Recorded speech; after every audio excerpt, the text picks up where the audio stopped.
Prologue. Aren't I an awesome side character? Listen up, Kazuma. You're still pretty new as an adventurer, so no matter how many Demon King's generals you defeat, you mustn't let it get to your head. You get that. At a corner of the tavern at the Adventurers Guild, I'm imparting the experience I've gained as an adventurer to a newbie adventurer named Kazuma. Even though he's a newbie, he and his party played a huge role in the defeat of the Dullahan that was a general of the Demon King army. He's a bit of a rising star. We had our disputes in the past, but that was but the mistakes of my youth. All that is behind us now. I'm not saying this because I hate you. It's something that only a close friend would say. I'm definitely not saying this because I'm jealous of you being surrounded by a party of beautiful girls. You understand that, right? I'm not such a petty man. I need to emphasize that. Yeah, of course I understand, Dust. Though we are really more acquaintances than close friends. Hey, come on, don't be so distant. Aren't we close enough to share a private room for a night? Don't put it that way. It'll cause misunderstandings. That was a jail cell. I don't see what the difference is. We had a passionate exchange in that cell. I think Kazuma was in there for blowing up that shitty landlord's mansion or something back then. I did see it with my own eyes. The two of you were definitely sharing the same room. Stop popping up at the most inconvenient of times, you useless goddess. The person who intruded is a beautiful girl with hair as blue and clear as water. As far as looks go, she certainly is gorgeous. As far as looks go, who's a useless goddess? The goddess Aqua that the Axis cult worships is me, you know? And that's the backstory she imagined for herself. Unfortunately, she's a sad priest who believes herself to be a goddess just because she happens to share the same name as one. I'm a goddess is something of a signature joke for her, though I don't remember it ever clicking with anyone. Associating yourself with the Axis cult that's only known for causing trouble is already pretty odd in the first place, but she went the extra step and declared herself to be their goddess. I've met with some Axis cultists before, and they all seem to be people who'd never listen to what anyone else is saying. To be honest, I really don't think I'd enjoy their company. My party members have always clamored for a priest, but they immediately start backpedaling upon learning that she's an Axis cultist. That's how bad of a rap they have. Why don't you guys believe that I'm a goddess? Priest-san, gods are beings that watch over the mortal world from way up above, you know? I'm sure they are busy with their work too. There's no way they would be free enough to descend to the world as an adventurer. If they did that, they'd be playing hooky. Asterisk cough cough starred. What's wrong, Chris? Don't tell me. It's some kind of new game where you force water down your trachea. She isn't you, Darkness. A short-haired thief with a pitiful chest sitting nearby suddenly started choking, and Kazuma's party member, Darkness, appeared to be worried about her. Well, appeared to be. Sitting next to her, eating a plate of fried frog legs while observing the scene, is the crazy explosion girl. She is giving Darkness an exasperated look, but she isn't exactly normal either. Her name is Megumin, right? Just what's wrong with the Crimson Demon's naming sense? A lot of unexpected things can happen to goddesses, you know? Like getting forcibly dragged along by some hikieniti. Aqua, that's really far-fetched. As if a goddess could end up being treated like an item and brought down to the world. That's just impossible. Kazuma placed his hand on her shoulder and said with a gentle smile. Hearing that, Aqua burst into tears and tried to hit Kazuma, only for Darkness to hold her back. I guess a priest will get angry if their goddess is made fun of. The priest was being held back by her companions, and Kazuma continued to goad her. This newbie really embodies this rowdy yet fun town of beginnings. Seriously. As this lively scene played out, I, who haven't eaten anything since morning, waved a waiter over and randomly ordered a few things. Of course, it'd be Kazuma's treat. Chapter 1. Behind the scenes of that story part 1. The beer tastes really bad today. Even though I was drinking together with my party members in the Adventurers Guild like usual, I couldn't help but be in a bad mood. There aren't any tomatoes in the salad. I like tomatoes. Hey, why do you keep frowning? You aren't that handsome in the first place, so you really look like a two-bit thug if you don't smile, you know? The only girl in my party, Lynn, stopped stirring her salad to fix an exasperated look upon my face. She's wearing a blue mantle, with her red hair tied into a ponytail. Her face is still somewhat childlike. Looking at Lynn, I just can't. No, let's leave that aside for now. Who are you calling a thug? TSK, I was just thinking that the mood around town has been really bad since they came along, that's all. By they, are you referring to those newbie adventurers?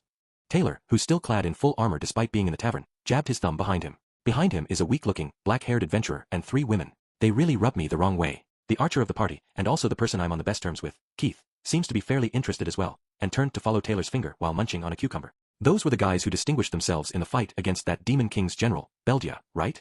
Seems like it. I was late to the battle, so I don't know the details. I was coincidentally waylaid by some issues, so I wasn't able to be at the battle, but I've heard of their exploits. That crusader took on the attacks of the Demon King's general head on without showing even a hint of anguish, and in fact had a bright smile on her face the whole time. She truly is an exemplary crusader. Taylor, being a crusader as well, probably sees her as goal to strive towards. He's looking at her with a look of utmost admiration. And that Crimson Demon girl wielded some incredibly destructive spells. She really showed the difference between a mage and an archmage. The pillar of water that the blue-haired archpriest called down really was the highlight of the battle. Keith has his gaze glued tightly to that priest's ass. The blue-haired girl was doing something with the fans she held in both hands. There's the issue that she's an archpriest of the much-reviled Axis cult, but if you can overlook that bit, she's definitely a flawless beauty. And there's the man looking for work while surrounded by those 3. That fool who is looking for some luggage carrying quest despite having such powerful party members. Just seeing that pisses me off. Not to mention that they haven't even given me a single word of greeting. Me, who's in charge of the town of beginners. That really doesn't sit well with me. What the hell do you mean by in charge? Rather than in charge, you're the guy who causes the most problems in this town. I ignored Taylor's retort. Keith and Lynn also seemed to say something, but I averted my gaze. Bringing 3 pretty ladies with top-tier classes along with you, and the man in that harem is the one with the weakest job. Man, I really envy the pleasant life you lead. I deliberately said that in a voice loud enough for him to hear. And he looked at me with a face full of anger. Part 2. Yeah, he agreed to exchange parties. That idiot. I managed to fast-talk that weakest-class Kazuma guy into switching parties. I'm a little concerned that he seemed to be smiling when we did the exchange, but that's probably just him being unwilling to admit defeat. He probably said something he shouldn't have due to his anger, and his pride prevented him from backpedaling on those words. Otherwise, there's no way he'd agree to switch out such excellent party members. I didn't expect him to agree to the party exchange after just a little goading. Even if it's only temporarily, he must really be an idiot to give up such great gems. They all have advanced classes, and on top of that are all fine-looking women too. One of them is still growing and has a somewhat pitiful body, but there's no harm in ingratiating myself with her at an early age. The promise was to switch parties only for a day, but if I show off my cool side here and impress them, I might end up permanently. No, that's a no-go. I can't possibly leave Lynn alone. Perhaps I can convince them to join my party instead. Say, I heard talk about hunting goblins, but maybe we should go after something stronger instead? Like dragons.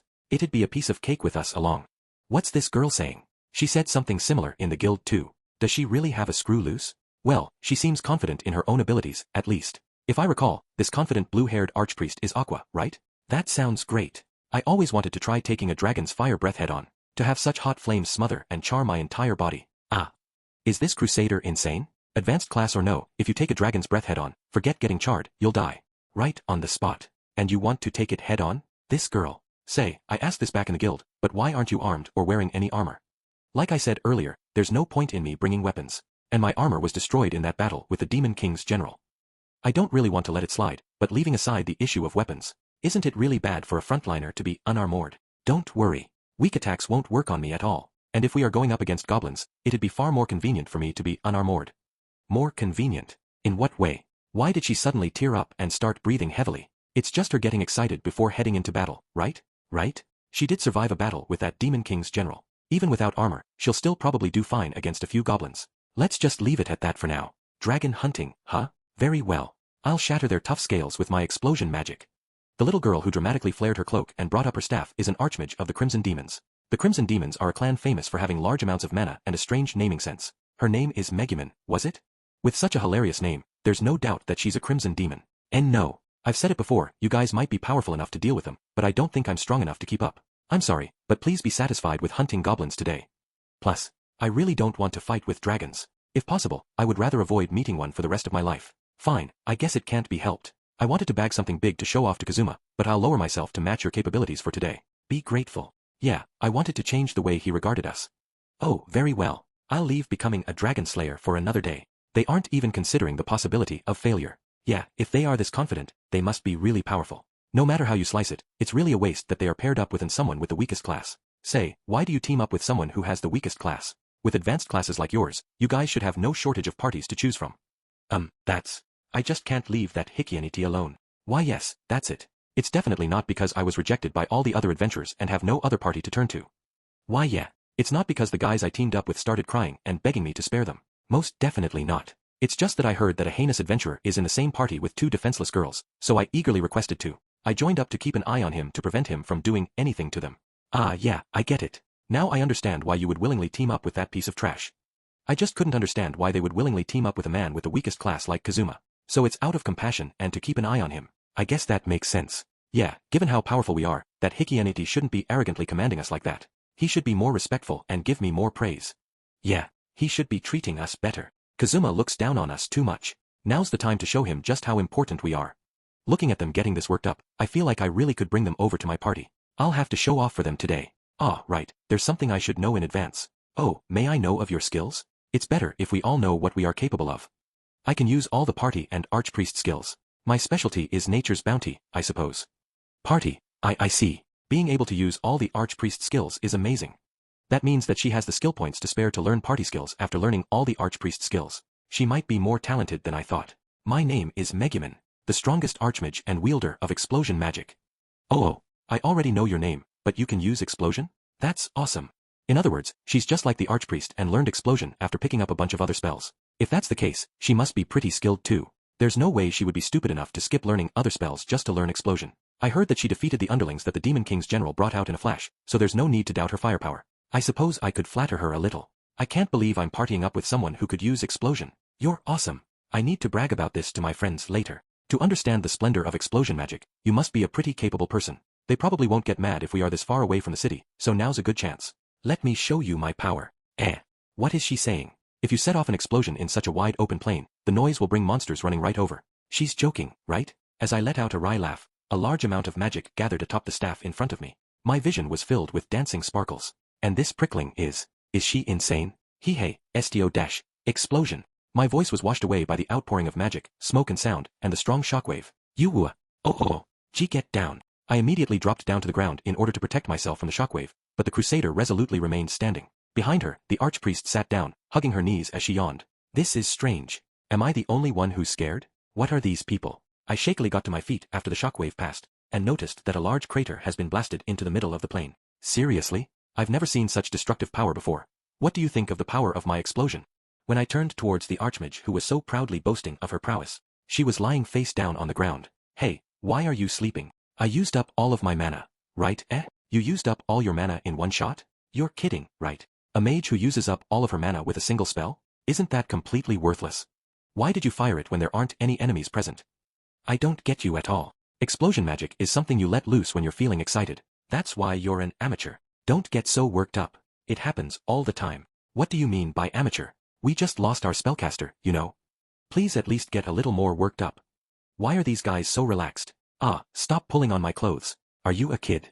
It's probably just an adventurer or a guard who's running towards us to investigate that noise. I think I can see a four-legged black-furred beast coming towards us. It feels like a fierce creature is headed right for us. Black beast. I have a really bad feeling about this.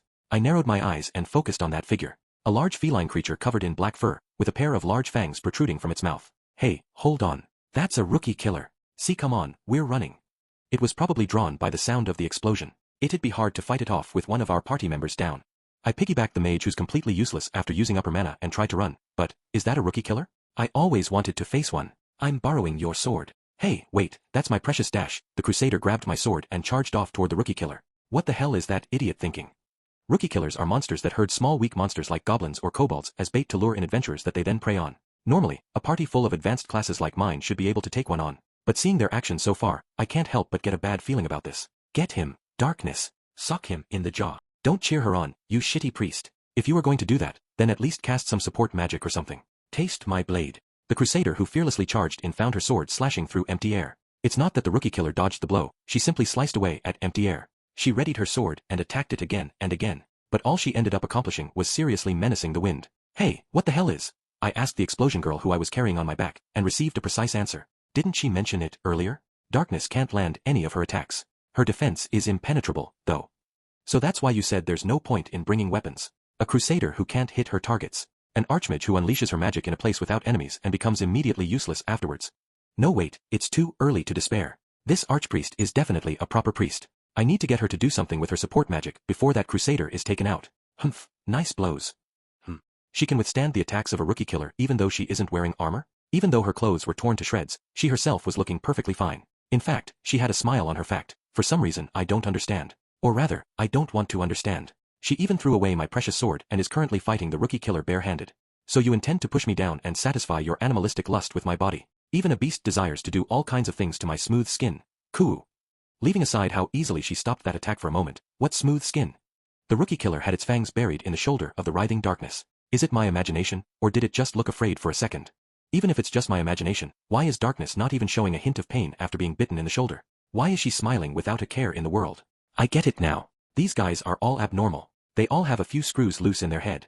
That's why Kazuma was so eager to accept the party exchange, almost as if he was pushing them away. I get it now. Drool on me more, and bite down harder. Then, rip my clothes to shreds and slowly corner me as I struggle. I can't wait. Ha! The crusader let out a high-pitched cry before rolling her eyes and collapsing. Just when I was worried that she was going to be finished off right there and then, the rookie killer released its bite on her shoulder and took a step back. Was it scared by that inexplicable vigor and abnormal atmosphere? That rookie killer? And never mind the reason. Now that it's retreated, here's our chance. Alright, let's run. What are you saying? If we defeat the rookie killer, Kazuma will get down on his knees and treat us to 2 or even 10 drinks. That's how it's supposed to be. Taste the fist of a goddess. God blow. Are you retarded? Why are you charging in now? Just as the priest's fist was about to touch it, her foot landed on a puddle of drool that the rookie killer made when it was biting the crusader and slipped. Her form destroyed, the blue-haired girl fell and slid until her head is right in front of the rookie killer. Seeing that, the rookie killer immediately chomped on her head. Ah! It bit me. It's chewing on me. She sure is doing well even after being bitten on the head. Did he lose strength in his jaw after chewing on that tough crusader for so long? Let go of me. You'll receive divine retribution for chewing on a goddess like that. Actually, it'll be really bad if you keep doing this. Somebody help. Kazuma-san. Seems like she can still last for some time, but I can't possibly just leave her be. I placed the explosion girl I was carrying face down on the ground, and picked up her staff. Hey, I can't see anything like this. At least tilt my head upwards. She screamed up at me, but, sorry, I did that on purpose. The crusader is unconscious, and the noisy priest is too busy thrashing around in its grip to pay attention to me. A staff doesn't count, right? I lowered my center of gravity and casually swung it around to check its balance. It's not quite the same thing as a spear, but, against a rookie killer, it's more than enough. After having chased away the rookie killer, carrying the immobile mage on my back, with a crying priest next to me piggybacking the crusader who had lost consciousness and was showing the white of her eyes, we somehow crawled our way back to the guild. Who was the one who said it was a harem in the first place? If I could turn back time, I'd give that guy a full-force running punch. I'm totally worn out. My body and spirit are in tatters. This is the first time I've felt this exhausted after returning from an adventure. Are they back yet? There's something I need to do after I get back. That felt like a big adventure today. I heard Lin's exhilarated voice from the other side of the door. In contrast, such is my current state. Sob, sniff. 2 of them who couldn't move and a girl in tears. After I open the door, I'll apologize and ask for my friends back. I don't care if I have to prostrate myself before him, I'll do anything to get my companions back. Chapter 2. Bestowing that magic sword upon you. Part 1. My name is Dust. I'm the one in charge of this town where beginners gather, or something like that. It might seem like I'm lazing around town like usual, but I'm actually patrolling to maintain the public order of this town. Hey there, how are you doing? It's important to casually make conversation with the residents like this. I start up conversations with them in order to build up a sense of familiarity with the residents. You could say it's part of my duties as a representative of this town. Tisk, it's Dust. Where's the salt for spreading? Bring the salt. I have no leftovers today. In the first place, you still haven't cleared your tab. The owner of the general shop started grumbling with an irate look. Hey, I just took those defective goods off your hands. I'm the one who should be demanding a refund for receiving broken goods. Speaking of which, I cut myself on those fragments, so I should demand medical bills too. And I suffered psychological damage as well, so you should cover those fees. Hey, don't scatter the salt at me. The store owner mercilessly scattered the salt he retrieved towards me. Don't waste food, you bastard. Sniff, crap, the salt got into my nose. You penniless bastard. You probably haven't eaten a proper meal yet, right? Isn't it great to receive your daily allotment of salt so easily? What psychological damage? Who's the one who forcibly took them even after I explicitly pointed out that they are broken? Ah, I don't remember that. Do you have proof that you said such a thing, eh? I'll apologize right away if you have proof. But otherwise, I have absolutely no intention of apologizing. The old man backed away in response to my threats. Heh, you are 10 years too early to challenge the amazing adventurer, Dustsama. Now, come on, if you want me to apologize, bring me the proof. Otherwise you can wipe out my tab. I'm fine with things either way. Fuhahaha. My eyes started sparkling the moment I was assured of my victory. I felt a sharp pain on my head, and hastily turned around to see a frowning Lin staring at me. What are you doing? It hurts, you know. What am I doing? What are you doing? Can you not live without causing problems for others? Will you die without saying such boorish lines? Is causing problems for others your hobby? I'm merely correcting someone who has strayed from the path of righteousness. Ha! You have long since strayed from the path of righteousness, and you dare to say that? An Axis cultist saying that one shouldn't cause trouble for others would be more convincing than you. Fooling around with the other adventurers is one thing, but stop causing trouble for the citizens. Ah, you stink of alcohol. You've been drinking in the day again, haven't you? TSK, how could I not drink? It should have been a 3. They must have pulled some kind of trick there. Just thinking about it makes me angry. Today, I was supposed to win big at the gambling den with the skills I practiced, so I brought my entire fortune over. After getting angry, I shoved them and ended up being banned from the premises. And now here I am. Did you bathe properly? You're covered in dandruff. Don't come too close to me. This is salt. Salt. What kind of idiot would sprinkle salt on his own head? I glared at the store owner, but he pretended not to notice. You have some guts, old man. Lin, you are a real help. It'd be better still if you would bring him out on an adventure and turn him into a snack for some monsters. He's nicely seasoned with salt right now, so I'm sure the monsters will be happy to have him too. Sorry, I really want to go on an adventure, but the guild warned us that a Demon King's general has moved into an abandoned castle nearby, so we can't go out right now. So that's why I've been seeing more and more adventurers in the town as of late. It really is troublesome news. As if a Demon King's general would come to this town of newbies. Try using your brain a little. I told you that Demon King's generals and the like work in dismal and gloomy places. Well, if a general comes to this town, I'll handle it somehow. Just leave it to Dust-sama. I pointed both thumbs at myself and smiled. I'm fairly confident in being near the top amongst the adventurers in this town. Ha! How are you going to handle it? You are only good at blackmail and extortion and nothing else. Go off and get minced by some monsters before coming back. This bastard is mocking me. This old man really doesn't know what I'm capable of. Right, then, why don't I use that body of yours to demonstrate what I'm capable of? Savor the taste of my salt-seasoned fist. As I menacingly slammed my fist into my hand and approached the old man, I felt another sharp pain on my head. Stop hitting me on the head whenever you feel like it. What are you going to do if I turn into a retard? There's no way you can get any dumber. Seriously, give it a rest already. You'll get arrested and dragged into the cells again. I'm not going to be your guarantor anymore. Thanks to you, all I have to do is show my face these days and they'll bring me right to the detention cells.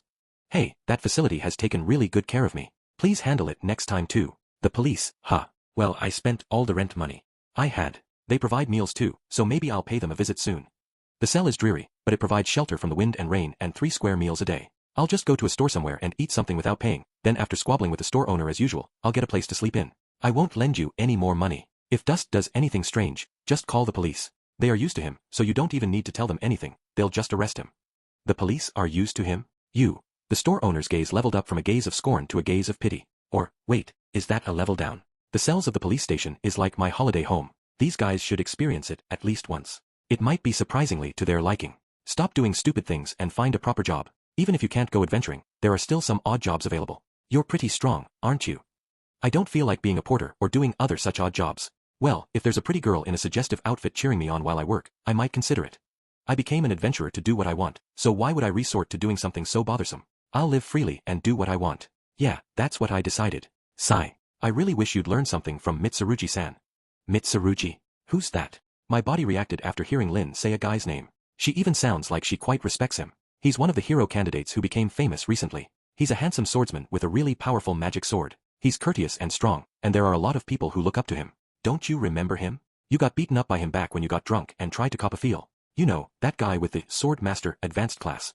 That man is not only courteous, but also an important customer who occasionally visits my shop. Unlike a certain someone I know. Ah, that guy with that harem of 2 pretty girls. That guy with the ridiculous strength. I remember him, but I'm the type of person who pushes unpleasant things out of my mind. TSK, I don't remember him at all. Those kind of saintly people are always hiding some dark things from everyone. No one could possibly be that just. And if he's handsome too, then he's definitely up to no good. You sound as if you've met him before, but you're just bad-mouthing him because you yourself aren't popular. Pathetic. Who the hell isn't popular? The ladies at the bar I frequent fawn all over me whenever I have money, you know? Don't you feel empty after saying that? Of course not. I'm not that mentally fragile. In the end, the most trustworthy people are men like me whose inner self and outer self are in sync. What you see is what you get. That doesn't mean much when both your inner and outer self are trash. It doesn't matter when both sides are pitch black.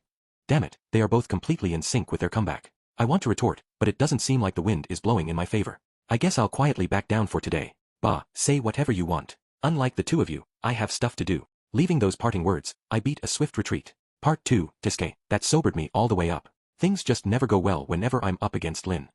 Against anyone else, I could be more forceful in my words, but when I see that face. Let's just stop thinking about such stuff. Now then, are there any pretty ladies around? It'd be great if they are overwhelmingly wealthy, starved for male contact, and willing to pamper me endlessly. That'd be the best. As I swaggered down the main street, I noticed 2 pretty ladies in my path. One of them had a spear in her hands and was dressed like a warrior, while the other had a dagger on her waist and appeared to be a thief. Both of them were very beautiful. Are those women by themselves? Then it'd be rude if I didn't hit on them. It's my turn to sit beside him today. That's not up to you to decide. I thought they were friends, but it doesn't seem like they are getting along too well. Well, I don't really care about that. Still, they have pretty good asses. If you wear such revealing clothes and shake your ass in front of me, my hand will slip.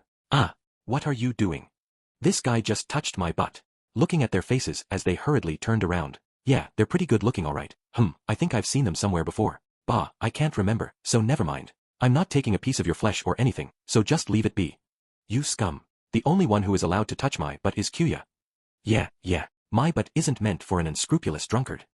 Wait, this is the same drunkard who tried to hit on us back in the guild and got trashed by Kyuya. They are Mitsurugi's group. Then, Mitsurugi himself must be nearby. No, it doesn't seem like it. In that case, I should give them a little payback for what happened back then. Come now, you don't need to put on airs. I don't really remember what happened when I got drunk, and here you are speaking about me touching you in the past. You're trying to signal to me that you want to be groped, not just touched, aren't you? Very well, if you're willing to go that far, it's only proper for a man like me to respond in kind. I'll grope them until they can't return to their original shape anymore. Now, come, show me your ass. Stay back, you thug. I made grabbing motions with my hands as I approached the two, and the two of them fearfully backed away. Seeing women that I dislike react this way makes me a little excited. I feel like I understand the thought patterns of villains a little better now. Hey, that's Dust. The thuggish adventurer. Oh, those poor things. Getting hit on by that thug. Shut up, outsiders. A small crowd has started to gather thanks to these girls' screams. I didn't originally intend to go this far, but I can't possibly back down now. Let's play with them a little more. Stay back, you pervert. Kyuya, Kyuya, Kyuya, save me. Mwahaha. You can shout all you want, no one will be coming to save you. Do try and let me hear some good screams. Mwahaha. Oh my, this is getting really fun. The two girls have fallen upon their asses and were looking at me with tear-stained faces. Just when I'm one step away from them. Halt. What are you doing to my companions? Kyuya. The person who interrupted with perfect timing is an infuriatingly handsome young man. He had brown hair, was clad in an extremely expensive-looking shining blue armor, and had a sword hanging in a black sheath on his waist. He's dressed extremely fancily, as usual. The armor is pretty fine as it is, but that sword in particular seems to be extremely high quality. I recall Lin saying something or other about that sword, but I can't be arsed to recall all the little details. Who are you? Ha! Did a prince descend upon us? It's common sense to name yourself before asking for someone else's name. Oh, and in Axel, it's proper to offer some money to the person you are asking the name of. Don't you know that? Offer money? Is it something like the tipping system that they use in other countries? It's another world, after all, so some differing customs are only to be expected. Oh, he's seriously considering what I just pulled out of my ass. Is he a damned straight-laced naive fool? Kyuya, don't be fooled. There's no such custom. There's no need to seriously consider the words of this thug in the first place. Yeah, I suppose. I have no name to give to such a thug. Well, that's what I wanted to say, but very well. My name is Mitsurugi Kyuya. What's yours? This guy honestly gave me his name. Is he just well-mannered or a simple fool? No, it's not that he's letting his guard down, it's more like he's confident in his own skills. I can see that look in his eyes. Listen up and listen well. My name is Dust. I'm a fairly famous adventurer in this town. That isn't wrong, but it's really more infamous. Seriously, is that thug Dust causing trouble again? Somebody go call the cops or his guardian Lin. The onlookers are annoying. Whenever I make a fuss, the local residents are quick to gather. Oh, I feel like I've seen you somewhere before. It's that thuggish drunkard who tried to hit on us in the guild, remember? I can't forget that arrogant face, and with that lewd gaze, it's definitely him. I remember it because it's a face that's unpopular with the ladies. That face is definitely the result of a mind stuffed full of perverted thoughts. That's the eyes of a criminal. He's definitely a peeping Tom or a molester. And he stinks too. What does my face has to do with anything? And what stench? This isn't a stench, it's the scent of flowers. Even I will start crying if you girls keep saying that kind of stuff. Shooting their mouths off like that, these damn bitches. Oh, I remember you now. Do you want me to give you another beating? Saying that with such a casual smile, he really is infuriating. Damn it, having this guy appear really complicates matters. He's pretty skilled, I learnt that from trading blows with him. Not only is he pretty high-leveled, but he has some abnormally high physical stats too. He'd be a bit of a challenge to take on while I'm drunk. I should make a tactical retreat before the situation escalates. It's definitely not because I can't beat him. TSK, my stomach just started hurting, so I'll let you go for today. I'm not running away. You best remember that. I said such decisive words and quickly left the scene. I'm not running away. It's just that it'd be problematic if Lin learns about this and stops lending me money. Part 3. It's been a few days since then, but that incident still weighs on me. Recently, I feel like the other adventurers and my companions have been looking down on me. Is it time to show them my true abilities? It's all over for an adventurer the moment they are looked down upon. And there's also that time when I got beaten to a pulp.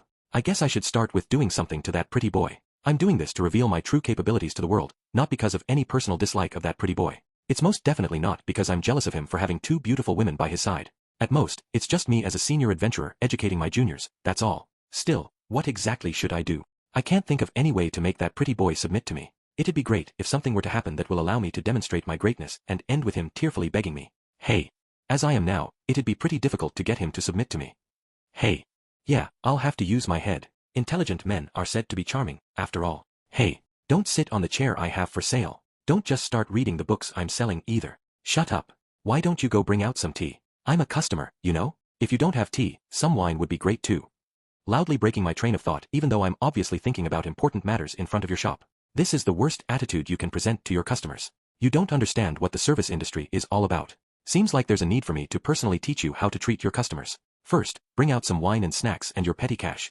Customers are people who pay up. You're just in the way. Trash. Dust. Hey, don't think that you can say whatever you want just because I'm a gentle person. I'll spread bad rumors about your shop. Even though the shop owner here accrued a huge amounts of debts by gambling, all he does is drink the day away and chase skirts. That's how you live your life. And if you are gentle, then I must be some kind of saint. TSK, you have the guts to say that. Bah, I don't have time to play around with an old man with too much time on his hands. I need to find a way to prove my superiority over that Kyuya pretty boy. Kyuya? Oh, you're referring to Mitsurugi-san. You and him aren't even comparable. It'd be like comparing a Dullahan with zombies, or the Axis cult with the Eris Church. Every single one of you is singing praises about that pretty boy. What matters is the inside. The inside. Oh yeah, speaking of Mitsurugi-san. A newbie adventurer came to sell a sword that he couldn't use the other day, and that sword looked just like the one Mitsurugi-san had. It was really heavy and had a dull blade, but I bought it since I thought it could be useful as an ornament or interior decoration. A sword that can't cut anything can only be used as an ornament. Where did I leave it? Ah, there it is, this is the one I'm talking about. The storekeeper is probably pretty free. He might have complained a whole bunch, but he ended up striking up a conversation with me anyway. The sword that he brought out the back looks to be pretty heavy. It made a scraping sound against the ground as the owner dragged it out towards me. It definitely looks like the sword that Mitsurugi had, down to the smallest detail. Actually, isn't this the exact sword that he had? Whether it's the form or the pressure I'm feeling from the blade, it definitely doesn't seem like it's been made to be used as a decoration. If the blade is dull, it's probably the work of some kind of magical seal or condition. Come to think of it, Lin said that Mitsurugi had a magic sword or something, right? I think I heard that there are certain types of magic swords that can only be used by a chosen few. If it's a sword that can only be used by Mitsurugi, that means that it'd be worthless to anyone else. Yes, anyone except Mitsurugi himself. In other words, I've thought of a pretty great idea. Hey, old man, I'll buy that sword. Ha! I'll be grateful if you would take this useless sword off my hands, but you don't have the money, do you? If you have that kind of money, then pay off your tab first. Wait, I have a helmet I used to treasure. I don't use it anymore, so I'll sell it to you. It's worth quite a sum, you know. Worth quite a sum, you say? Didn't you use that line to try and fool me into buying a bunch of trash you picked up from the garbage dump before? It really is worth quite a sum this time. Give me a minute, I'll go fetch it. There's no need to hide my face behind a helmet in this town, so there'll be no problems even if I sell it.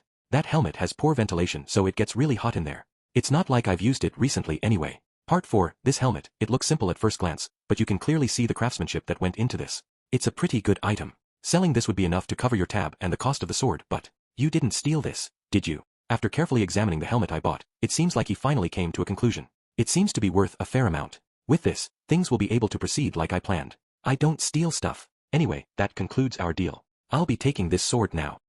Sure. Thanks for your patronage. Great, I've successfully bought this sword. As long as I have this, things will get interesting. Hey, hold up dash. Who's the one who shouted at me with a stupidly loud voice? When I turned around, my eyes fell upon a girl with one hand on her chest and the other outstretched. She's wearing a nun's habit, so she looks to be a priestess. Even though she looks fairly beautiful, for some reason, she doesn't seem to catch my interest. Her gaze is giving me a bad feeling. Those clothes. Is she an Axis cultist? According to rumors, the Axis cult is an organization that even the demon army gives a wide berth to. While I doubt that that's actually the case, it just means that they are that famous for being a troublesome group. What business does she have with me? I don't really want to get too involved with her. What do you want, Nei-chan? If you're hitting on me, leave it till later. Though if you're treating me to a meal, I'll happily come along. Why would an esteemed priestess of the Axis cult like me ever hit on a man who reeks of poverty like you? You should be the one who should be treating me. I could gently whisper the scriptures of the Axis cult into your ear if you do. I don't need that. My ears will rot. To be unable to understand the splendor of the Axis cult teachings, you must truly be a miserable person. Come to think of it, I've never properly heard the scriptures of the Axis cult before, but it's probably nothing good. Humoring her would just be a waste of time. Dust is enough trouble as it is, and now a troublesome nun of the Axis cult is here too. Maybe I should just close up shop for today. The old man let out a huge sigh. Leaving me aside, if he is that wary of her, that means that this woman is bad news. We somehow ended up off topic, but what I want to talk about is that sword. That's the sword I've been keeping my eye on for quite some time. That's the magic sword that really capable and handsome swordsman has, right? After confirming that it is in this shop, I've been keeping watch over it day and night in the hopes that he might come here to buy it. You're scary. What is this priestess saying all of a sudden? She was pointing at Mitsurugi's sword that I just bought. From the way she's speaking, it seems like she's acquainted with him, but are you referring to Mitsurugi? What are you planning to do? Give it to me, free of charge of course. That's something that should be in the hands of the Axis cult. Once I have the magic sword in my hands, I'll be able to persuade him to support me, then I'll be able to live a lazy blissful life of eating and sleeping all day. I won't let this chance get away. She might be passionately saying that, but her eyes are clouded with desire. This is the kind of person I never want to be. It seems like you have some kind of plan, but demanding that I give you something I bought for free? How shameless are you? As if you are in a position to say that. The storekeeper seems to be grumbling about something, but I can't hear him. I did say for free, but of course I'll offer you something in return. Because it's an expensive item, could you sign here on this receipt? Oh, if it's worth a lot of money, I can consider it. If it's more valuable than the cost I paid for the magic sword, I wouldn't mind giving it to her. The piece of paper she handed over along with a pen is an Axis cult recruitment form. Stop fooling around. I can't even wipe my ass with this. How rude. The recruitment letter is made out of non-toxic materials. That's not the point, the storekeeper commented with a tired expression. Did he just age a couple of decades? In any case, I'm not handing over this sword. If you really want it, bring me some money. Show me some gold. Tisk, money is the one thing I'm not good with, and you only want that. What a greedy man. I should pray to Aquasama to make your breath inexplicably stink tomorrow morning. That's a really plain yet petty curse. But is she really a priestess? I've heard the rumors, but even so, this is way too much. Wait for a while. I'll head to the heiress church right now and scam some money off them. I'll wait for you, so hurry up and bring me some cash. After hearing that, the Axis priestess hurriedly left. The troublesome woman has gone off somewhere, so let me confirm what I bought. I tried to lift the sword up, but it's heavy. Seems like I won't be able to swing this around like a weapon. This really is a magic sword, alright. That means that Mitsurugi will do anything to get it back in his hands. In that case, even if I ask for a ridiculous price for it, he'll still happily pay up, right? Hee. This is pretty good. I'll be able to rip him off and earn a lot of money this way. Right, see ya, old man. I don't have any reason to remain here. Don't laugh so evilly. Hey, hold on, weren't you going to wait for her to come back with money? Of course I won't. That's just to chase her away. You really are. I think I could hear the storekeeper make an exasperated noise behind me, but I ignored it. I'll go hide it somewhere just in case, then once all the preparations are done, I'll make contact with Mitsurugi. Just how much can I make him cough up? Now's the time to put my skills to use. Part 5. After hiding the magic sword in a warehouse I secretly borrowed, I wandered around the town in search of him and ran into Lin. Dust? Did you find a job? I haven't found one, but I'm expecting a large amount of money soon. You didn't do anything strange, did you? I don't want to have to fetch you from the police station again. I'm well known enough that even the fresh policeman saluted me and thanked me for my hard work. It's so embarrassing. Well, you did work hard. Don't worry, I didn't do anything criminal. If anything, it's a charitable deed. As I proudly stated such, Lin glared at me with a scornful gaze. It doesn't seem like she believes me at all. I'm serious.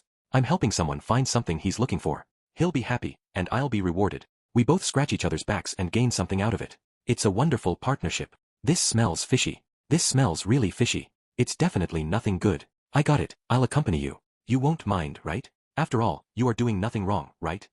TSK, she just suggested something troublesome. I really want to shake her off somehow, but for some reason my lies never work on Lin. If I just make something up on the spot, she probably won't believe it. Oh, sure, I don't mind. I'm not doing anything unspeakable, after all. Thinking about it calmly, I'm not doing anything illegal. It's a simple trade, so it's fine to let her tag along.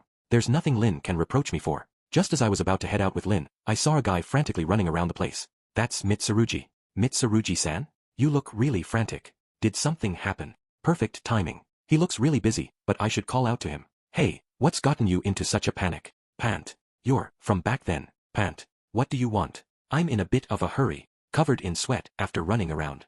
Mitsurugi seems to be in a bad mood. If he's this panicked, did I hit the jackpot? Why are so worked up in the middle of the town? Did you see a beautiful girl? Oh my, what happened to that magic sword you used to have? Are you searching for your sword right now, I wonder? How did you know? Bingo. This guy's heart is written right on his sleeve. You're going to reveal all of your weak points to the bad guys if you are this transparent. Who knows? Anyway, have you found your sword yet? I have not. You already know that, that's why you called out to me, right? Well, yeah. Anyway, say, if I had your magic sword, what would you do? Why is it with dash? Lin covered her mouth in surprise, and Mitsurugi looked like his jaw was about to drop. Mitsurugi's eyes bulged and grabbed his head upon hearing that. Seems like it's pretty important to him. He seems to be the type that can't tell a lie. I'm surprised that he managed to survive in this world for so long with such a personality. Is it because the girls that usually hang around him are capable? Or maybe he's just that strong. Mitsurugi-san, hang on a moment. I have something to discuss with him. Dust, come here. Hurry up. Hey, I was just about to discuss some very important matters. What are you doing now? Turning her back on Mitsurugi and motioning to me, she wrapped an arm around my neck and whispered.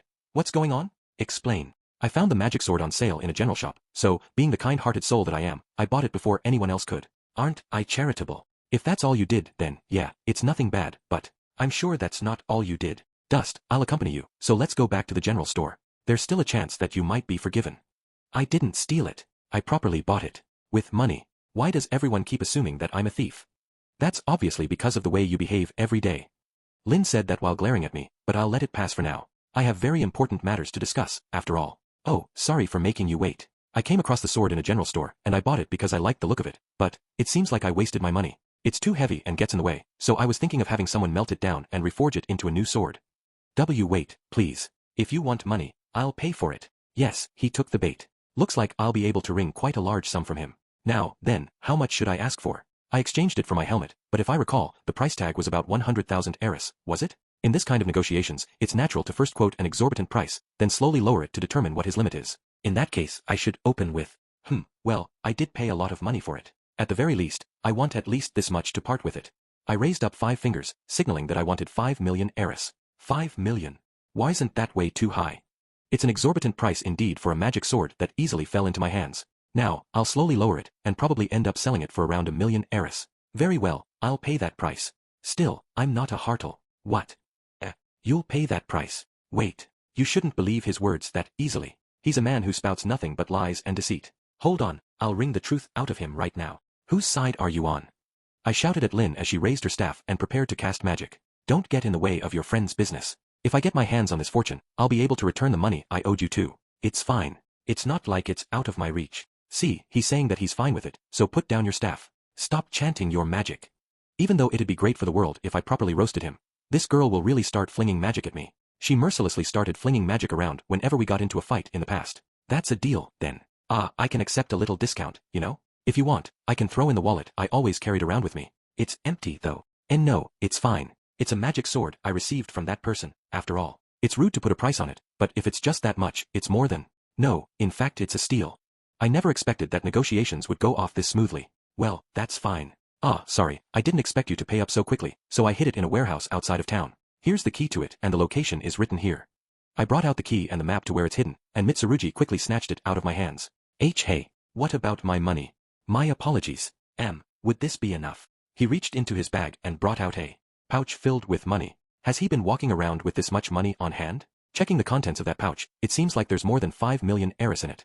Wow. To fork out such a large sum of money easily, just how rich are you? Wealthy and handsome. The world really is unfair. Comparing Mitsurugi to myself, I earnestly lamented. I might be saying something unnecessary, but are you sure you don't want to confirm the location of the sword before you hand over the money? Are you worried for me? There's no need to. Even if it's a lie, I'll definitely get the sword back. The magic swordgram is a very, very important bond one have with the goddess. Goddess? It must be a gift from someone that important. He did fork out 5 million eris for it without a second thought, after all. I can't believe it was that easy for me to get my hands on a fortune. It must be karma for all the good things I did. Well then, I must hurry. He ran away at full speed without waiting for my reply. He has some ridiculous stamina. I was right not to pick a fight with him. So, what do you think? I peacefully made some money, didn't I? I boasted to Lin, who gave me a cold gaze in return. Hey, shouldn't you be happy that a friend just earned a small fortune? I'll return the money I owe you. I don't need it. I don't want to be associated with a crime. You definitely aren't up to anything good. Don't knock my business sense. Are you really sure? I was planning to return the money I owe you along with interest. Yeah, I'll consider it if you still aren't arrested after a couple of days. Lin said as she walked away with a wave. She didn't believe me at all, did she? Seriously, what kind of person are you if you don't even trust your companions? Don't come crying to me if you regret it. Part 6 now then, it's nice that such a fortune fell into my lap, but what should I do with it? Double it through gambling. I'm still barred from that place, so that's a no-go. That means I need to invest it in something. There you are. I finally found you. Didn't you say you'll wait for me? What happened to the magic sword? So she found me, huh? The priestess from the Axis cult breathlessly ran over to me. I wanted to never see her again if I could, but I guess it's impossible in a small town like Axel. I sold it to Mitsurugi. You sold it. You're overreacting too much. It was Mitsurugi's sword in the first place, so this is just natural. You wanted to return it to him too, right? Then what's the big deal? I won't get any gratitude if I don't return it to him personally. And I thought I'd be able to eat something more filling than Tokoroten slime after all this time. Even if you are poor, you should still eat something better. Why are you eating Tokoroten slime of all things? Well, it's a little late, but did you raise enough money to buy the sword? No, of course not. If you don't have the money, then what did you come seeking me for? I get a little irritated after seeing her shrug her shoulders and give me an, "Are you an idiot?" Look, I don't have money, but I thought that I can get it in exchange for allowing you to go on a date with me. I don't want it. The beautiful priestess of the Axis cult will dash. Yeah, I heard that already. Interacting with her is just a waste of time.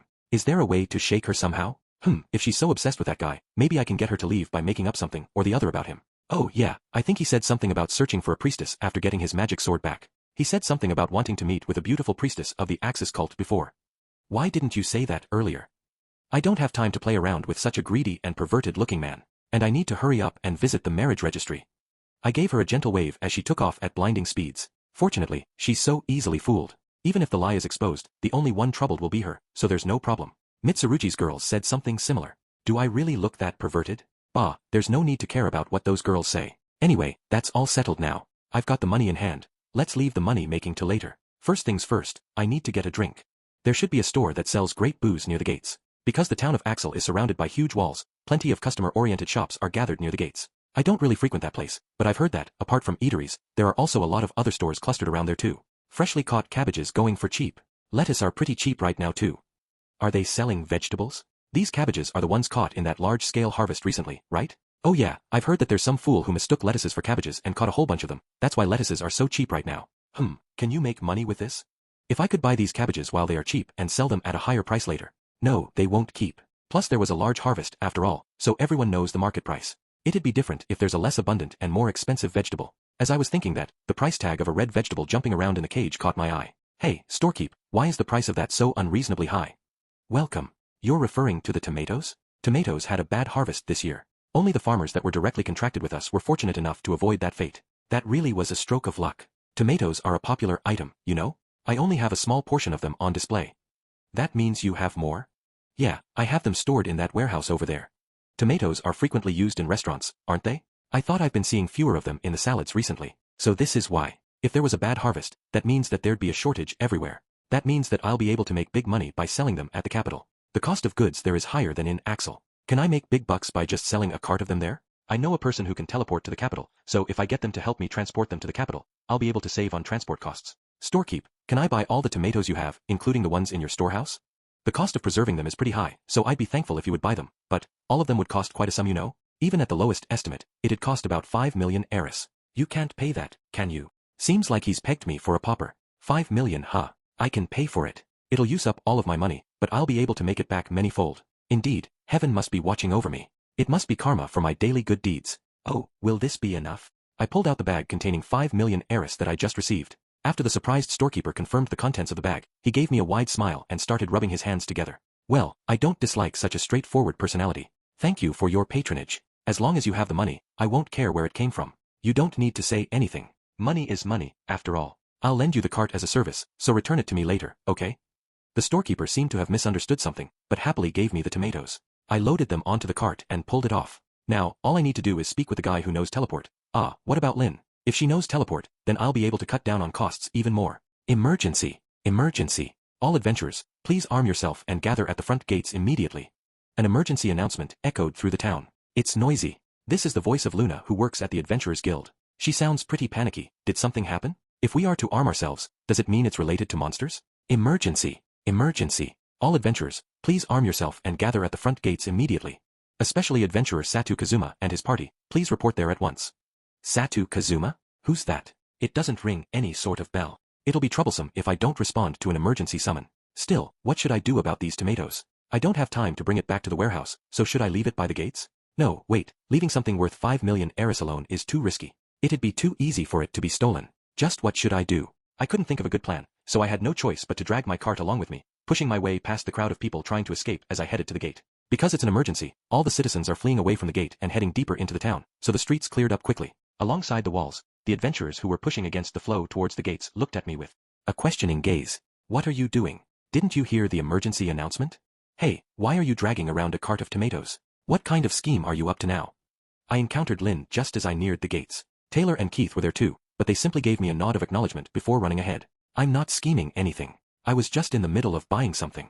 Just what was that broadcast about? I don't know the details, but Luna sounded really panicked. You should stop doing stupid stuff and hurry up. Oh, and if you have that many tomatoes, give me some later. You know I like vegetables, right? Saying that, Lin disappeared beyond the other side of the gate. The safety of the town and 5 million eris. I don't even need to think which one is more important. But it's 5 million. There are people who've dealt with the general before present here, so it's fine even if I don't show up, right? Still, I can't just abandon Lin and the others. Maybe I should just bring the cart all the way out there. It doesn't seem like such a bad idea. I'd feel more secure if I had it with me than worrying about it getting stolen if I left it here. Right then, let's keep moving on. As I pulled the cart past the gate, the backs of the adventurers gathered before me came into sight. Some of them gave me a questioning look. Can they really afford to look away from the battle? I couldn't see what's going on because of the people blocking my view. Why are the mages all using the Create Water beginner spell? Is that Keith standing a short distance away from the mages? Hey Keith, what's going on? So you finally appeared, Dust. Why are you dragging a cart along? You can't fight like this, can you? It doesn't matter if I can or can't fight, I will fight. Even if you say something cool, you'll just sound like a fool if you look like that. Anyway, now's not the time to talk about that. Several of the adventurers got taken down. It's good that we figured out water is his weakness, but if we can't land a decisive blow, then things will just get worse. Someone got taken down. That won't do. I can't let there be more casualties. Time to get serious. Move. Dust-sama will turn them into mincemeat. Hey, idiot. At least leave your cart behind. As I charged forwards, the other adventurers turned around and fled behind me with frantic expressions. I could almost fall in love with myself when I'm being relied upon like this. You guys, fall back. Leave this to me. You idiot. Hurry up and run. The tsunami is heading this way. Brace yourselves. The water is about to swallow us. Ha. We are nowhere close to the ocean, so why would there be a tsunami? Are you guys alright? What's with this rumbling sound? It sounds like it's coming closer. I looked away from the adventurers who were running away while saying inexplicable things, and turned my gaze forward, only to find a giant wall of water in front of me. It's a giant blue wall that fills my entire field of vision. It's an actual tsunami. Even though there's no ocean. Damn it, Woa. I turned the cart around and ran back towards the town while dragging it behind me, but the rumbling grew steadily closer. Seriously, what the hell is going on? I don't get it at all. Serious Seiya arc. At the same time a shockwave hit my back, my vision turned blue and I was washed away, tumbling all over the place until I couldn't tell my left from my right. Blub blub blub. I won't let go. I definitely will not let go of this cage. Part 7, cough, cough. Hiya, I still alive. I managed to avoid dying from an inexplicable tsunami appearing in the middle of the streets. I'm soaking wet, but I'm still alive. As long as I'm alive, I suppose I can't complain too much. Still, why did a tsunami appear here? I almost drowned there. I'm going to need to find the guy who did this and charge him for medical expenses. No, wait, now's not the time for that. The tomatoes. What happened to the tomatoes? Looking around, all I saw were pieces of the cart and cage scattered all around me, and the contents of the cage are nowhere to be found. Are the red fragments and juices stuck to my clothes and the remnants of the cage? Are they the tomatoes? Hey, you're kidding me. This is a joke, right? Come on, my 5 million. My 5 million heiress. 5 milillion. Hey, stop making a fuss in the middle of town. Crap, it's dust. The person who called out to me as I was on the verge of despair is the owner of the general store. At times like this, it should be a beautiful girl who comes to comfort me. Why does it have to be this old man? Sigh. Wow, that's a really big sigh. The walls are broken and the town is dripping with water. Just what happened? A tsunami happened. A tsunami. It washed away all of my wealth. Ah, my tomatoes. Tomatoes. Don't cling on to me. Don't scream inexplicable things while crying on me, and stop wiping your face on my clothes. If it's tomatoes you want, there's a few of them stuck in the gaps of those wooden boards.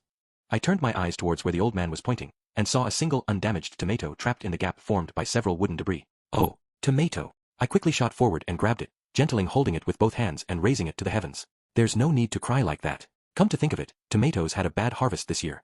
Even the only store that seemed to sell tomatoes was sold out. There might only be one, but it might be worth quite a fair bit. What about it? Want to sell it to me? Yeah, in the worst case scenario, this might be the only tomato left in this town. In that case, I might be able to recoup some of my funds. I just have to place my hopes in this one tomato. Why does Dust look like he died? I heard one of my companions' voices as I was having a meal at our usual spot. Was that Taylor just now? I couldn't see my companions because I was laying flat on the table. Who knows? He's been like this for a while. It's probably because you didn't receive any rewards for taking down the general due to arriving late to the battle, right? I couldn't care less about that. I searched around for some time afterwards, but the only tomato I found was that single one. It's currently in a bag hanging on my waist. If what the storekeep said was true, then this tomato might have some value as a rare item. I should find somewhere to sell it as such. Who knows, if things turn out well, it might even lead into my next money-making scheme. Ah, there's no tomatoes in the salad again. I think it's almost 2 weeks since I last tasted a tomato. Ah, I want to eat tomatoes.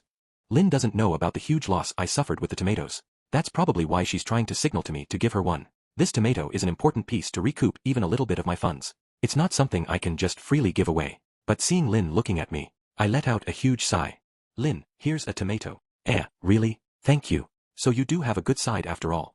After wiping the tomato with a handkerchief, Lynn happily bit into it. I dumbly gazed upon her smiling face. A 5 million heiress smile, huh. Well, I guess this isn't too bad. Chapter 3, The Struggles of That Hero Part 1. That adventure was really awesome, wasn't it? I didn't expect Kazuma to be that amazing. I was drinking with my companions at our usual spot in the guild, and they've been talking about nothing but that. Seeing Lin sing Kazuma's praises all bright-eyed and bushy-tailed irritates me a little. He was really quick-witted, wasn't he? Just thinking back to it gives me chills.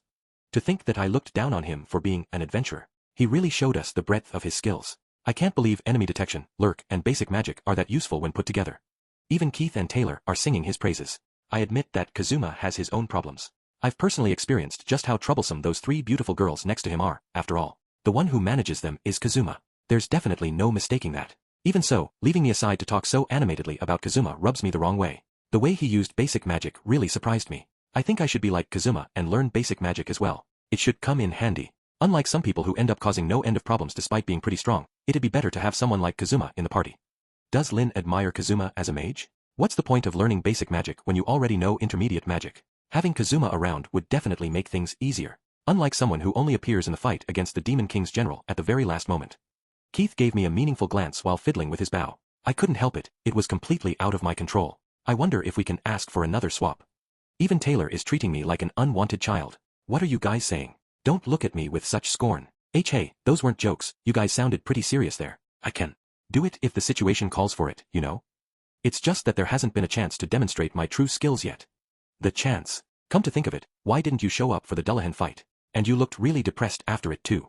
Don't make me remember that. I'll get depressed again. I lost 5 million in an instant. After that, when I tried to get a refund from that storekeeper, he called the police on me, and I even had to pay the price of the broken cart. Just remembering that makes me fume. Never mind that, when are we going on our next quest? I don't have money, so I wouldn't mind heading out today. I'll be passing on such things for a while. Until winter is over, at the very least. Yeah, all the strong monsters become active in winter. With the money we got from taking down the Demon King's general, we'll be fine even if we don't take any quests this season. Yeah, with that much money, I might just visit that place every day. You idiot. That place. Because Keith let his mouth slip, Lynn looked over with suspicious eyes.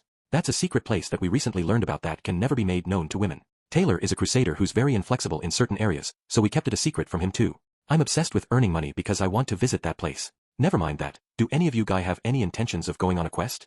Nope. Damn it, they refused immediately. Even if I were to try and team up with someone else, all the adventurers here received the reward money for taking down the general. The only one who's poor like me and interested in working is, oh, hey there Kazuma. Are you heading out on a job? Reacting to Taylor's words, I looked up to see Kazuma and his party. I used to be jealous of the 3 beauties that surrounded him, but after going through all that, all I feel for him is sympathy. Yeah, thanks to a certain priest, I'm buried in debts. Are you saying I was in the wrong? He was only defeated because of me, so you should be appreciating me more. Shower me with praise. Bring me some drinks and fried frog legs as thanks. Shut up. Whose fault do you think it is that I'm struggling so hard right now? You can scold me too, Kazuma. If the stress gets to you, I wouldn't mind taking a severe tongue lashing or two. I don't need that kind of stress relief. Well, I'll be happy as long as I can set off my explosion magic, so I'm fine with going on adventures. I'm begging you, please learn some other spells. I refuse. He sure has his own troubles. Even though he's pretty much the only one who's having money issues like me, he's probably too busy with his own issues to let us adventure together. Plus, if I work together with him and earn some money, it wouldn't change the way my companions regard me at all. Then I'll be seeing you. I didn't move to stop Kazuma, and simply watched as he left. Now, then, what should I do? My friends won't be helping, and it'd probably be useless to ask the other adventurers. Then, all that's left is to search for a quest that I'll be able to do on my own. Finding work by myself, huh? Do I really have no choice but to go alone? It'd be nice if some friends of mine are kind enough to help me out. I got up and pretended to stretch while giving my companions some meaningful looks, but all 3 of them refused to make eye contact with me. Right, shall we head back to the inn? Don't do anything stupid and earn some money properly, alright? Sorry, you'll have to enjoy this by yourself. Not a single one of them offered to help me. How cold can you guys be? I definitely won't treat you guys if I make it big. Sigh, let me go check what requests are up. It'd be great if there's a request that lets me earn money by sleeping and eating. I went up to the notice board to check what was posted up there, but it seems like there are only harsh quests in the winter. It's all crazy stuff like hunting down a pack of 1-strike bears. Attempting those kinds of quests on my own might as well be suicide. Maybe there aren't any good quests because the fee is high. Is this an orc extermination quest? Orcs are a race of pig-faced demi-humans. If I recall correctly, the males were driven to extinction and now only female orcs exist.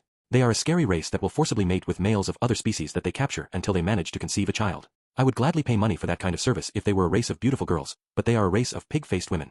Normally, I wouldn't want anything to do with them, but the reward they are offering is surprisingly good. It's not like I can take on the other quests anyway, so I should at least hear the details. I took down the request and brought it to ridiculously large-breasted guild lady. Luna, can you tell me the details of this request? Also, can you let me fondle your breasts when I'm depressed? Oh, Dust-san. How rare to see you accepting a quest. I thought you didn't normally work in winter. Do you want me to call the cops? As expected of someone who deals with rowdy adventurers every day. It's pretty impressive how she can say something so merciless without her smile even faltering. It's just a little joke. I have a few expenses. I really don't want to do this, but I do need to work. I see, you arrived too late to participate in the general subjugation, so you didn't receive any rewards. That request is about the orc subjugation, right? It seems like orcs have been spotted close to a village nearby, and the village requested for them to be subjugated. The men of the village are too afraid to head out, so they are having some labor shortages. If you get caught by a female orc, you'll be milked until you die. It's an ironclad rule for male adventurers to immediately run away if they encounter even a single orc. Because they desire to mate with strong people in order to have strong offspring, it's hard to scare them off with a show of strength. How many of them are there? According to reports, there seem to be around 10 of them. I might be able to handle 1 or 2, but 10 is way too many. No matter what I do, it's impossible for me to handle that number alone. Plus, the consequences of failure are way too harsh. I think it's best if I don't accept this. That's a pity. There's a secret spring known as the Spring of Beauty in that village. Maybe it's due to that, but the village is full of beautiful girls. I wanted to make use of that spring too, but I just couldn't take time off work, and it's not like I could make use of it under such circumstances. Oh yeah, it's not exactly an additional reward, but they left a message to be relayed any adventurers willing to accept the quest. It seems like they are willing to host a welcoming party for them if the situation were to be resolved quickly. Give me more details. As I was considering that request after hearing that story, I felt a couple of quick tugs on the sleeve of my shirt. Ha! Who are you? I turned around to find a small girl looking at me with upturned eyes. So, you finally resorted to kidnapping. Even though it pains me to put a price on the head of an adventurer, I must follow the guild's procedures. What are you talking about? I don't know this little brat. Let go of me. You look handsome, uncle. I'm not a little brat, I'm a young lady. You said orc subjugation earlier. Was that about my village? What's with this brat? Is she from that village? She might have come here with her parents to put up the request. Oh, isn't she the daughter of the client? Seems like Luna recognizes her. Seems like I had the right idea. Guess my intuition is still pretty accurate. I'm not an uncle, I'm a handsome Oni-chan. If it's about the village that's troubled because a group of orcs moved close by, then that's exactly it. Are you from the village, brat? Yeah, uncle. I'm not a brat, I'm a young lady. You are a brat, so stop being so persistent. Anyway, what about it? You see, my father was attacked by the orcs. He managed to escape, but he's locked himself in his room and refuses to come out. He keeps saying stuff like, I'm a regular person, stop. I see. He went through a scary experience, huh? As a man, I sympathize with your dad. He's fortunate to have escaped, but I've heard that going through an experience like that is extremely traumatic. Mom's been saying, get a hold of yourself. You're a man, aren't you? This is why we are poor. The guys at the bar hit on me the other day, you know. And other stuff to encourage him, but he still refuses to come out. I really sympathize with your dad, so, anyway, what about it? You are going to subjugate the orcs, right, uncle? Then can you bring back my birthday present that my dad dropped when running away? Hey, what do you think I am? I'm an adventurer. Defeating orcs is my job. Then, please handle it, handsome Oni-chan. Without hearing my reply, the girl ran back. To someone who seemed to be her mother. Children are so self-centered. Well, I shouldn't care too much about a little brat. Part 2. After accepting the quest, I moved to a place where I could calmly think about what I should do next. I feel like I got tricked by Luna a little, but either way I still needed to accept the request. I can't make use of that shop without money. The place that Keith let slip was that succubus shop. The succubus have a mutually beneficial relationship with the town of Axel. They allow male adventurers to fulfill their erotic desires by giving them sweet dreams, and in turn take only a small portion of vitality and a little bit of money. We'll feel refreshed, and the succubi will be able to obtain the vitality they need to live. It's a mutually beneficial relationship. Pretty well thought out, isn't it? That said, it would be problematic if it becomes known that we have dealings with devils, so the existence of the shop is a closely guarded secret known only to male adventurers. Since it's only a dream, any kind of erotic situation is allowed. I've been visiting that place every day since I learned of its existence, but right now I don't even have that little bit of money. Female orcs, huh?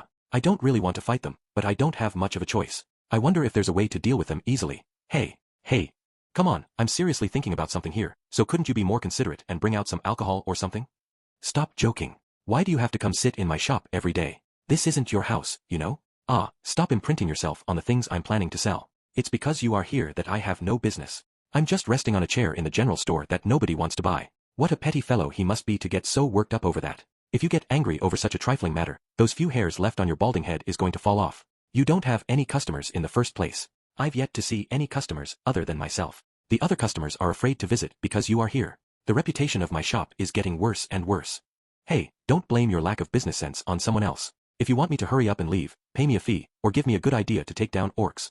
I doubt that the storekeeper of a general goods store will be able to give me any good ideas, but I'm completely stuck. Hearing what others have to say might lead to something. Pay you a fee, you really are a complete thug. Still, what's that about taking down orcs? I accepted a quest to subjugate orcs. I'm wondering if there's a way to easily beat all of them. Just fight them up front and beat them normally. You shouldn't have accepted the quest if you didn't want to do that. If you didn't, Mitsurugi-san might have ended up accepting it. The client would be cheering for joy if that happened. Mitsurugi again? I feel like I've been hearing about nothing but talk of Kazuma and Mitsurugi lately. Mitsurugi, huh? Come to think of it, he's at fault for making me lose such a large fortune. I got blinded after receiving such a large sum at once, that's why I ended up wasting it all.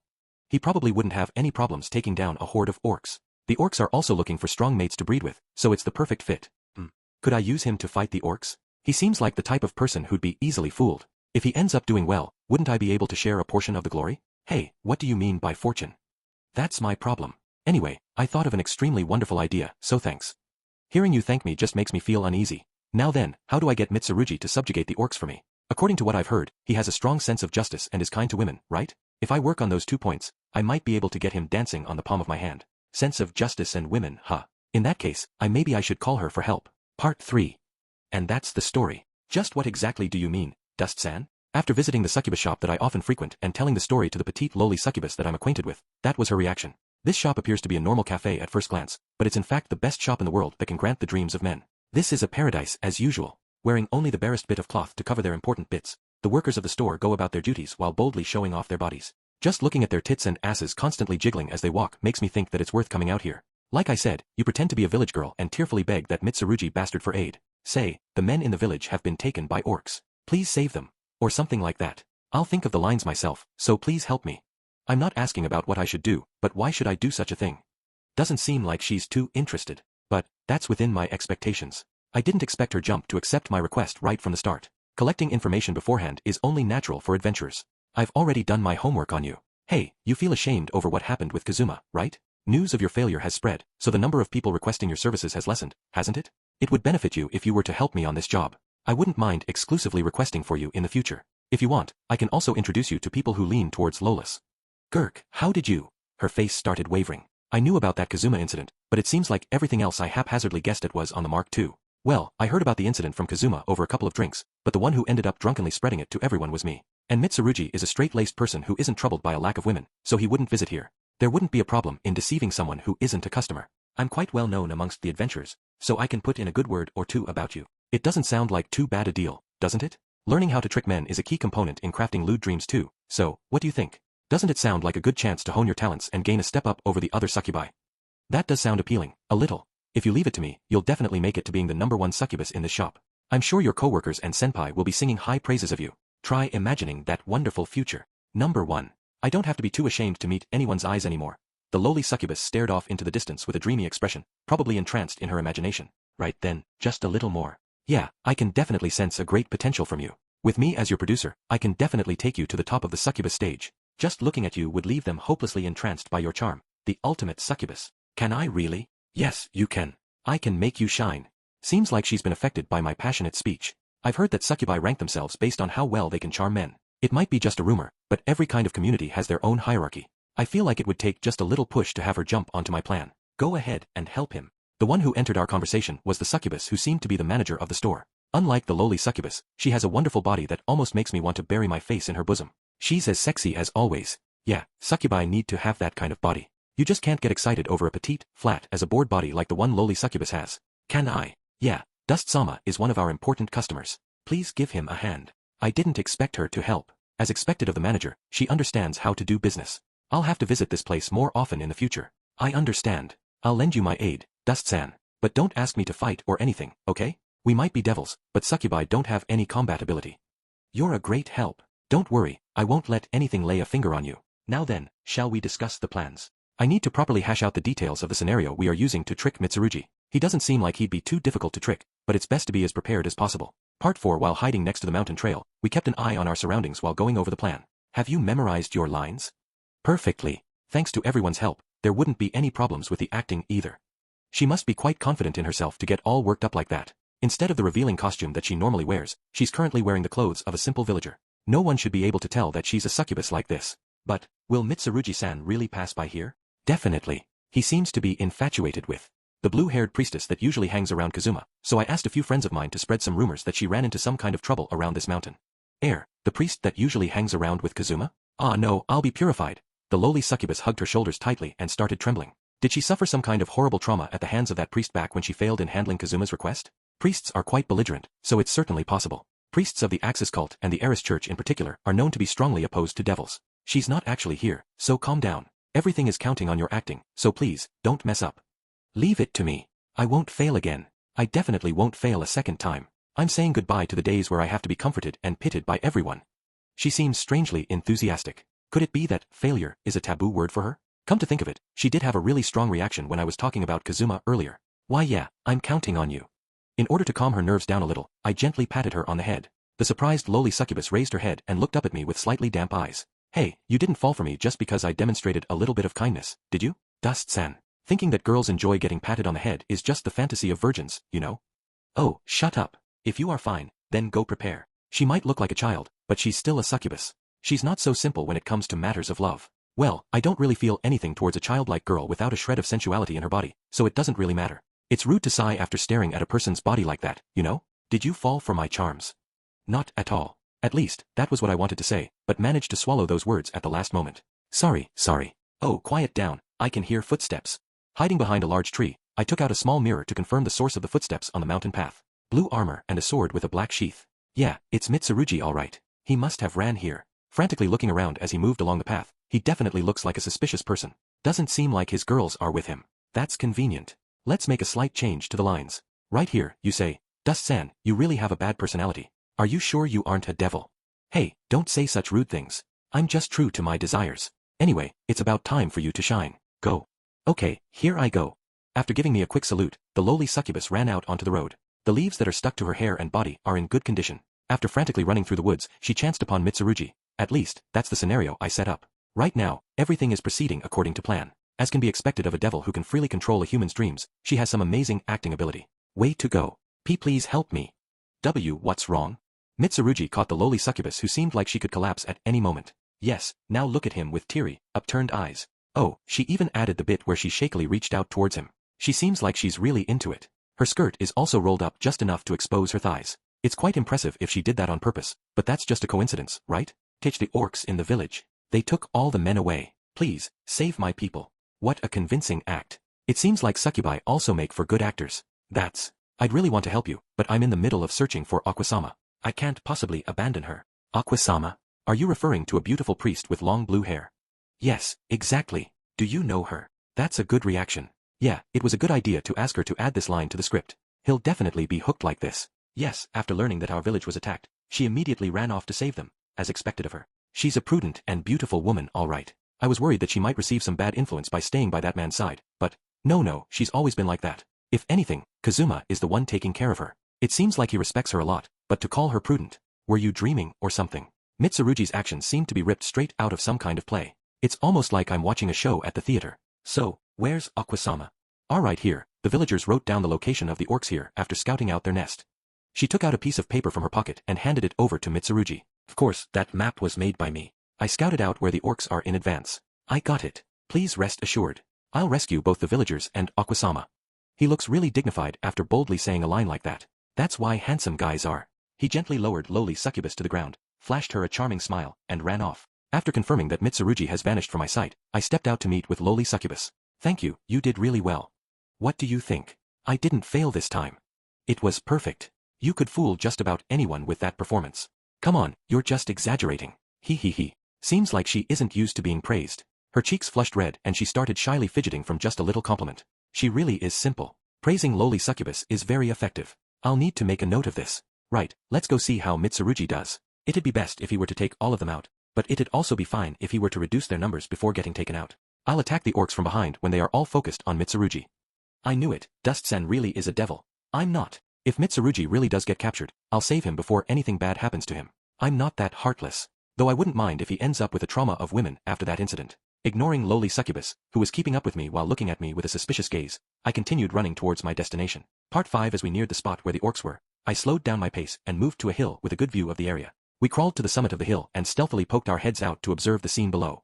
Mitsurugi is standing in the middle of the group of defeated orcs. Did he defeat them all by himself? He seems to be breathing heavily, but he doesn't have a single scratch on him. Yeah, he's strong all right. Aquasama. Where are you, Aquasama? He shouted that while checking inside the tent that was set up there. If I leave it as it is, he might end up visiting the village to ask questions. If that happens, all my schemes would be unraveled. Can I ask you to handle the rest? Just tell him that the villagers have been saved and Aquasama left, right? Yeah, that'll be fine. Spreading her wings from her back, she flew down to the path, just out of Mitsurugi's sight, before running towards him. I couldn't hear their words from here, but judging from his gestures and body language, it seems like he gets the gist. Right, that takes care of things. Now all I have to do is collect proof of their extermination and search their nest for anything valuable. After Mitsurugi left the place, I moved down to the camp and searched the corpses for anything valuable together with lowly succubus. After some time, I determined that we've gotten everything of worth and stretched my back. You sure put your all into searching. Orcs and the like don't usually use any valuable equipment. Did you find anything good? Not at all. I thought that there'd be at least a little bit of gold in there, but there was nothing. Well, having Mitsurugi take them on shore made things easier for me. That Mitsurugi-san person was really obsessed with Aquasama. It's a little frightening. Well, he must be a little knocked in the head to hold someone like her in such high regard. Why are you here? This familiar voice that suddenly shouted from behind me is. I slowly turned around to see Mitsurugi glaring daggers at us with his arm outstretched. Oh, what a coincidence. Is that so? I thought that it'd be too dangerous for a little girl to make her way back to the village on her own, so I doubled back. Okay, sure, maybe it's just coincidence that we happen to meet in the same place where a bunch of orcs were just killed. But why are you and that village girl so familiar with each other? It's as if you knew each other. Crap, he was watching us. Depending on how much he heard, I'm going to need to change my answer. I do not know Dust-san at all. We just met and haven't even exchanged a single word yet. You idiot. Are you an airhead? She committed a fatal mistake in her panic. Oh, even though the two of you were chatting so animatedly with each other? And if you haven't exchanged a single word with him, how do you know his name? Don't plead for help with those teary eyes of yours. You break way too easily under pressure. What should I do to get out of this? This isn't the first time I've fallen into a bad situation. Come on, there has to be a way. What have I been doing? Where is this place? You are that succubus. I remember now. I've been mesmerized by this devil. She's the mastermind behind everything. I offered a scapegoat to Mitsurugi. Wait, what? What are you saying, Dust-san? You were the one who planned all this. I tried to push lowly succubus away as she tearfully clung to my chest. Damn, she's surprisingly strong. I can't get her away at all. I have no idea what you are talking about. Hey, Mitsurugi, don't be fooled by her honeyed words. She's a devil. Devils are the natural enemies of gods. That means she's the natural enemy of that priestess you know. You are the worst. You devil, scum, trash, tisk, say whatever you want. I'm just looking out for myself. If you're a succubus, try charming me with that pitiful body of yours. See, look at this, she has a devil's tail on her butt. As I thrust my hand into her skirt to pull out her tail, Mitsurugi averted his eyes. Lowly succubus responded by repeatedly screaming, pervert, as she slapped at me. Even though she reveals much more skin on a daily basis. I really don't get where her line is. Well, it does indeed seem that she is a devil. Right? Then you know that I'm innocent, right? Yeah, seems like everything's heading my way. Mitsurugi seems like a soft person. Even knowing she's a devil, he probably won't be able to raise a hand towards someone who looks that much like a little girl. This way, everyone will be able to make it out fine. Don't fall for his words. This man bought your valued sword for a pittance and sold it back to you with an outrageous markup in order to fleece money off you. Why, you little. Where did you learn that from? You proudly boasted about that when you came into our shop, all drunk the other day. Right, I feel like I've said something like that. The sound of a sword being drawn from a sheath reached my ears. Wait, can't you put your sword back into its sheath and civilly talk this out? Talking things through is something that only humans are capable of. Dwarves, elves, us devils, and even some monsters are capable of talking too, you know? Shut up, lowly succubus. I'm desperately trying to calm him down. Can't you read the mood? Mitsurugi raised his sword, glaring coldly at us with a pitiless expression. That's the expression of a guy who won't listen to any excuses. I quickly turned lowly succubus around and lifted up her skirt. Kya, what are you doing? What are you dash? Are you two teenage girls? The moment Mitsurugi awkwardly averted his gaze, I grabbed lowly succubus under my arm and ran with all of my might. Stop right there. As if there's an idiot who would stop when they are told to. Did drawing your other magic sword make it hard for you to run? Don't force it now. I didn't forget to leave a parting line before I leaving the scene. It's a pity that I couldn't turn back to look at his expression, but I managed to make a clean escape. Say, are you really not a devil? Stop asking me that. I'm obviously not. Stop looking at me with such a doubtful gaze. I'm a morally upright adventurer. Part 6, damn it, I really went through a lot of shit after that. First it turns out that all the young women happened to be out in the city when I visited that village. What was that about a village full of pretty girls? They were all just dried grapes. Then when I tried to report the quest the next day, it turns out Mitsurugi has already beaten me to it, so I didn't see a lick of gold from that orc subjugation quest. To make it worse, Lin found out everything I did, so I ended up getting hateful looks and lectures about paying back my debts. It's just bad things happening one after another. I know. I was there. Lowly succubus calmly responded to my grumbling as she busied herself with cleaning up the store. Because it isn't business hours yet, lowly succubus and I were the only ones in the store. Will you please go home? You're in the way. That's not how you speak to a customer, you know? You don't have money, do you? No. If only it weren't for Mitsurugi, I'd have a fat purse by now. I'd be laughing and having a mug of beer if he didn't go back and do something unnecessary. It's all Mitsurugi's fault that I don't have any money. Dust-san, do you know the saying, you reap what you sow?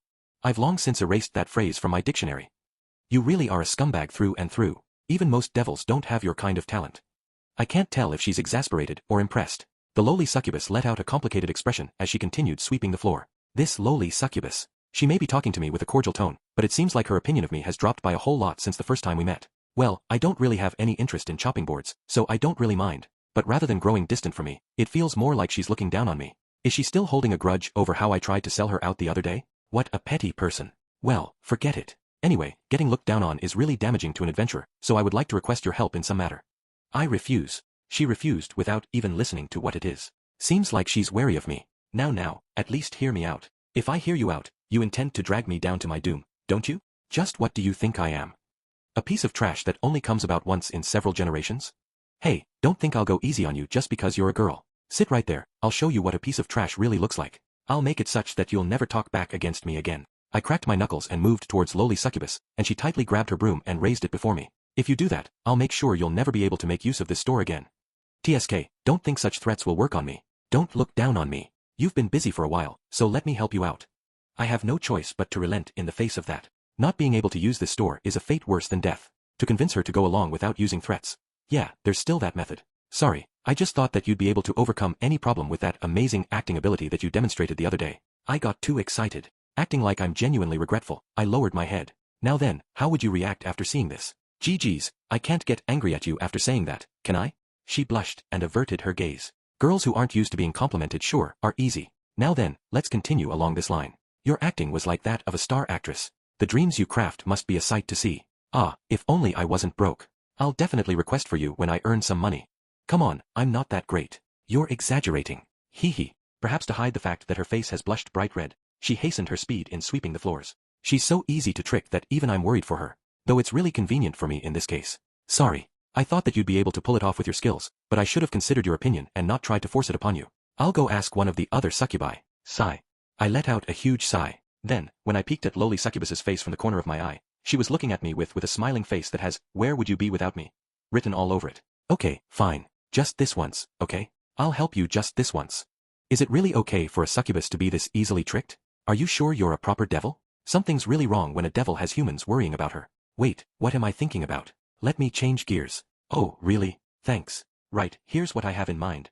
I whispered to her. At first she was nodding along happily, but when it came to the last bit she suddenly balked and turned to look at me with a cold, scornful gaze. I'm fine with letting Mitsurugi-san see a dream, but isn't that dream too horrible? What are you saying? You are a devil. I'm just asking you to show him a dream where he gets into an erotic situation with that priestess he likes so much, and just before he gets into bed, she turns into a female orc and attacks him.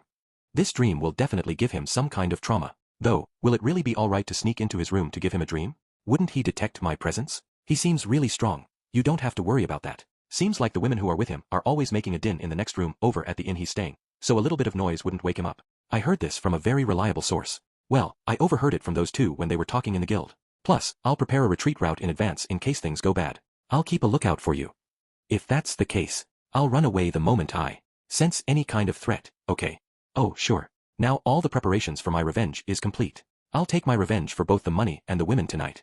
Mwahahaha. You really are a devil. I decided to ignore lowly succubus' little joke. Part 7. Almost as if it was to outrun the dawn, lowly succubus and I frantically ran through the back alleys. I knew it. It was impossible. Oh, shut up. Just focus on running. Damn it, why did things turn out like this? It was all going well when we snuck in.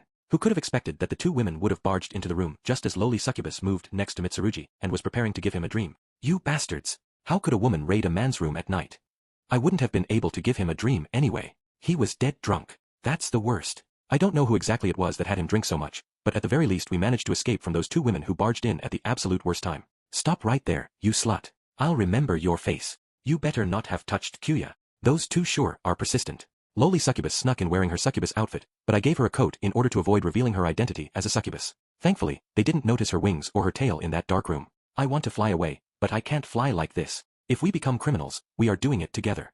No, if they catch me, I'll be purified. You can go turn yourself in on your own. I refuse. I don't mind getting caught by the police, but I definitely am not getting caught because I tried to sneak into a guy's room. I absolutely refuse. If something like this were to be made known, my life as an adventurer, and as a man, would be over. I'll be abandoned by my companions. I'll definitely escape. Ah, that was the worst. We managed to shake them off somehow. It would have been really bad if we were caught. I kind of feel sorry for Mitsurugi for having to deal with such women every day. Damn it. This is all Dustsan's fault. That was really close. In the end, we continued running until dawn, and somehow managed to get away with our lives. Socially, or otherwise. It's gotten quite bright outside when we walked out to the main street. I guess it's about time for the shops to start opening up. Sigh, I'm tired.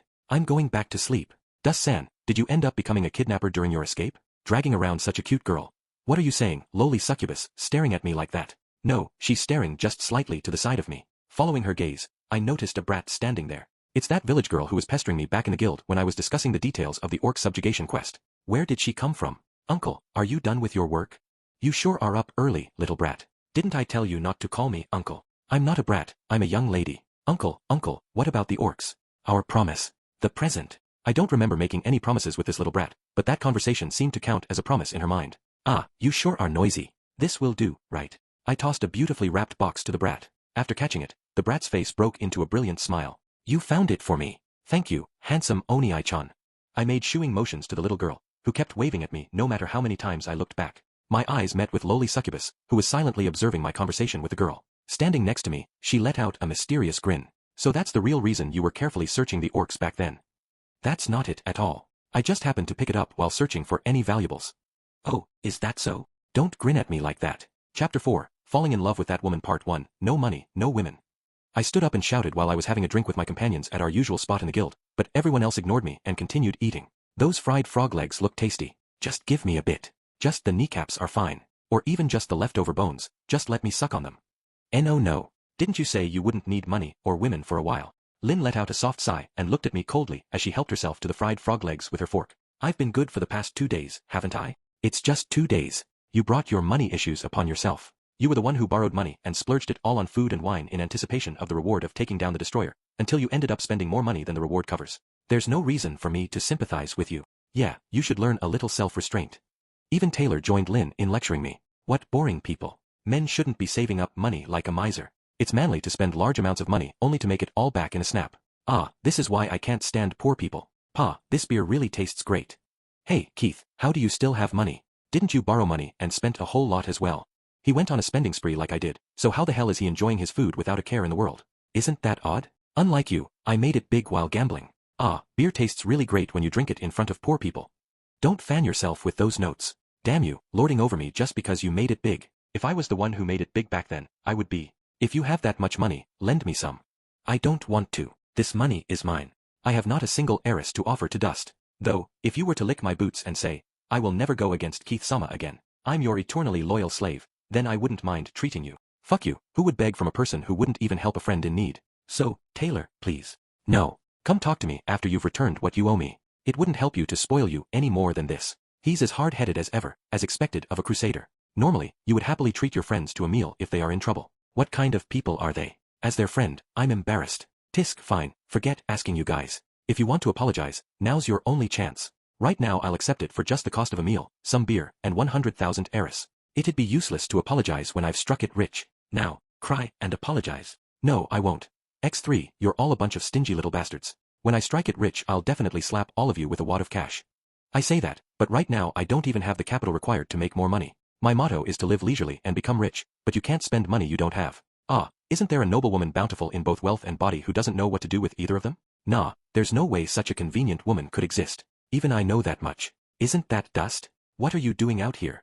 The person who called out to me was the blonde crusader who was in Kazuma's party. Her looks and figure are both outstanding, but my impression of her changed drastically after going on that adventure with her. Also, I was really taken aback by what we recently found out about her. Yo, Darkness. No, wait, it's Lalatina, right?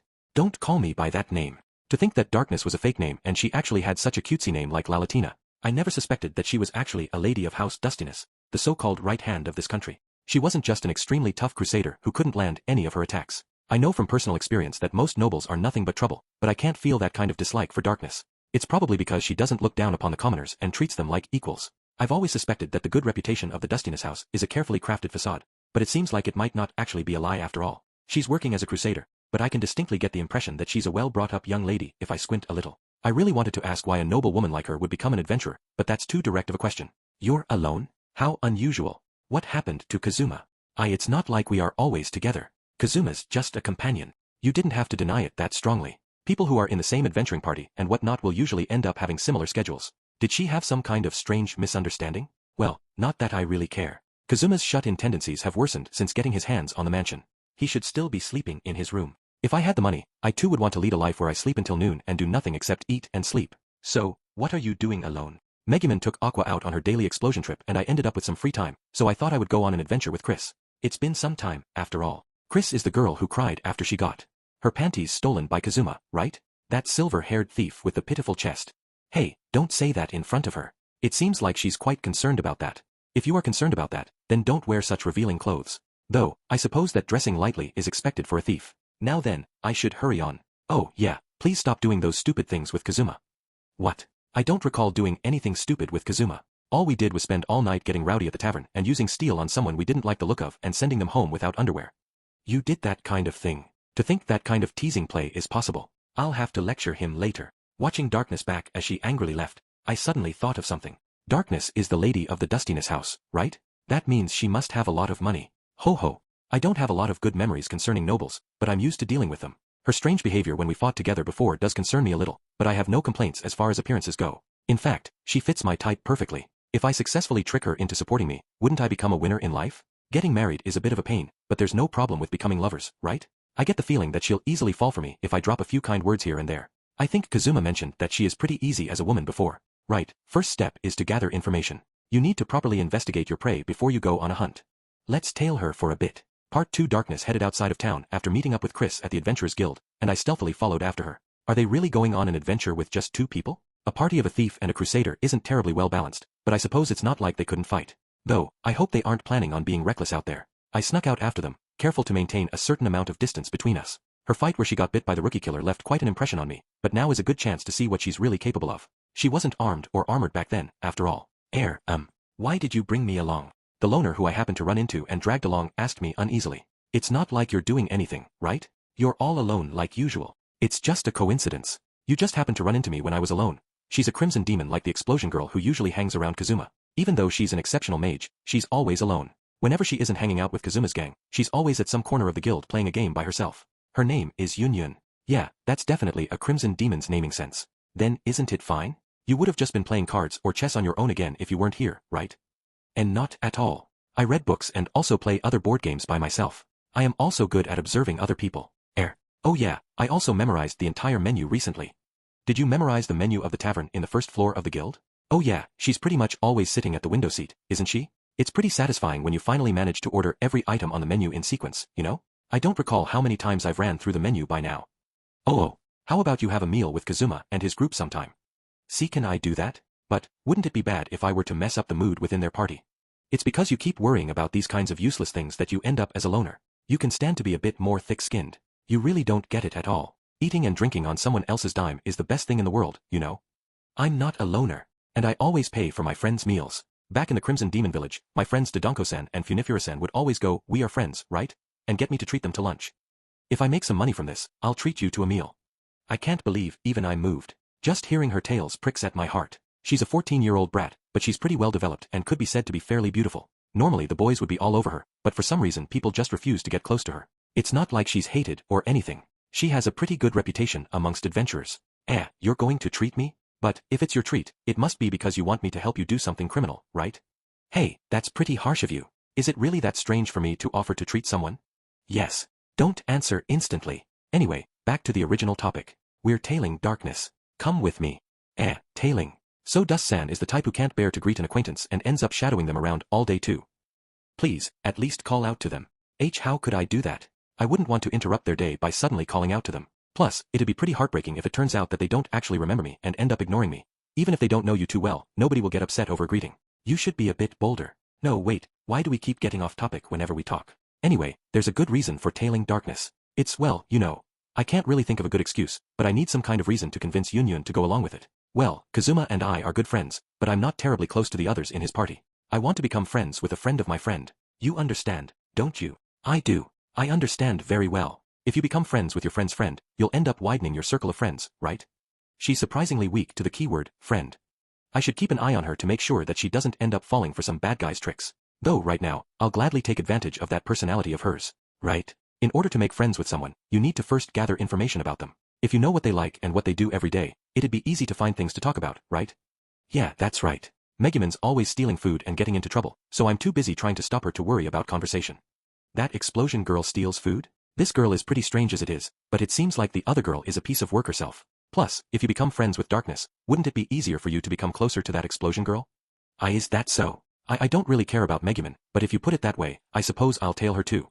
It's really great that her buttons are so obvious. I told her that it was coincidence that we met, but I actually visited places that she was likely to be at while I was tailing Darkness. And as I expected, she was browsing the books in front of the bookstore. She was warily looking around the romance novel section before moving to the counter. I greeted her just as she was about to pay for the books, and she almost jumped out of her skin. In the event that we end up being discovered, it'd be easier to come up with an acceptable excuse if she was with me. Part 3. After moving along the plains for a while, Darkness and Chris ran across a couple of goblins. Even if they only have 2 people, it should be easy for them to take on a couple of goblins. First, Darkness charged directly at them, causing the 2 goblins to focus their attacks on her.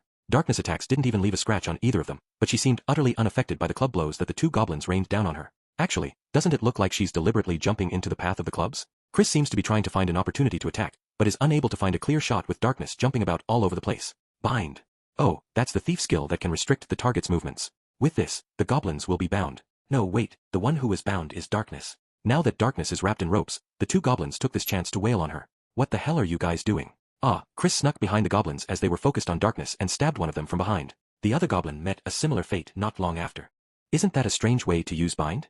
Normally you'd use it on enemies. Also, did I imagine it? Or did Darkness jump into the path of the bind of her own volition? Say, did she jump into the path of the bind? Sure seems like it. Yunyun slapped my shoulder and asked me a question, and I answered affirmatively.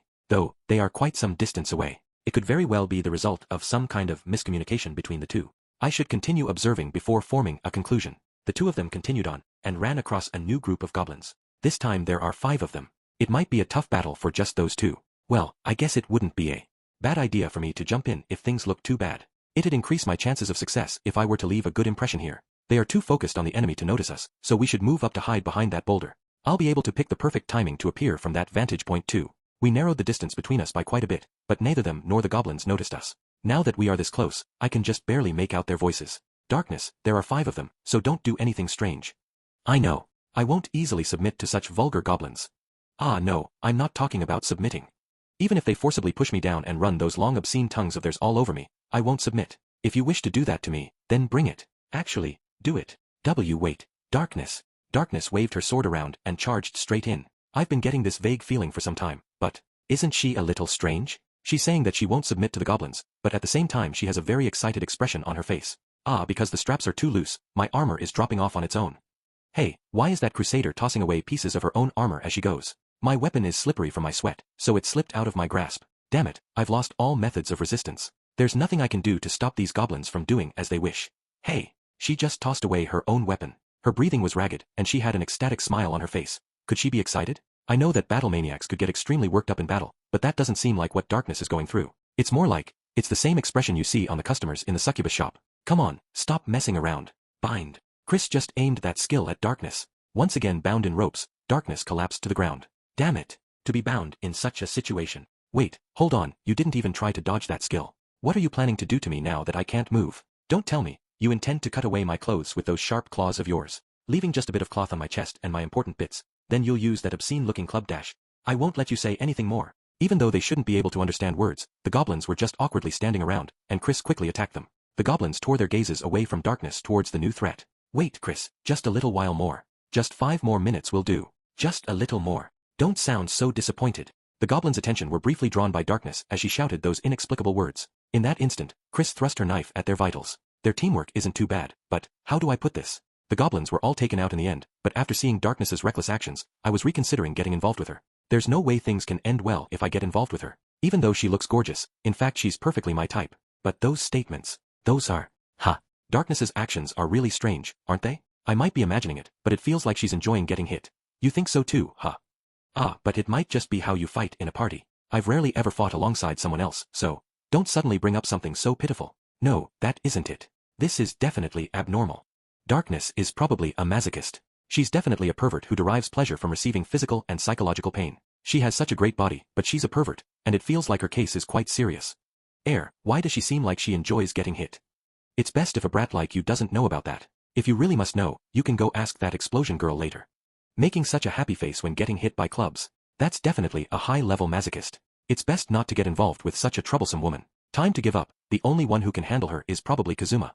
Let's leave before we are discovered. I slowly turned around, but froze after hearing what came next. Darkness, you are going to get abandoned by Kazuma and the others someday if you keep doing that kind of stuff. What? Using me for everything I'm worth, then throwing me away like an old rag. How humiliating. Don't look so happy while saying that. I've been meaning to ask for some time, just what kind of man is your type? Normally, I wouldn't be interested in such meaningless girls' talk, but I suppose I should at least find out what Darkness's type is. Perhaps I could trick Keith into going out with her and reap some of the rewards that way. Plus, Dust-san, please wait. Let's listen for a little while more. Yun was clutching onto my sleeve with a death grip, her eyes shimmering with interest as she listened carefully to what they were saying. Girls sure love talking about matters of romance. I don't really care about their figure, but he must be a pervert who seems to be constantly full of lewd thoughts, staring at other women with a vulgar smile on his face all year long. He would score a lot of points if he is a trashy person who underestimates the harshness of life in order to get away with as little work as possible. And if he was in debt, even better. Someone who doesn't work and just drinks all day. Okay, that's enough. Darkness. Seems like I need to properly lecture you one of these days. So that sort of trashy person is her type. As if such a bottom-feeding scum of a person would be so easily. Hey, why are you looking at me, Yun? Don't you meet all of those conditions, Dust-san? Actually, it sounds like she's describing you in particular. I don't follow at all. Hey, don't say stupid things. I'm not that bad of a fiend. Don't make fun of me. If I have to pick a person, that description was definitely closer to Kazuma. Then, please answer these questions. Where did this come from? Question 1. What would you do if you see a sexy girl who fits your type at the bar? Obviously, I would immediately hit on her. Also, it'd be nice if I could cop a feel or two while pretending I'm drunk. Hey, say something. Why are you silently looking away? Question 2. Would you rather gain enough money to live a leisurely life without doing anything, or gain fame and riches after overcoming a tough challenge with your companions? Obviously, I'd want to gain a fortune without doing anything. I didn't even finish my question. Sigh. It's pretty rude to sigh while looking at someone's face. Anyone would have given the same answer. There's no need to even consider it. Question 3. You are currently laden with debts. Yeah, as usual. Question 4. Beer is most delicious when you skip work to drink. Yeah, that's the best kind of drink. You really are compatible with darkness. This girl is looking at me with narrowed eyes and a gentle smile. Just about everyone should have answered the same way as me. What's there to even be conflicted about? Yun suddenly fell silent and looked down, crossing her arms and mumbling to herself. Just what came over her? After doing that for a while, she suddenly raised her head, stared at me with a determined glare and nodded. Don't tell me, Dust-san, do you like Darkness-san? You wanted to find out more about the person you liked, that's why you were tailing her. If that's the case, then everything makes sense. So that's why you were so passionate about this. I've read about such characters who can't honestly confess in my stories. She has some kind of grave misunderstanding. Well, that was my original plan, but after seeing what just happened, I don't feel like going through with it anymore. I thought that it would be some kind of torture for any girl to go out with Dust-san, but I'm relieved after hearing her type. Leave everything to me. I've read a lot of romance books. Sorry to rain on your parade after you've gotten all fired up, but Darkness is a little too dash. It's not just books, I'm very interested in actual love affairs as well, so I'll do my best. That time with Vanir-san was a little special, but this time it'll definitely work. It's useless. She doesn't seem like she has any intention of listening to my words. Come to think of it, she was really fired up back during Vanir's love incident, wasn't she? If I turn a blind eye to Darkness's personality, she's actually a pretty good woman. It'll be nothing but trouble if I get too involved with nobles, but if she falls for me, I can get her to support me. Yeah, let's see how far this goes. Part 4. A couple of days after that, Yun called me to meet her at a cafe. When I arrived, a tuxedoed man wearing a mask, Sir Vanir, was also there with her. Sir Vanir is an extremely powerful devil, a high-ranking Duke of Hell. After a little incident, Yun, Sir Vanir, and I will often come together for some reason or another. This all started when Sir started a side business at the Adventurers Guild to shore up the finances of a certain magic item shop that he worked at, though for some reason it turned into us helping Yun make friends. That ended up heading off in some strange directions, but I think she's slightly less of a loner now. Still, what is Sir doing here? You're late. I thought I told you to meet up before noon. It's way past noon now. Sorry. Please give me a little more time to decide on my order. Yun lowered her head to the waitress. Seems like she's been in this cafe for quite some time, if the irritated expression on the waitress's face as she headed back inside is any indication. You're 10 years too early to get me to show up on time. You're the one who's late. Why are you so arrogant? You're an exceptional piece of trash, as usual. Moi only came along because moi foresaw wonderful dark emotions down this path, but to keep moi waiting for so long. Sorry, sir. I don't really care about her, but I didn't know you would be here as well, sir. The Crimson Demon girl who strongly reacts to the word friend was engrossed in the books at my store. I saw some interesting things when I took a peek into her future, so here I am. What do you mean by not caring about me? Never mind. Anyway, about wooing Darkness-san. Wooing Darkness? What are you talking about? I've just woken up. What kind of nonsense are you spouting first thing in the morning? Why do I have to court that high-level masochist? Did you really forget? Is your head really filled with Tokorotan slime? If we remove your desires, just what will be left of Dust-san? I thought she would have been angry, but she suddenly looked at me with a pitiful gaze.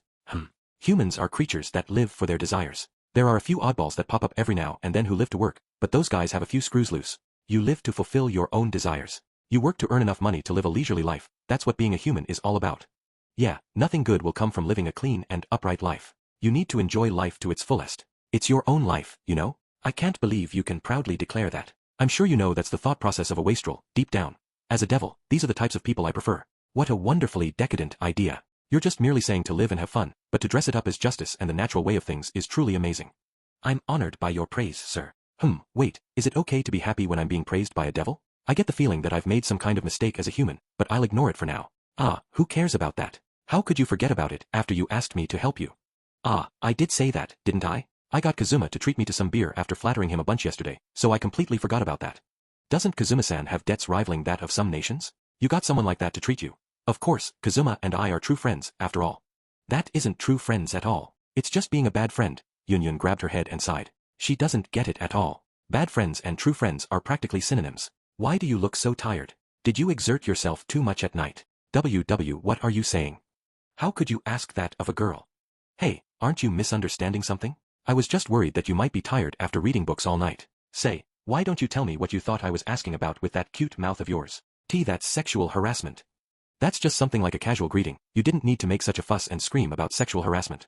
Though, when I said something similar to Luna, she ended up not giving me a job for a week. You shouldn't talk about romance or matters of love in front of her. Seems like she's too busy with her job to worry about such matters. She reacts strongly to the word marriage, so you must never mention it in front of her. This is an ironclad rule amongst us adventurers. Yes, these are some wonderful dark emotions indeed. It seems I do not need to worry about food with you around. By the way, the adventurer who always chickens out at the critical moment is already wealthy enough to pay off that debt. Seems like Kazuma is doing pretty well for himself. He ended up rich by selling his inventions to Sir. I really could stand to learn a thing or two from his skills as a businessman. Right, back to the original topic. I've been studying to better understand modern romance. Please take a look at these. These are a small portion of my favorite books, and they are all trending romance novels. She spread the stack of novels on the table in front of me. It seems like she's very knowledgeable about books due to being alone all the time. They all had strange titles like, Thy Name, Avoiding My Brother-in-Law at the Center of the Demon World, and I Want to Hug and Eat You Up. These are all written by the same author. Apparently, he came here from a faraway country. He specializes in writing romance novels, and frequently emphasizes that these are all original works that aren't copied from any other source. Well, I don't really care about that. So, what about them? These are all popular romance novels amongst women. That means that what's written here is the ideal romance that young women desire. I see. I don't really get these kinds of things. Human love affairs aren't exactly part of Moi's expertise either. Yeah, I know full well you two aren't familiar with romance from that incident with Luna. So using these as reference, I've come up with a bunch of acts that'll make women swoon. And this is it. Yunyun slammed down a piece of paper she had written in advance. Written on it is an entire essay. Wasn't she reluctantly forced into helping me? She seems more motivated than I am. Let's start with something simple. Kabadon. Oh, I know that. I often use it when threatening someone. It's a method to demonstrate your strength and manliness, yes? It's a great way to threaten weak-looking guys at the bar. It's really amusing to watch their expressions of fear when you back them to a wall and slam down hard on it. That's not quite it. There are some similarities, but it's a different thing entirely. Vanir-san is usually pretty reliable, unlike Dust-san, but you can't be counted on when it comes to matters of romance. Kabadon is when you stand in front of a pretty girl standing next to a wall and slam your hand against the wall next to her head. Isn't that the same thing? What's so enjoyable about having that done to you? Ah wait, considering Darkness's personality, she might enjoy that. That girl with special inclinations would be quite happy about that. Rather than a wall, wouldn't she be happier if you hit her directly? No, you can't do that. That aside, well, this is a bit of a cliché, but there's arriving in the nick of time to save her when she's in trouble. That will make her admire you. In that case, maybe I could call Keith and the others to help out and threaten Darkness. But wait, wouldn't she enjoy being in that situation?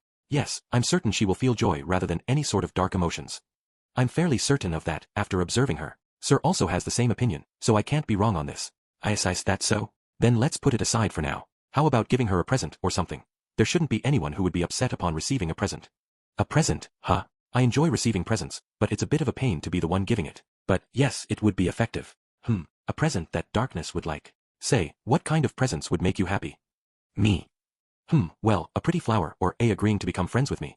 Leaving aside the first part for the moment. She has a few people she can talk to like Sir and me now, but it seems like her number of friends is still depressingly low. By the way, what do you think would make a good present for her, Sir? A whip, candles, or some rough ropes would make good presents for her. She would also be happy with a wooden horse. What is she going to do with such things? Yunyun tilted her head in confusion, but I don't feel like going into detail. Sir's suggestions don't sound too bad, but it feels like she'll stab me the moment I present them to her. Still, a present. What does Darkness like in the first place? It'd be easier if we knew what she liked. What Darkness-san likes. How about asking someone that she's close to? Yeah, maybe we should ask Kazuma and the others. I'm sure those guys would know a thing or two about her preferences. Moi will continue watching from the sidelines. This will lead to a very interesting future. The devil who sees all, Vanir, so declares. I'm a little worried about Vanir-san's words, but I also want to gather information, so let's do our best. She's definitely more motivated than I am. Regardless of her claims, it seems like girls will always be interested in matters of romance. Maybe I should put some effort into this as well. Can you please place an order already? And please keep it down. The waitress who interrupted our conversation had a vein clearly popping on her forehead, only barely hiding her anger behind a stiff smile. Oh yeah, this was a cafe, wasn't it? I completely forgot about it in our conversation. Sorry. Can I get 3 of your recommended items? What are you saying? Don't just order for me. I wouldn't mind if you were treating me, but if that's the case I'd rather have a beer at a more respectable shop. Oh by the way, I don't have any money, so don't bother trying to ask me to pay up. Moi am also broke thanks to a certain incompetent shop owner. I don't intend to accrue any unnecessary expenses. Thinking about it, rather than buying food from this trendy and overpriced shop, it'd be better to buy the ingredients and prepare a meal myself.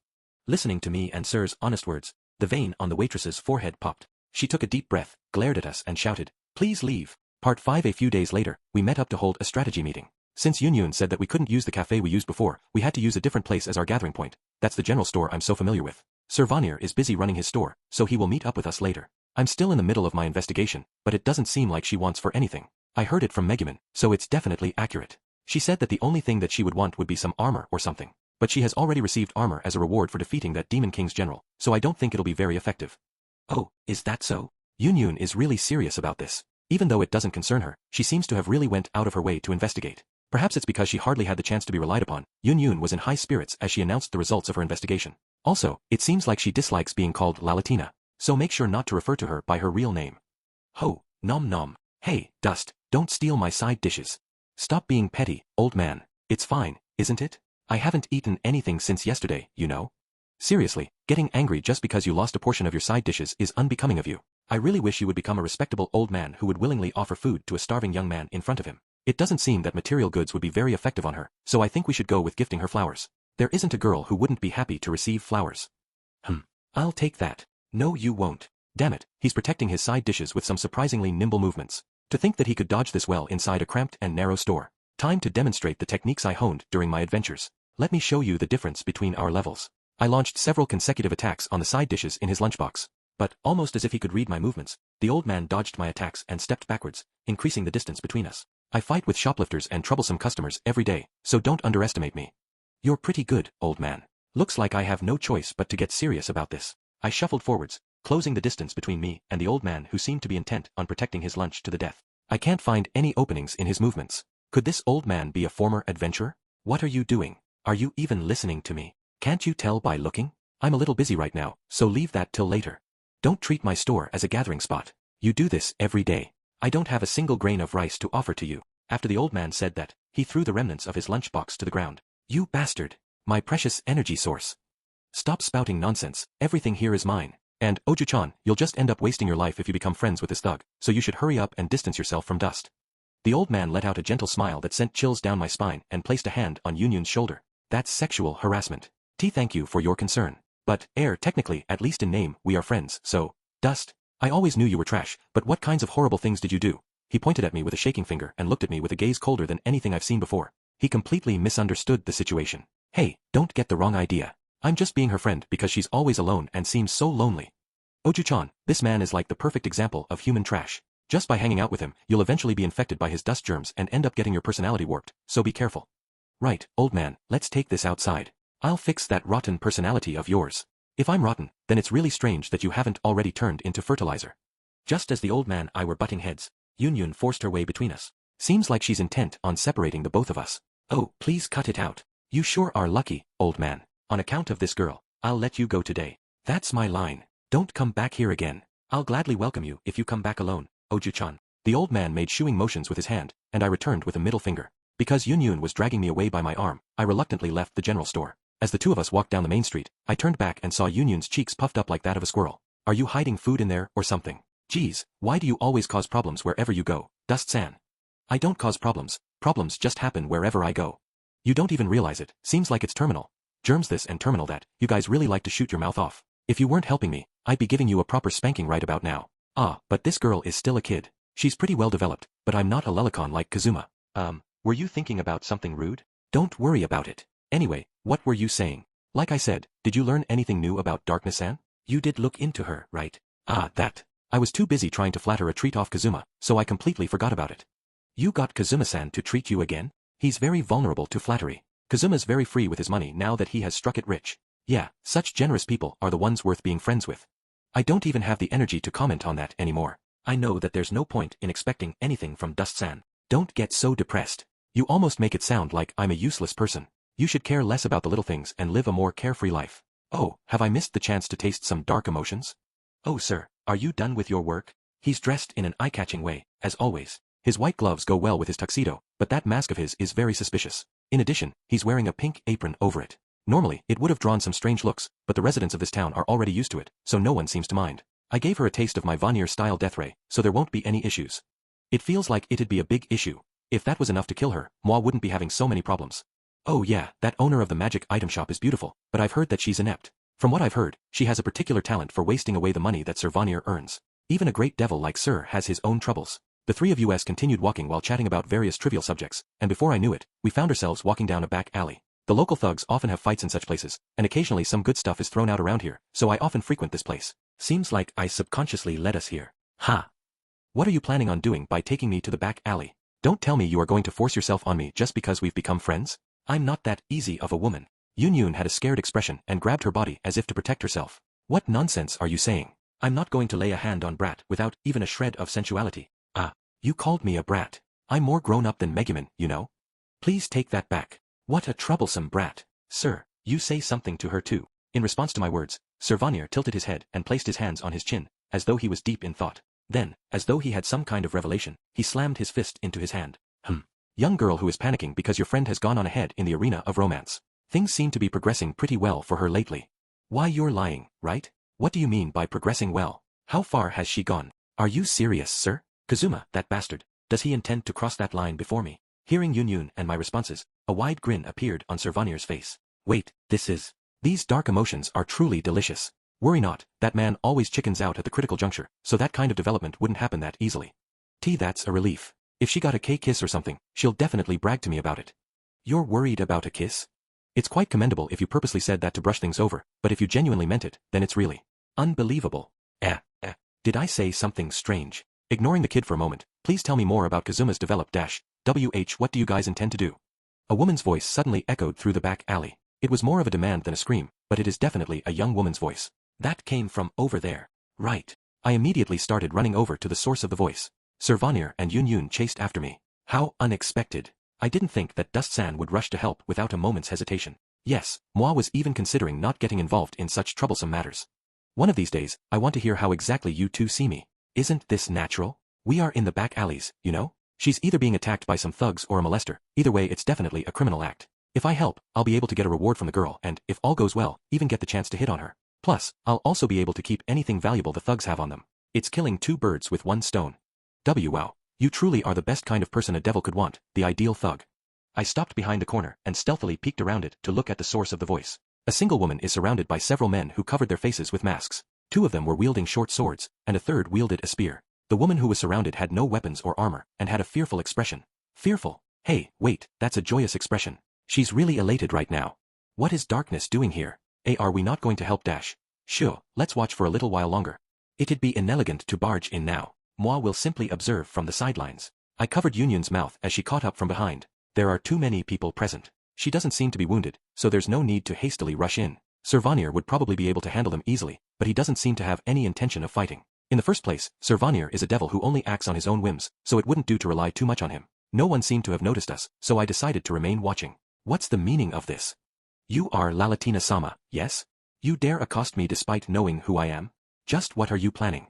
Well, you can ask your father about that later. Now, come quietly with us if you wish to see him again. This might be bigger than I expected. If they are attacking Darkness despite knowing who she is, then it could only be some kind of power play, or they intend on holding her for ransom. How troublesome. Did you say something?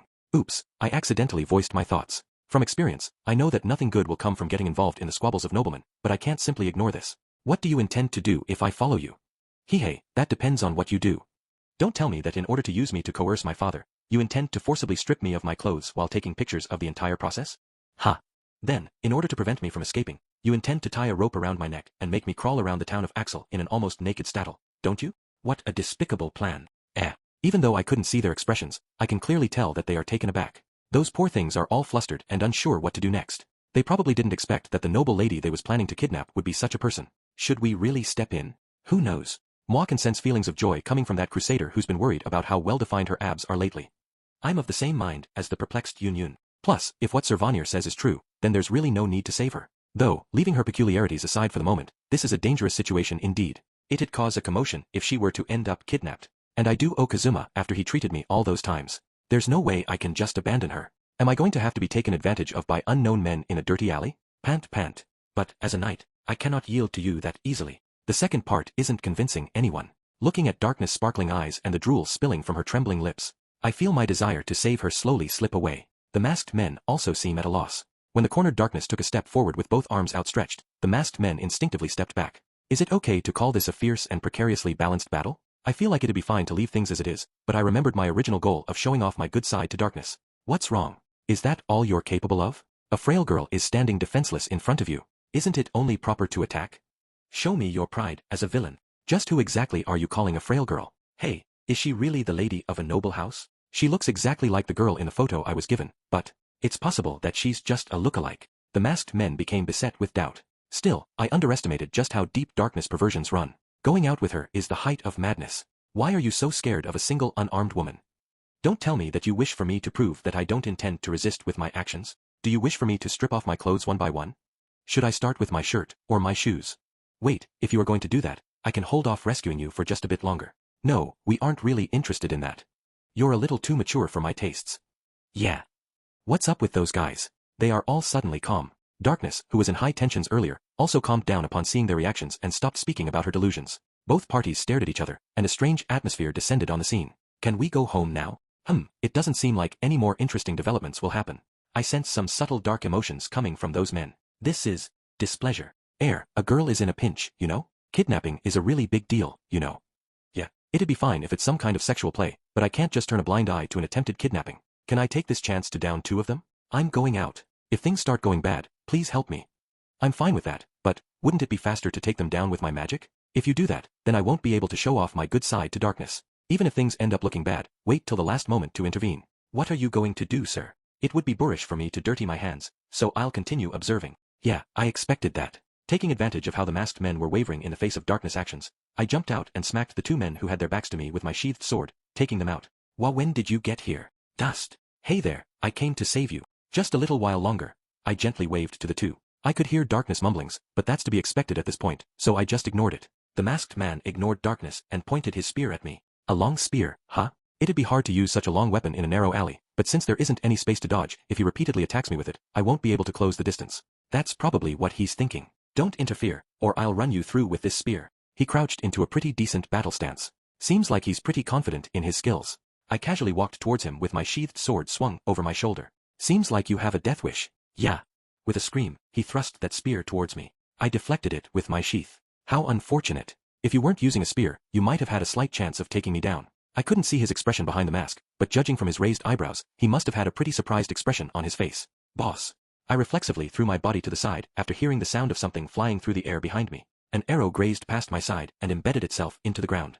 Looking back, 3 new masked men have appeared from a different side alley. Good timing. Take care of this man. Crap. I shouldn't have let my sense of justice get the better of me. It'd be pretty tough to take on this number of people head-on. I would run, but they have me pincered from both sides. And it might just be my imagination, but I can feel someone staring at me with some serious killing intent. Do they have a highly skilled warrior with them? Should I seek help from Yun Yun? Though if I do that, I get the feeling that she'll steal all of my glory. Seems like you wanted play the hero. Well, too bad for you. He's probably smiling from ear to ear underneath that mask. Just hearing his infuriating voice gave me a clear impression of what kind of expression he had underneath. Now, then, what should I do? Can I leave a better impression on Darkness by demonstrating my skills? Heh. If you guys turn tail and run away right now, I might consider sparing your lives. Ha. Do you not understand the kind of situation you're in? Even the 2 guys who you knocked out should be. Hey, hurry up and get up. Gore, you've got some real guts to do that.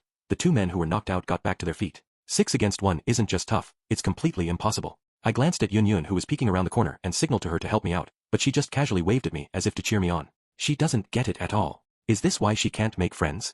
Because she can't read the mood? Oh screw this. I can't rely on Sir or that little brat. I'll just have to find some way out of this by myself. Don't worry about me, just run. I always wanted to say that line. Yeah, that felt pretty good.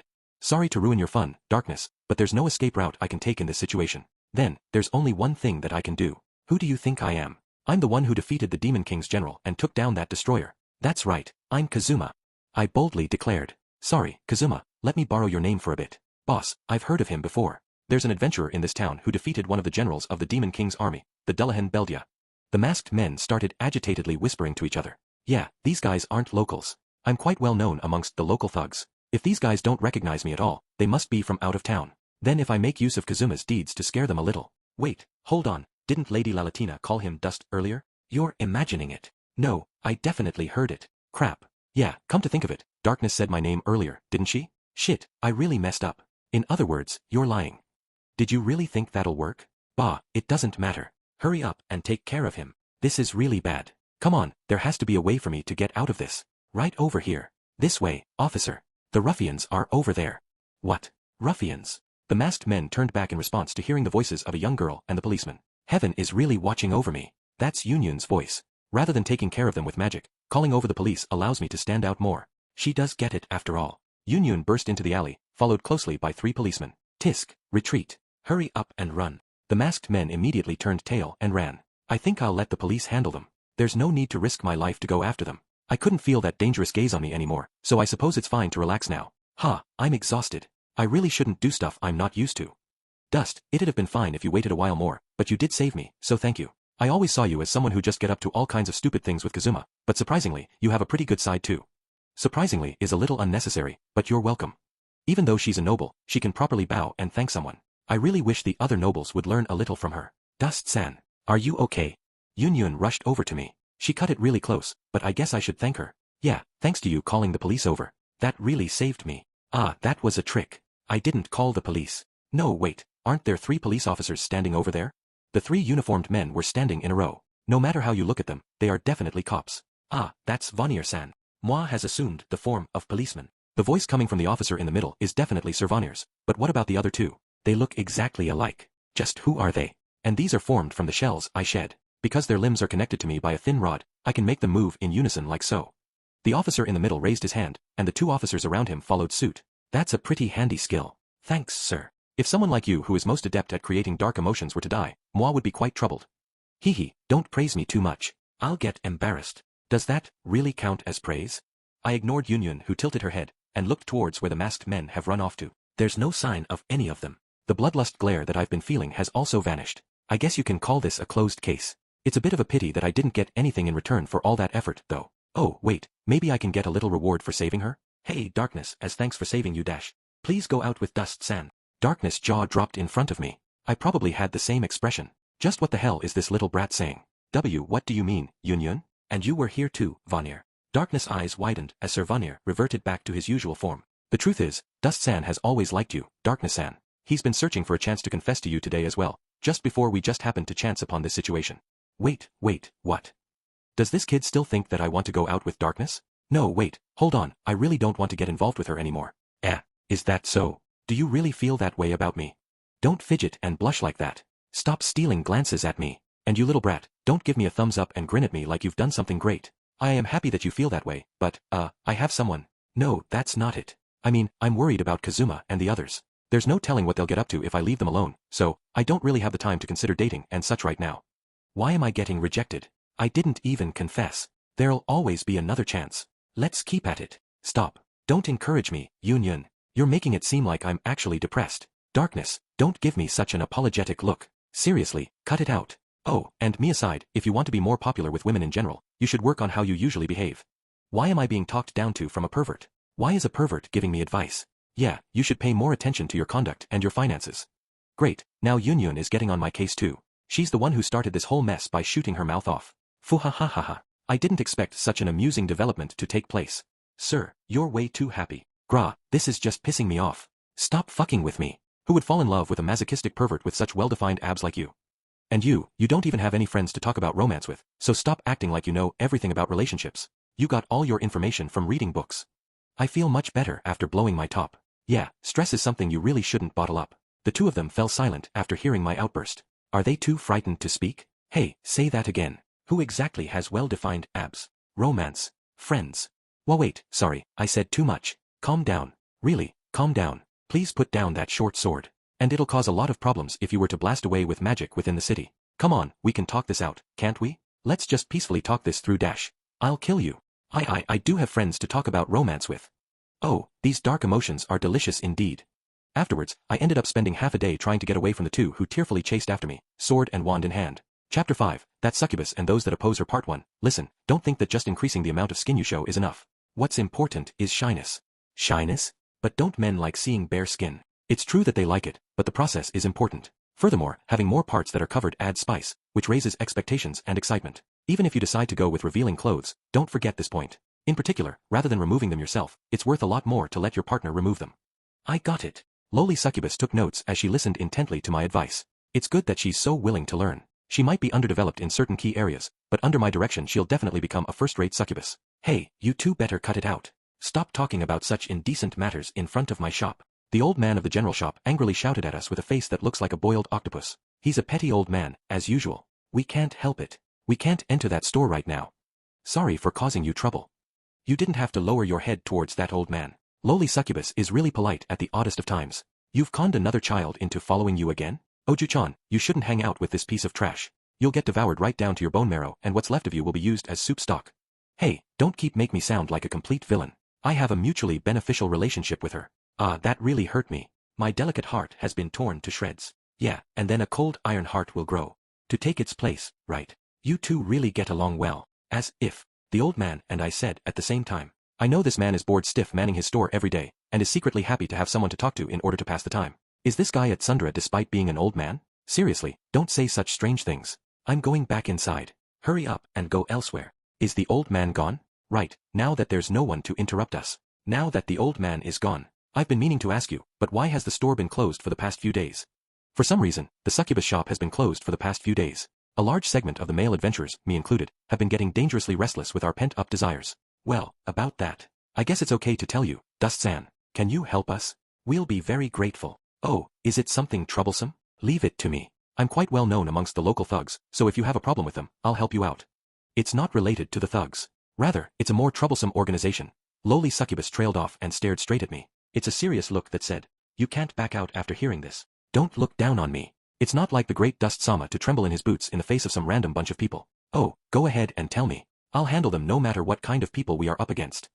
If you put it that way, then I'll tell you. It's an extremely scary organization comprised only of women.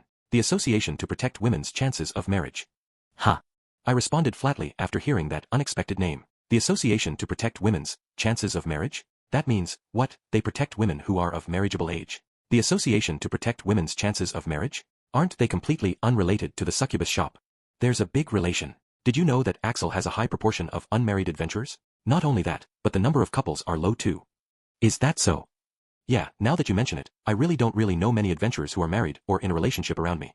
Keith, Taylor, and Lynn are all unattached. I also haven't heard any rumors of any adventurers getting hitched. I thought that's just how adventurers are, but I feel like even the middle-aged adventurers are also single. Well, okay, there are a lot of bachelors in this town, but what does that have to do with the succubus shop? About that, Axel is a town that plenty of newbie adventurers visit to get started, and most of the male adventurers end up becoming patrons of our shop. With only a token fee and a small amount of vitality, adventurers can experience their ideal world in their dreams and take care of their urges. Well, yeah, thanks for taking care of me all the time. Thank you for patronizing our store. Anyway, with most male adventurers being able to take care of their urges, well, they wouldn't chase after women as much, right? So, the number of men who actively seek relationships are reduced. Men can seek release using our store, but women have no such services. The frustrations of the women who've been unable to find a partner even as they age past marriageable age piled up, and they secretly came together to form the Association to Protect Women's Chances of Marriage. This is the first time I've heard of the existence of such an association, and I thought I'm quite well connected to the underside of this town. It's similar to how our shop is only known to male adventurers. It seems like that is a secret organization only known to single women who are close to or past marriageable age. Just like how the men have been keeping a secret from the women also have a secret that they keep amongst themselves. You really can't underestimate the town of Axel. It seems like that association has received information about our shop, and some members have started disguising themselves and showing up nearby. Seems like you've really caught the attention of some really troublesome people. Yes. That's why we've pretended to be a normal cafe during the day and only let customers place regular orders. There's nothing suspicious about that, so we've managed to fool them until now, but it seems like the police will be conducting an inspection tomorrow, so we are in the middle of thinking of countermeasures. Hey, isn't that really bad? Did that group tip the police off? Hearing my words, the lowly succubus frowned. Is she confirming or denying it? We originally thought that was the case, so the plan was to charm some people at the top. Even a police officer will fall quite easily in the face of a succubus seduction. That's a pretty good idea. If they were to offer a discount or something for overlooking them, I'm sure they'll change their attitude in a heartbeat. Personally, I wouldn't even hesitate to take up that offer. Well, see, the one in charge is a female prosecutor and seems to be the president of the association. Seriously. I'm deadly serious. Though a succubus can use charm to control a female if need be, if a police officer and the president of the association were to have a sudden change in attitude, it would be very suspicious, right? Plus, at this time, there appear to be several priests in the association, so they could easily dispel our charms. Both the Axis cult and the Eris church hate devils. If they happen to find out about the store, they'll definitely come in force to wipe them out. Just what kind of person is that president? The president's name is Senna, I believe. I know that woman. She's a prosecutor with long black hair, ridiculously huge breasts, and a really strict personality. She's the one who called me a delinquent during Kazuma's trial. A thoroughly unlikable woman. In other words, you can't go over their heads. But you don't have to work yourselves up so much over a police investigation. There's nothing suspicious in the store, right? That's the case, but Prosecutor Senna will probably bring a magic item that can detect lies during the investigation. If she uses that damned magic item, the police don't trust me at all, so they often use it when interrogating me. The constant ringing noise is always annoying. Yeah, that'll be bad. Yes. So, I was wondering if you have any good ideas. There shouldn't be any issues with them investigating the store. We should take care of the forms, but since everything is done through dreams, there shouldn't be any suspicious evidence left behind. The biggest problem is that magic item. The idiots at the police station will trust it unconditionally. If there's only a way to fool it somehow. If things go well, there'd be some kind of reward for me, right? They did take good care of me, but I have no intention of becoming a charity. I thought you might say that.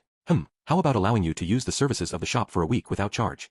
Right, it's a deal. Part 2 on that day, as part of my plan, I pretended to be a customer in that store. The news that the police will be inspecting the shop came from internal sources, and the actual people who leaked that information were former adventurers who still make use of the store's services. The police would never have expected that their plans would have been leaked in advance. Only for today, this store provides a service where they listen to the grumbles and worries of men and provides them with advice. It may look like a regular cafe, but it provides an under-the-table consultation service. That's the cover story we are going with.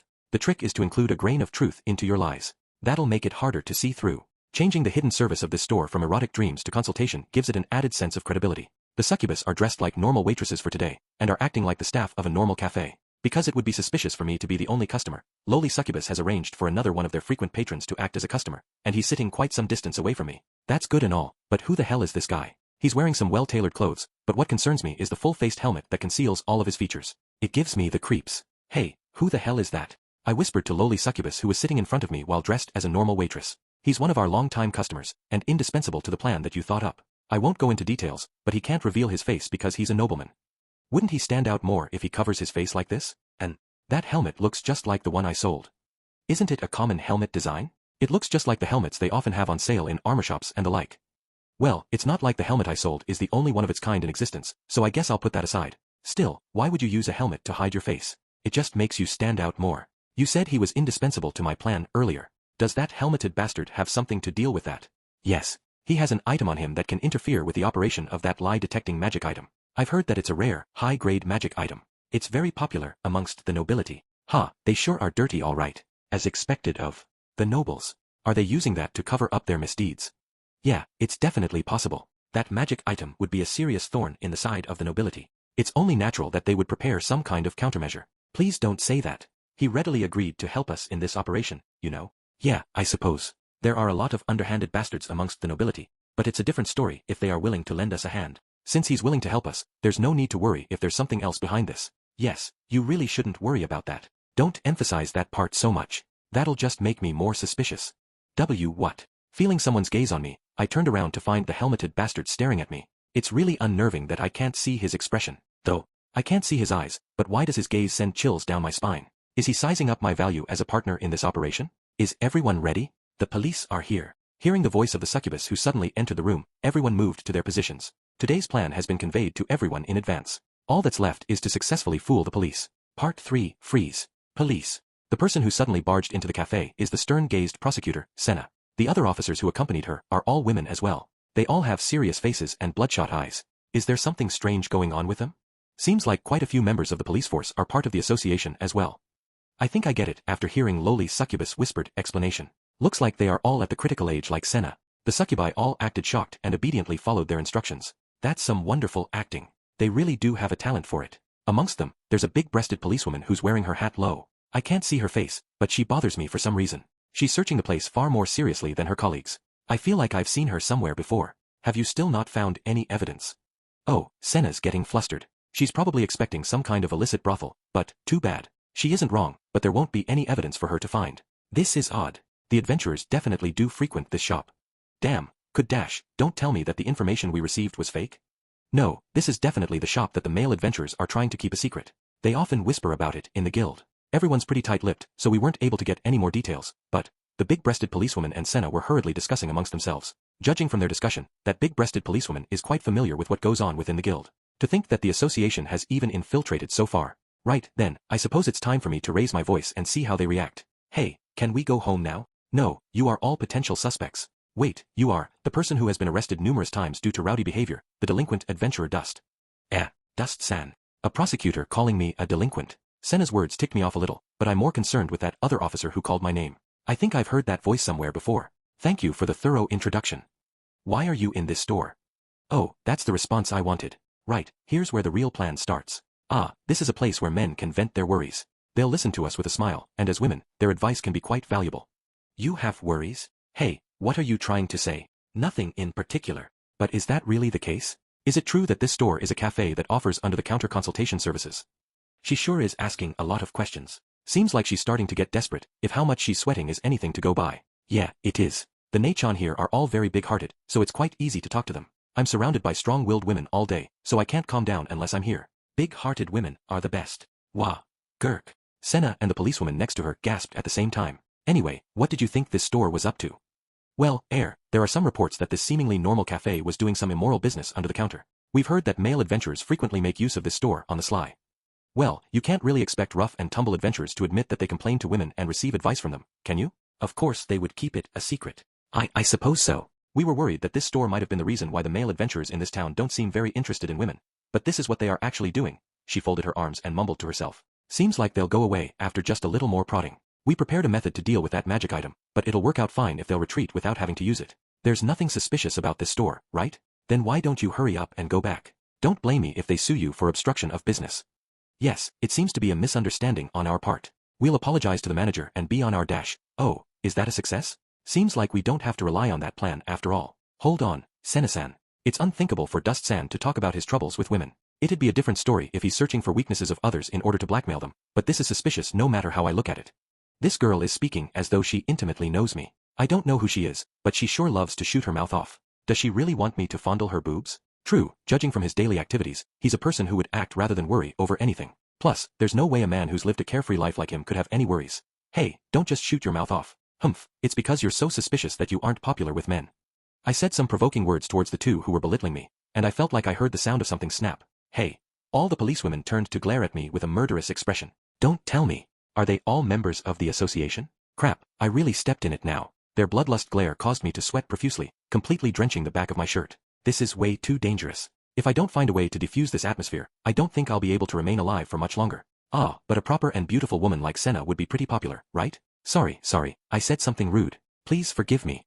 At times like this, it's best to honestly apologize rather than to try and quibble. That's what was written in the book I picked up from the general shop, 101 Techniques to Trick Women. That's not the case at all. Don't try and flatter me. She says that, but she seems quite pleased. Was Senna's anger abated? But the eyes of the other policewomen are still as murderous. Seems like I have no choice but to come up with an excuse that everyone here would accept. There really are a lot of beauties in Axel. The police officers are all top-notch beauties. If it means getting interrogated by you girls, I wouldn't mind getting arrested every day. Some of them seem to be taken in by my flattery, but most of them still regard me with a suspicious expression. Guess they aren't that easily duped. But that's within my expectations. Oh yeah, this is just my own impression, but don't you think there are a lot of single male adventurers in this town? Even though they are surrounded by so many beautiful girls, most of them don't seem very interested in going after them. We've also thought the same thing. It seems like they've quite a bit of interest in this topic. Not only Senna, but the other policewomen also came closer, forming a semicircle around me. It's a little different from what I anticipated, but I guess it's time to put my plan into action. It's just a rumor, but I've heard that this town is full of gays. Gay? You mean men who like other men, right? Yes, exactly. It's a bit of a secret amongst us male adventurers, but it seems like Axel is a gathering spot for gays. That's why there are a lot of men here who swing that way and have no interest in women. Oh, I heard someone take a deep breath. Seems like their pride of this is why we aren't popular, is fighting with their common sense of this can't possibly be the case. Guess I should put on the pressure. Think about it, it's a town full of beauties like you girls. Normally, wouldn't you think that the men would be more aggressive in trying to pick girls up? Do you really think that most of the men in this town are gay? I mean, homosexuals. Men who act all lovey-dovey with each other and walk down the street hand in hand. Ah, calm down, Sena-san. Your rotten interests are starting to show on your face. Your last marriage meeting fell through because you let your interests show, right? The policewoman stepped between Sena and me, and desperately tried to calm her down. It seems like Sena still has some doubts. Though, it bothers me somewhat that her face is flushed and she started breathing heavily. Did she get too agitated? And what did they mean by rotten interests? Well, it's probably unrelated, so I don't need to care so much about it. Right, then, now's where I show off my skills. Yeah, of course. Think about it, you guys are familiar with Kazuma, right? Even though he's surrounded by beautiful women, he hasn't made a move on any of them. Don't you think it's odd? Now that you mention it. Sato-san is always being referred to as Scumzuma or Trashuma, but even though he's living together with 3 women, I've never heard those kinds of rumors about him. Don't tell me that Sato-san also swings that way. Is he a top or a bottom? Your true personality is showing. Sena-san, please try and restrain yourself. I couldn't hear the second half of Sena's mumblings or the whispers of the big-breasted policewoman, but judging from their expressions, the two of them are deep in thought about something. Sena nodded to the big-breasted policewoman as if to confirm her suspicions, and the other party replied. It's true that Kazuma-san doesn't seem to have that kind of relationship with his companions. If anything, their relationship seems to be more like that of a guardian and ward. Well, I know why he doesn't make a move on them. They might look gorgeous on the outside, but their personalities are, well, that. Only someone who has strange tastes, is a sadist, is really rich, or has a saint-like demeanor can deal with the 3 of them. Or, Kazuma. Kazuma's a wimp though, so he hasn't made a move on any of them. Sena, who doesn't know the true personalities of those 3, seemed convinced. I might be laying it on a little thick, but I suppose I'll keep pushing. No matter how you slice it, it's strange for most of the male adventurers to not even give such beauties like you a second glance. Is that so? Sena started shyly twirling her hair. She isn't quite as bad as lowly succubus, but seems like she's also easily tricked. The reason why Sena isn't popular is quite clear. Even if she has a huge rack, she's still a prosecutor who has many unpleasant interactions with the adventurers. And with her stiff personality on top of that, it's obvious why no one wants to get close to her. Of course it is. Just looking at you beauties is making it dangerous down there. If you want, shall I strip down right now and show it to you? Stop, or we'll arrest you for public indecency. Alright, if that's true, why don't we interrogate one of the customers in here in front of the lie detecting tool? If we determine that there aren't any falsehoods, we'll retreat. Oh, there it is. I've been waiting for those words. The other policewomen are nodding in agreement with Sena's suggestion. I can believe it if one of the regulars of this store turns out to be homosexual. Prosecutor-san, can I have a moment of your time? Lowly succubus raised her voice and stood up. Because she suddenly stood up, her butt was right in front of my face. Though, with her childish face and her lack of tits and ass, she doesn't do anything for me. Yes. You work here, right? Yes, that's right. How about interviewing that person? He's a regular of this cafe, and... Lowly succubus pointed behind me as she whispered. Right where she was pointing is the helmeted bastard. Everything is proceeding as planned. All that's left is to see if Sena will bite or not. That person, huh? It'd be proof enough if it turns out to be the case. Right, where did we leave the magic item? It's in the carriage outside the store. Please hold on for a moment. I'll go retrieve the magic item. Without waiting for my reply, Sena flew out of the door. Some of the officers went with her, and the others assumed guard positions next to the door, watching us as though they are expecting us to try and escape. Well, we've managed to get them on the right track. The rest is up to the helmeted bastard. I'm sure he'll do fine. Please come here. At lowly succubus wave, the helmeted bastard cheerfully walked over. He seems to be breathing heavily. If it's that hard to breathe, you could just remove your helmet, you know? After sitting down, he extended his hand towards me. Is he asking for a handshake? Shaking hands with a guy is just disgusting, but I'll make an exception for this time. Thanks for working with us. I strongly grasped the hand that he offered. Now that he's that close, the sound of his breath is bothering me even more. Say, is he breathing more heavily than before? Hey, I know you don't want anyone to know your identity, but why don't you remove your helmet if it's getting that hard to breathe? The helmeted bastard vigorously shook his head in response. He's a weird person, but right now he's an important collaborator, so we need to get along. As a noble, I'm sure he will be able to mollify that prosecutor who's afraid of authority. I don't really get it, but I'll be counting on you. The helmeted bastard enthusiastically nodded. He might be a pretty good guy. Hey, isn't it about time you let go of my hand? Hey. Why the hell is he still holding onto my hand? My hand is drenched in sweat and feels really gross. Plus the way he wriggles his fingers is starting to tickle me. Hey, let go of my hand already. Part 4. After I managed to extract my hand somehow, Sena returned. Now, let's start the investigation. She placed the magic item down on the table with a loud smack. After going through countless unpleasant experiences with that item, I instinctively raised my guard upon seeing it. So, how should I address you? The helmet man would do fine. A muffled voice came out from within the helmet. It seems to be a young man's voice, but I can't be certain. Then, Dust-san, please answer our questions along with Helmet-san. Very well. Just to make it clear, I like women.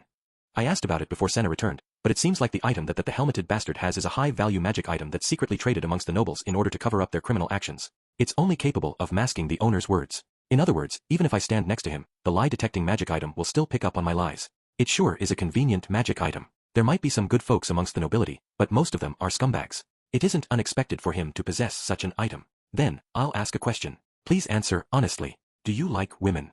Yes. The bell didn't ring. Of course it wouldn't, it's an honest answer, after all. Then, I'll ask you the same question, Helmet-san. Do you like women? No, the bell didn't ring.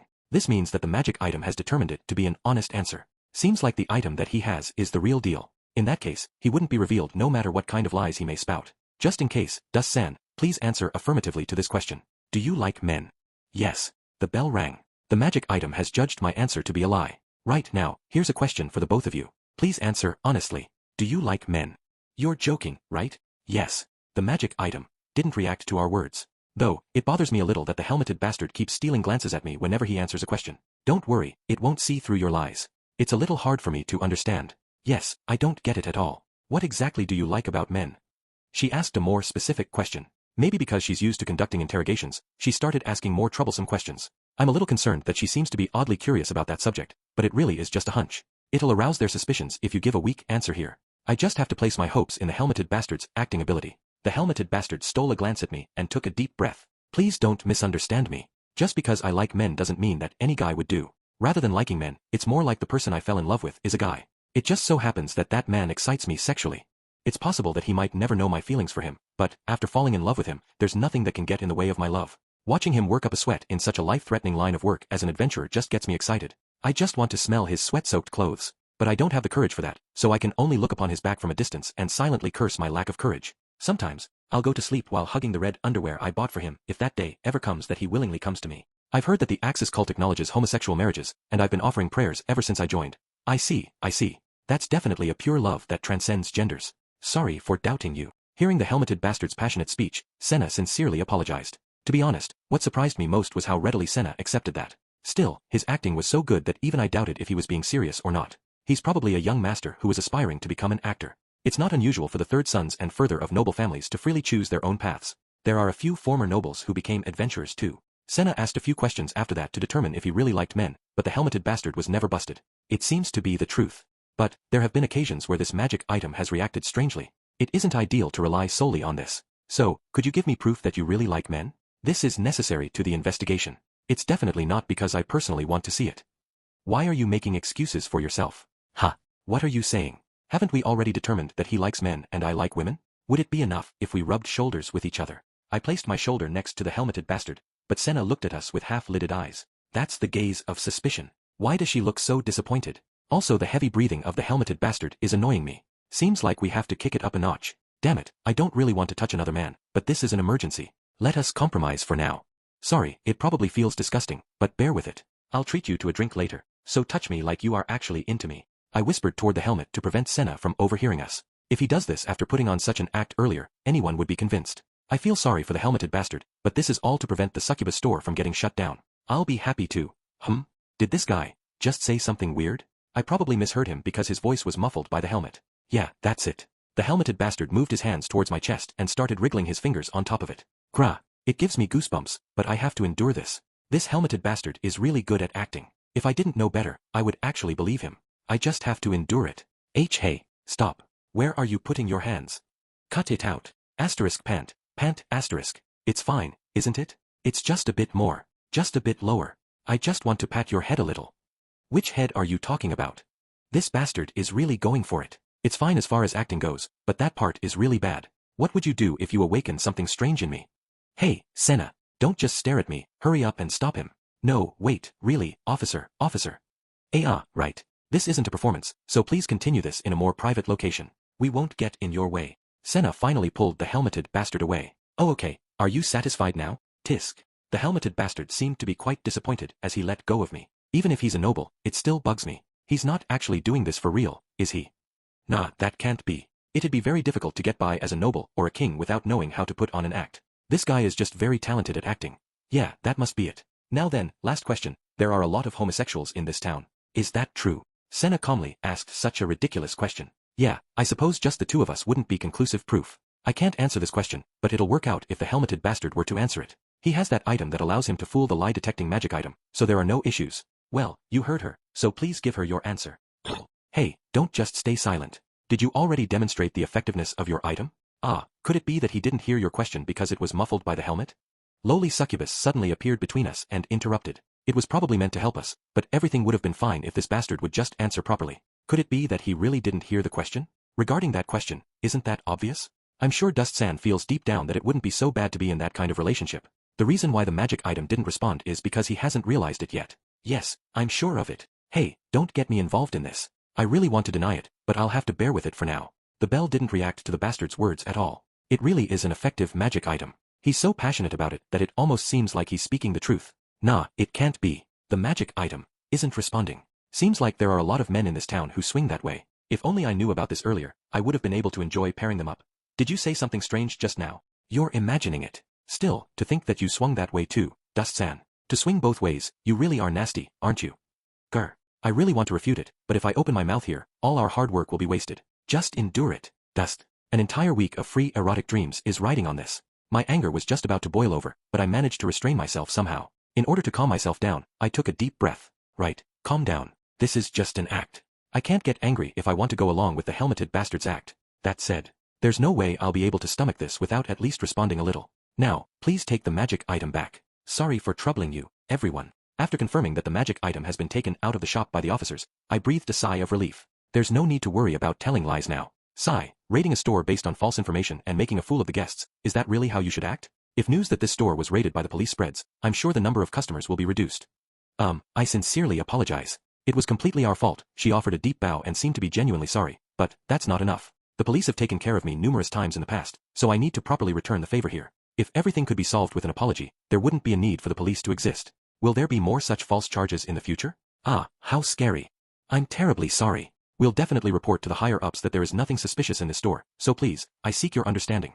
Ha, talk is cheap, you know. At times like this, you need to demonstrate your sincerity. Yes, your sincerity. The cost of obstructing business and future lost revenue. You get what I'm saying, yes. Just straight up asking for money is the lowest ranked amongst the various extortion techniques. It's better to drop hints to the other party, such that, in the event that something goes wrong, you can state that you never actually asked for money. This way, even if you end up getting taken to court, you'll be able to absolve yourself. Wow, as expected of Dust-san. If you're impressed, then don't distance yourself from me, lowly succubus. As a devil, don't you have the desire to learn from example? There's going to be quite a few customers who will be too scared to visit this store after you policemen raided it. Who would dash? I lightly patted lowly succubus on the butt to shut her up. Don't glare at me. It's just a little bit of flirting, you don't have to be that petty. I purposefully groped your flat ass for you. How could that be? Just how should I make up for that? Senna is really way too serious. Being devoted to her job sounds nice, but a more accurate description would be inflexible. I feel like things will get really interesting if I exploit that strong sense of responsibility of hers. I can try to extort money from her, but as hard-headed as Senna is, she probably wouldn't agree to that. Then, I need something else. Something that would serve as an apology, and trouble Senna on top of that. Oh, that'll do. This will make everyone happy. Oh, I know, how about helping out at this store for a day? Me. Prosecutors aren't allowed to have a second job, so, they won't find out if you don't tell. Wouldn't it be fine if you don't accept any pay? That'll turn it into volunteer work, wouldn't it? And this is a pretty good deal for you, you know? This store is very popular with men due to the tolerant staff. If you were to work in such a store, well, you know. I trailed off in order to observe their reaction. Senna and the large-chested policewoman are listening intently. Seems like they are interested in it, after all. Well, they did join such an organization. Obviously they would be interested. I purposefully slowed my speech in order to tease them. That means, you can learn to become popular amongst men. Popular? Oh, those eyes are shimmering with expectation. That's not a bad look.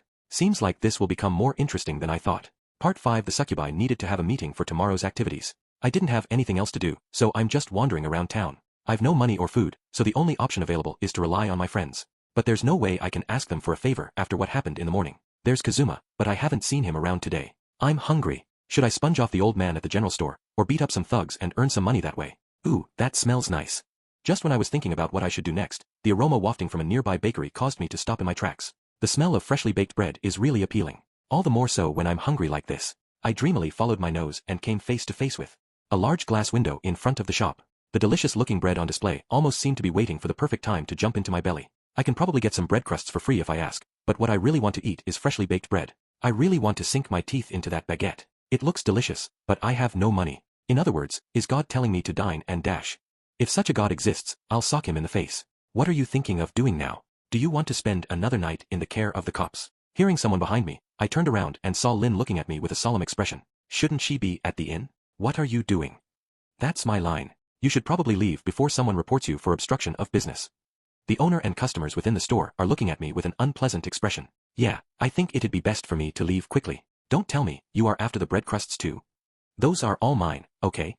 Of course not. Sigh. You really are hopeless. Do you want to eat that baguette? If you are that desperate, I can lend you enough money to buy it. What, do you have some kind of ulterior motive? You keep pestering me to lend you money, but when I actually offer to, you immediately start doubting me. I'm just offering out of the kindness dash. Oh, Dust-san. Lowly Succubus shouted my name and hurried towards me. The meeting just took place not long ago. Did something happen? About what we discussed earlier. Oh, am I interrupting? She tilted her head as she looked at Lin and me. Lin furrowed her brow as she stared at Lowly Succubus. She's not glaring at her, is she? Dust, who's she? Ah, right. I can't tell her that she's a succubus. I'll have to whip up some kind of cover story for her. Well, I don't really mind if you can't tell me. It's not like I particularly care about your affairs. Why did she suddenly start pouting? Does she find Lowly Succubus suspicious? Hey, weren't you going to lend me money to buy bread? Oh, if it's just the price of a loaf of bread, I can cover that for you. You did help us a lot, after all, Dust-san. Lin shot Lowly Succubus a nasty glare before wordlessly leaving us. What's up with her? I really don't understand her at all. The next day, Senna, who had a day off, came to the store. That's good and all, but... So this is the store that Kazuma mentioned. You say it's a store that provides consultation, but... Doesn't it seem a little suspicious? Darkness came along with her. I think I have an idea of why she's here. I recall speaking about Senna in a drunken haze after Kazuma treated me to some beer last night. Then Kazuma got interested and said, how about letting Darkness work there too, or something along those lines, and now here we are. Lalatina-sen, I think it'll be best if you head back. Please stop calling me by that name. Darkness is fine. I ended up falling for Kazuma's provocations, but I've heard that the female workers here are very popular amongst men. Working here might be pretty good training for me. Kazuma keeps calling me a pervert that looks pretty but is rotten on the inside. Learning the techniques of this store might be useful in getting him flustered. She's surprisingly motivated. She's a troublesome fellow, but amongst Kazuma's companions, she's the easiest to deal with. Right. Plus, Darkness might be quite suitable for the work here. Senna-san, and Darkness-san, I'll be your manager for today. Pleased to work with you. Lowly Succubus, who was wearing a mask that covered her eyes, gave them a quick bow. I made up an excuse that we are having a masquerade-themed event today, so everyone was wearing a mask. This allows Senna to wear a mask too, allowing her to conceal her identity and keep others from realizing that she's moonlighting. Pleased to work with you. I'll be in your care today. Say, have we met before? Darkness pondered as she stared at Lowly Succubus' face. Oh, yeah, they ran into each other during that incident at Kazuma's mansion, right? It's a good thing that she's wearing a mask, then. And no, it's probably your imagination. Anyway, I'll start with a simple explanation of your job. We'll be listening to the worries of our customers. You must appear interested in them and, no matter what they say, you mustn't disagree. Then, you give them some advice on what they should do in the future. I see, so it's that kind of job. It sounds complicated. Senna repeatedly nodded as she took down notes. Darkness merely let out an impressed sigh. Now then, please change into your costumes. You can use this changing room. It's fine if you just change right here, you know? Dust-san, please don't butt in. You'll just complicate things. She's really been talking back to me a lot recently. Seems like there's a need to once again teach Lowly Succubus how great I am. I'll teach her a lesson after this is over. I stared at both of their asses until they vanished behind the door. Yeah, their bodies really are amazing. But, their personalities. Wait, isn't this just lingerie? There are even some wings attached to the top. Please don't push me. A scream rang from behind the door. Seems like the two of them are really taken aback. Today's costumes are specially made for them. Though, it's no different from how the workers here usually look. Accompanied with a loud bam, the door flew open, and Senna and Darkness appeared before me dressed as succubi. You look pretty great. With just a little bit of cloth covering their chest and lower bodies, it really does look like they are wearing nothing but lingerie. Plus, the way they desperately tried to hide their bodies really adds that extra spice. The other succubi are already used to being in this outfit, so they wouldn't appear to be embarrassed, but Senna and Darkness are blushing bright red and acting all shyly. Yeah, this is the best. I can't possibly appear in front of other people in such a shameless outfit. You want me to parade myself in front of lustful men in such a lewd outfit? What a great reward. How humiliating. Senna was pressing down on her chest that seemed like it could burst forth from the piece of cloth holding it at any moment. Looking at her breasts getting compressed like that made it seem all the more erotic. And the pervert standing next to her was excitedly muttering to herself, as per normal. It'll be fine, there are only regular customers here today. And touching is off limits, so rest assured. That's not what I'm worried about. Touching is off limits. I see. Don't sound so disappointed, Darkness. If you want someone to touch you so badly, I can... No, I'd better not. I really don't want to get any more involved with her, and laying a hand on one of Kazuma's companions doesn't sit well with me. Leaving the detailed explanations to the other succubi, Lowly Succubus walked over to me. Dust-san, what of the customers? She whispered to me in order to keep Senna from overhearing. Yeah, there are only my acquaintances in the cafe. I've also made preparations with the adventurers not to let anyone else in. If a customer who doesn't know anything were to walk in, it would blow the entire act wide open. All the customers who are here today have been instructed to pretend like they only came here to get advice. Thank you very much. Everything will be alright if we can make it through today, right? It'd be nice if we can go back to normal in a day or two. The men are getting close to their limits. It's going to be problematic if this place doesn't reopen soon, in more than one way. Sorry for troubling you so. Seems like the explanation is over, and the two of them are standing next to a wall. Senna had her head down low and covered her chest with a survey form, and Darkness seems to be equally embarrassed, but her smile isn't hidden at all. The shop opened for business, and the customers flocked in. Every one of them are people I know. They all gave me a nod of acknowledgement as they walked past me. Now then, who would be Darkness's and Senna's customers? Darkness's customer seems to be a burly man with a mohawk. I often see him in the Adventurers Guild, but he doesn't seem to be in any parties and nobody seems to know what he does. Just who is that mohawked guy, I wonder? Now then, what about my original target? Senna was instructed to receive the customers by the succubi, but she seems to be hesitating, constantly stepping forwards and back. I continued observing her, and she remained in that state for an hour. It seems like she'll be doing that forever. Though, she seems to be studying the customers intently despite her embarrassment. Is she studying how to be hospitable? Sounds like the stiff as a board Senna, alright. Oh well, guess I should give her a little push. Hey, call Senna over. Let's have her service me. Isn't that kind of horrible for her? I'm helping the lonely Senna out by being her customer, you know? It's not like I'm getting in her way. She should be thanking me. Well, I suppose. I'll call her over then. Perhaps because she wasn't fully convinced, but lowly succubus sure is dragging her feet as she headed off. She whispered to Senna, and Senna shot me a contemptuous look before starting an argument. After a few minutes, lowly succubus seems to have mollified Senna somewhat and dragged her over to my seat. Her brows were furrowed so tightly that wrinkles appeared on her forehead. That really isn't a face you should make in the service industry. Do you need something? Senna-san, smile. I'll be by your side, so relax.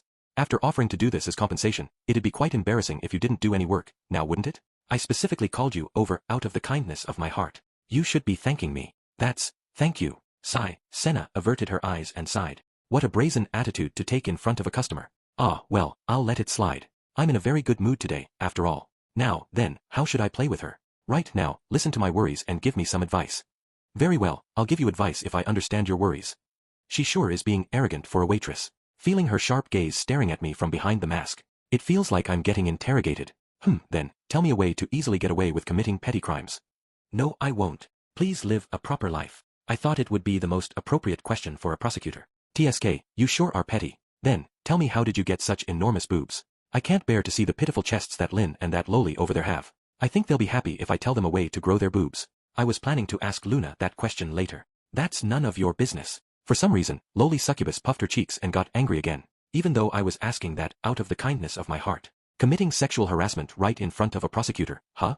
That's pretty bold of you. What are you saying? You're just a waitress today. Would you treat your customers properly? Hurry up and give me an answer. Come on, hurry up and show me all those hidden skills that you use in your interrogations.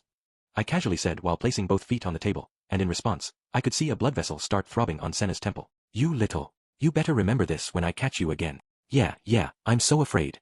I'm pretty much used to such threats. You're going to have to step up your game if you want to scare me. Now, the two of you are a customer and a waitress today, so please get along. You're attracting a lot of attention, you know. What are you guys staring at?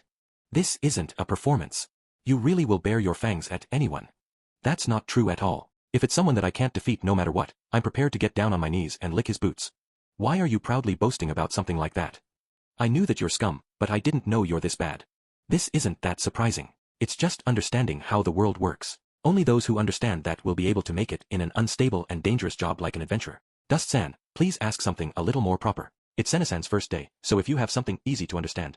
Even if you say that, I've never consulted with a woman before. Something I'm worried about. Well, there's money. I'd really want to strike it rich. Do you know of any good ways to do so? Just work hard at a job. Still, isn't it odd for you to be troubled over money? The bounty for taking out the destroyer should be distributed to all the adventurers. With that money, you shouldn't have any financial troubles for quite some time. That. I drank and gambled that bounty away. Actually, I still have debts left over from that spree. Why does it sound like you are proud of that? Don't look at me like that. I thought I would have gotten a bigger portion of the bounty, but then most of it was awarded to Kazuma. Though, I can't bring myself to envy him. I'd rather not be saddled with that many debts. Kazuma is really unlucky. He's already deep in debt from taking out the Demon King General, and now he's pretty much buried in it. I would be considering giving up on life if I had that much debt, and he still needs to take care of those 3 beauties. Looking at Darkness blushing bright red and saying something like, Don't look at me with those lewd gazes. I can't help but sympathize with him. So I was really surprised when I heard that he managed to clear off his debts. You wouldn't resort to kidnapping or murder to cover your debts, would you? Don't say that. I haven't fallen that far. I'm not going through that kidnapping business ever again. Fraud and blackmail is one thing, but there's no way I would stoop that low. Ever again. Why you? Don't step away from me with such a frightened expression. I remembered my past after hearing the word kidnapping and accidentally let my mouth slip. I was young back then. Though, it's not that long ago. Hey, why are you looking at me like that? Do you really think I'm that low of a person?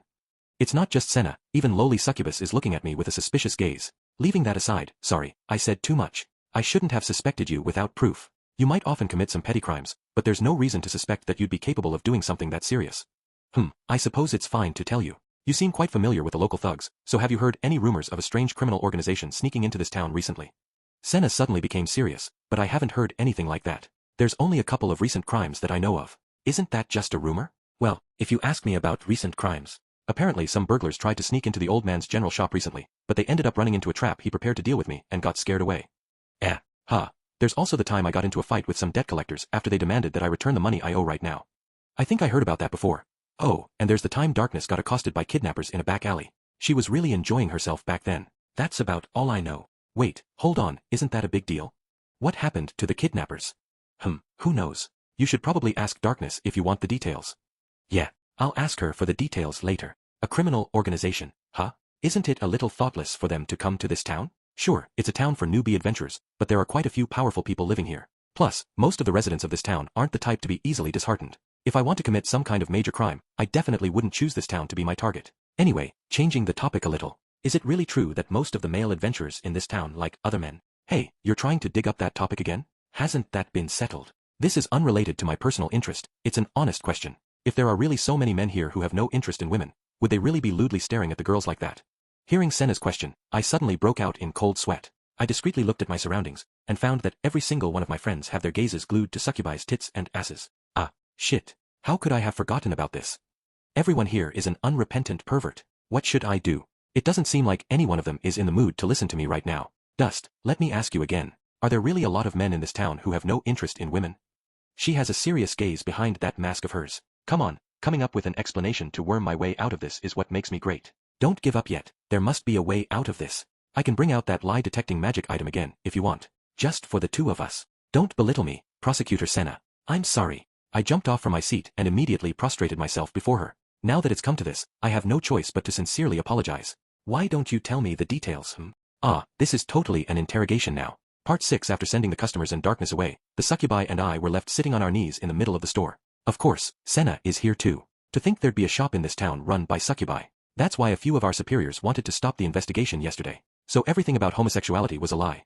There are quite a few former adventurers who went into the police force, after all. Senna crossed her arms and seemed to be quite deep in thought. Seems like she's still trying to come to terms with this unexpected revelation. But, please understand, the adventurers and us have a peaceful, mutually beneficial relationship. Aren't there fewer crimes committed by men in this town compared to other cities? Hearing the sexy store owner's words, Senna's expression stiffened. Cities with a high population of adventurers normally tend to have a higher crime rate. It's a job that involves fighting with monsters, after all. Naturally, it would attract a rough crowd. But, thanks to the succubi in this town, the adventurers are able to easily soothe their pent-up desires and are thus far less likely to cause trouble. As a prosecutor, Senna should be very well aware of what kind of influence they bring. But I can't just ignore the existence of succubi in this town. If things go on like this, the rate of women getting married would just get lower and lower. She won't let us go that easily, But, that's within my expectations. I softly whispered to the manager, and she immediately brightened up, enthusiastically nodding to me. Then, how about we make a deal? You're asking me to make a deal with the devil? Do you think I'm stupid? She sounds like she doesn't even want to entertain the thought, but I wonder if she'll say the same thing after hearing this. If you'll let us go, it's possible for us to make Senna-sama appear in the dreams of the men you like every night and make them fall for you. Apart from that, we can let you experience various situations in your dreams. Even those desires that you can't speak out loud can be realized in your dreams. Please tell me more details. Faster than the eye could see, Senna rushed in front of the succubus and grasped her hand. Does that mean it's settled? I smiled at lowly succubus who was tilting her head. Seems like it. You sure worked hard today. Isn't it great that you'll be able to resume your normal activities soon? Yes, that's a relief. You really helped us out, Dust-san. I'll be counting on your service for this week, then. Yeah, for 1 week starting from today. Don't worry, us devils value our contracts very highly. Oh, I'll be looking forward to it. I won't have to worry about this for the week, then. All I need to do now is find a place to sleep and food to eat. Receiving gratitude and a reward. Yeah, this really is the best. Well, it's good that everything is settled nicely. I'll be looking forward to having some sweet dreams tonight. Oh yeah, Dust-san, there's something I need to speak with you about. Senna seemed to have concluded her talks with the succubus and made her way over to me. What now? Isn't the issue with the shop settled? It is, but this is a different story. Didn't you mention something about getting into a fight with some debt collectors earlier? The moneylenders reported this case to us some time ago, so I would like you to tell me more details about that. With a wide smile, Senna firmly grabbed my shoulders. Well, wait a minute. I will not. You told me to show you the hidden skills that I use in my interrogations, right? Then, for the next 2 weeks, let me give you a thorough demonstration. Seems like you've secured a place to sleep and food to eat. Isn't that great? Crap. She's far stronger than she looks. I can't wiggle my way out of her grip. Does she hold a grudge over what happened earlier? Hey, don't just stand there, help me. I shouted towards lowly succubus who was just enjoying the show. After seeing both mine and Senna's faces, she smiled and whispered to me, if you are being kept in the detention center, we won't be able to visit. There's an anti-devil barrier, after all. Also, we can't do anything if you don't tell us what you wish to dream about. Oh, the contract is already made. Contract? You're not talking about our agreement, right? That's not it, right? What's with that suggestive smile of yours? Hey, you can't be, the 1 week of free service you promised me. Yes, it's invalid. I can't help it if it's impossible to accomplish. Devils place a lot of value in contracts, so I can't change it now. Wait, hold on, you're joking, right? Hey, don't just laugh, look at me. Hey, Senna-sama, can we please delay this detention business for a week? Please listen to me. You goddamned devils. Hey, isn't the food here yet? I want to have a full course today. I yelled at the guardsman while lying on a thin blanket in the detention cells that have become my second home by now. Shut up. You just had lunch not a moment ago. Are you going senile? Then bring me some dessert. There's a trendy cafe that opened up on the main street recently, right? Just get me something from that cafe. Instead of a reply, I heard a bucket crash against the bars of the cell. This bastard dares to throw stuff at me. I've been detained in the cell for 2 days now. Seems like I'll be in this cell for a week at the very least. Well, I don't have any money anyway, so I guess it's fine. It's a pity I missed out on that 1 week of free service though. Will those guys be fine, I wonder? I got thrown in here without the chance to say anything to them. Lynn's probably fuming. She might look mature at a glance, but she can get quite agitated. Last time, she started flinging magic at me without even saying a word. I should probably come up with some excuses. Hey, Dust. I got a gift for you. The guardsman whom I've become very familiar with slid a long object wrapped in a white paper through the bars. When I removed the wrappings, I found a warm baguette waiting underneath. There's no need to ask who bought it for me. She probably bought it while complaining. A baguette from that bakery, huh? Thanks. Even though she isn't here, I offered my thanks to that tomato-loving companion of mine. Interlude, the treasure of a certain nobleman. Good morning. Today's weather is great, isn't it? I smiled at the photo taped to my body pillow. It's a picture of Dust's gallant expression when he was threatening a newbie adventurer. It's wonderful no matter how many times I look at it. It's the best picture that the thief I instructed to follow him with Lurk gave to me. It's one of my precious treasures. I feel great this morning too. This is all thanks to the succubi. After learning about that store by chance, I've been able to experience my desires in my dreams. Thanks to that, I've been waking up refreshed every morning. I need to properly express my gratitude. Those sweet experiences with Dust-san that I could never have in real life. Thanks to those dreams, I'm full of motivation today. Associating with devils like succubi is unforgivable for a member of the Axis cult, but I'm sure Aquasama will forgive my pure desires. I'm sure of that. After changing and having my breakfast, I left for the town as usual. At this time, Dust-san should either be sleeping in a drunken stupor, or perhaps playing some games at the gambling den until morning. According to the report left on my windowsill this morning, he was out drinking with Kazuma until late last night, so he should still be sleeping. Kazuma is that adventurer with 3 beauties in his party, right? Even though he already has a harem, he's making a move on Dust-san. And here I am only able to observe him from afar, only receiving secret photos and daily reports of him. Cheerfully drinking beer with and putting his arms around the shoulders of the man that I can only meet in my dreams. How enviable. I don't mind if Dust-san makes a move on a girl, but I can't forgive any guy other than me getting close to him. Wait, no, I can't lose my cool right now. There's a huge gap between me and Dust-san in the first place. I need to relax. Sigh. Will the day ever come where I'll be able to sit next to Dust-san and chat normally with him? On my walk, I picked up several items from the shops I passed by. There occasionally are some treasures hidden amongst these antiques, so you can't discount them. This necklace is being sold as an item that can block the effects of the lie-detecting magic item, but it seems like a fake to me. It's pretty popular amongst the nobility as of late, but those guys get duped way too easily. Though, it's cheap and looks pretty stylish, so I guess I'll buy it. Welcome, feel free to browse. I just got my hands on a high-quality helmet recently. It's going for a bargain. That voice is the owner of that general store who constantly gets into squabbles with Dust, isn't it? He keeps constantly parading how close he is to Dust in front of me. Wait, that helmet on display in front of his store. Could it be? Excuse me. Ah, welcome. Oh, a noble. Is there something you need? He knew what I am right away. Well, I do have the eyes and hair of a noble, so I guess it's not that much of a surprise. In order to avoid implicating Dust-san, I shouldn't reveal my identity here. In fact, it's probably best to disguise myself when I visit here again. About that helmet. Oh, this. You have a good eye. It might be second-hand, but it is very well made. I'm sure you can tell what a bargain it is. It's indeed pretty well made, but I don't really care about that. That shape, that color, could it be the helmet that Dust once used? How did you get your hands on this helmet? Oh, I got it from a delinquent adventurer who often comes to my shop to cause problems. I bought it off him at a high price. There's no mistake. Oh, thank you, Aquasama. I'm so glad that I offered prayers every day after joining the Axis cult. Thank you, my goddess. I received a report about the magic sword, but I didn't know about this helmet at all. I'll have to give that thief some more detailed instructions later. Will you sell that to me? You're buying it? Then I'll prepare a bag. Please hold on for a minute. No, this is fine. I don't want to wait even a second more. Hurry up. And give me the helmet that Dust-san used to wear. Come on. I size that so. Well, then, thank you for your patronage. Here, keep the change. I hurriedly handed over the money and snatched the helmet off his hands. The store owner seemed shocked, but I couldn't care less about that right now. Hugging the helmet, I rushed into a nearby alley. There's no one around, right? TT, this is the helmet that touched Dust-san's hair, skin, and lips, right? Sniff, this is the smell of Dust-san. There's the faint smell of his sweat lingering amidst the smell of steel. This is dash. Just taking a small sniff is enough to make me lightheaded. But it's not over yet. This is the main event. I'll do it. I'm really doing it. I held the helmet with both hands and lifted it to the sky. Ah, I'm going to become one with Dust-san now. Helmet on. I'm surrounded by Dust-san right now. What a wonderful feeling. Aha. It's okay to lick the insides of the helmet, right? It's mine now. I won't let this leave my side. I'll definitely wear this every time I go out from now on. I really want to wear it at home too, but I feel like my parents would object to it. On that day, I gained yet another treasure. Chapter 6, Overcoming That Past Part 1, so that's what happened. It was really horrible. I gestured as I conveyed the events of 2 weeks ago to my companions. Well, I might have exaggerated and left out certain bits, but it's mostly accurate. That said, they've just been staring at me in silence since I started. Hey, come on, at least react a little. And then they threw me into the cells for 2 weeks. They made me work for free and gave me that sort of horrible treatment afterwards. I've concluded my story, but Lynn, Taylor and Keith didn't even react at all. It's almost like I'm not even here. The bugs sure are noisy this morning. Anyway, what time do we head out, Keith? Yeah, they're making a buzz alright. And it's about 10 minutes from now. He should be arriving any moment. He's a responsible person. I'm sure he'll be punctual. They're completely ignoring me to talk amongst themselves. Yeah, I'm sorry for dropping out of contact for 2 weeks, but it's not like I wanted that to happen. You guys don't need to get that angry. I thought it would work out since Lynn knew about it, but was I too naive? Hey, it's pretty hurtful to ignore me like this, you know? If you guys can't hear me, I'm going to start talking about some really obscene stuff. So, what's the quest? Nobody answered my question. These guys. Oh, it can't be helped if you can't see me. That means that I can do anything, right? Then let's start with that pitiful chest. Dash, with a dull thud, a dagger slammed into the table, just inches from my hand. Needless to say, the one who did that was Lynn. She was looking at me like she was looking at some kind of gross insect. That dagger is the same one she threatened me with when I tried to do something to her in the stables, isn't it? Oh, sorry, Lynn. Please forgive me. I placed my head on the table and begged for forgiveness, but their only reply was, why don't you go borrow from that guy if you don't have enough money?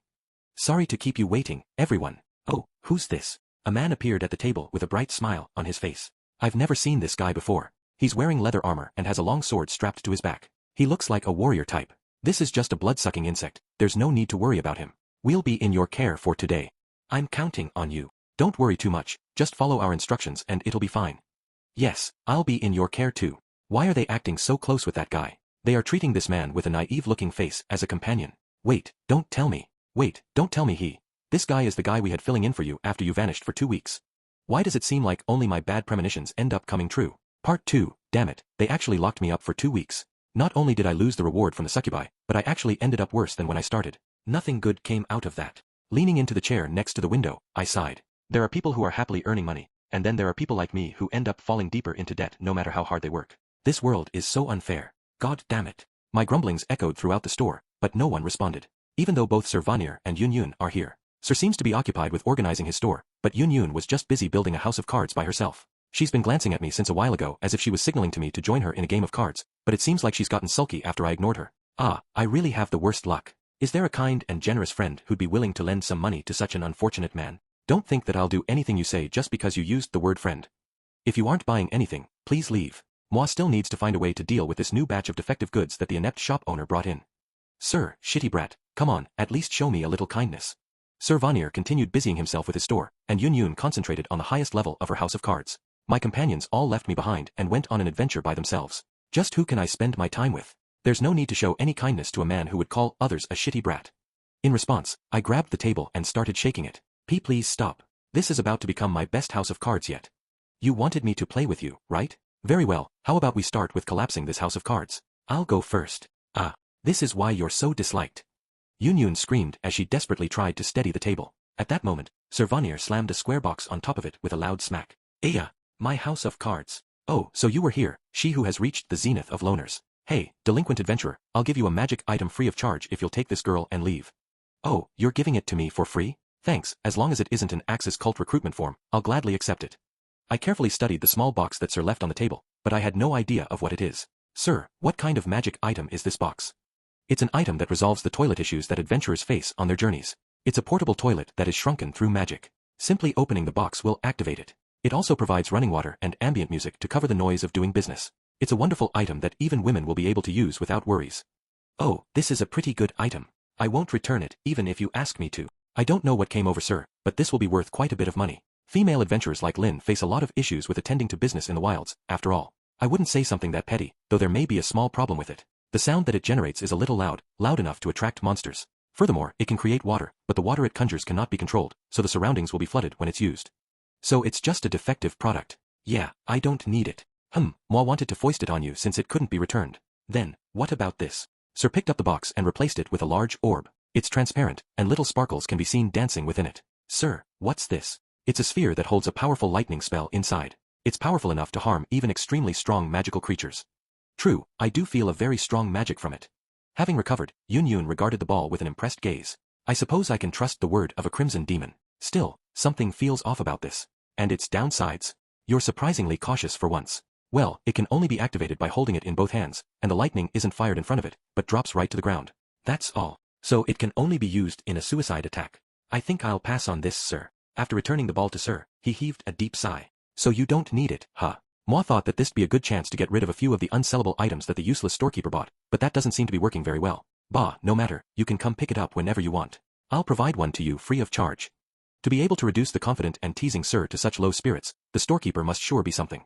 Never mind that, listen to this, Sir. My party ignored me and ran off on an adventure with a temporary member. Can you believe that? So they finally lost their patience for you. You reap what you sow. It's only natural for a human to react this way. Yeah, actually, I'm surprised that they were able to put up with you for so long. Even Sir and Yun are siding with my companions. Aren't friends supposed to stick together through thick and thin? Helping me out when I get into debts, and treating me when they strike it rich, isn't that what humans should do? You're the only one who benefits from that. As a devil, Moi might not be the best person to say this, but don't you think you are a little lacking in humanity? Dust-san talking about how humans should live. It's less convincing than Megumin declaring that she wouldn't use explosion today. Friends are very important, you know? Never mind not taking my side, Yun even started getting ahead of herself and lecturing me with all kinds of nonsense. It's like how I get lectured by Lin and Taylor whenever I run into them. Every single one of you is way too serious. You'll just end up wasting your life away by being an inflexible hard head who works themselves to death. What's wrong? Why did you become silent? That kind of listless expression doesn't suit you. Ah, he does look serious for once. Leave me alone. TSK, how irritating. I'll be leaving now. A bit of my past came to mind again. I should leave before they start asking questions. I left my seat and went to the door. Delinquent adventurer who's still haunted by his past, allow the devil who sees all to give you a bit of advice. Don't let your guard down. I don't really get it, but thanks for the warning, Sir. I offered a word of thanks to Sir before leaving the magic item store. Did Sir pick up on that? And here I thought I already buried it. Sigh. It really isn't like me to fuss so much over things. Never mind the past, what matters now is the present. I need to think about how to get through today. I guess there's no choice but to go make money. That means I need to go to the Adventurers Guild and find a good quest. What a drag. After spending 2 weeks lazing around and waiting for food to be served, doing anything right now feels like a chore. Bah, now's not the time to be saying that. Time to make my way to the guild. Sup. When I boldly stepped into the Adventurers Guild, I could feel the gaze of everyone focusing on me. All the adventurers in the tavern are looking at me with a shocked expression. Hey, come on, why is everyone looking so glum? The great Dust-sama has decided to grace you all with his presence, you know? It's been some time since I came here. I boldly strutted towards the counter. I overheard a few whispered phrases when I passed by a table with a few adventurers I was familiar with, and deliberately slowed my pace down in order to listen in. Hey, Dust's in one piece. Who the hell said that Dust caught some strange disease and ended up hospitalized? I heard that he got arrested by Prosecutor Senna after he tried to cop a feel on her and got sentenced to a year in prison. Didn't he run away in fear after angering Mitsurugi-san? That was what you said before, right? I mean, there's no way he'd be quiet for 2 weeks of his own volition, right? All Lin and the others would say is suggestive things like they don't want to get involved.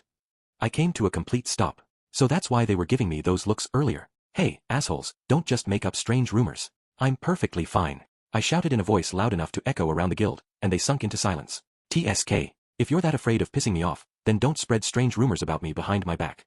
Ah, damn it, Dust's perfectly healthy.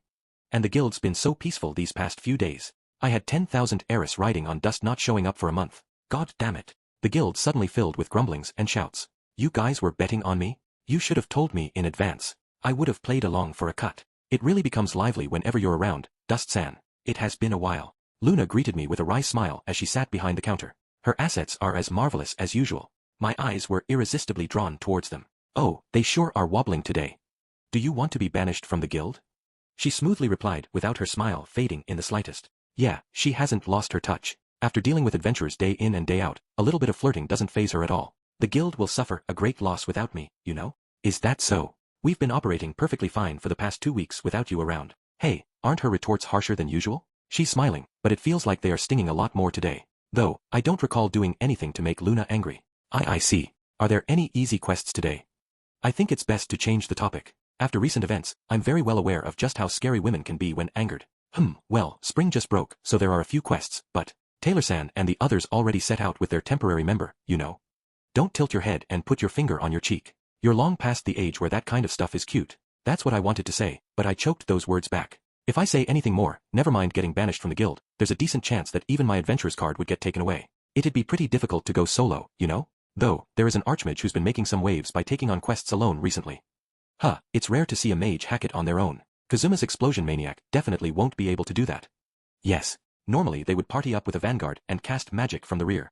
To be able to handle quests on their own means that they must be skilled. I'm a little interested in who they might be.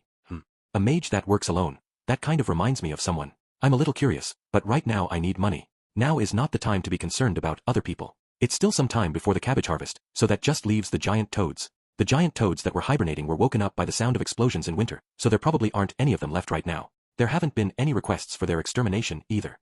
Come to think of it, there was an idiot who was making a din the night I was locked up with Kazuma. It seems like there was quite a ruckus back then, but I was pretty soundly asleep, so I don't remember much. The culprit behind that incident was soon identified.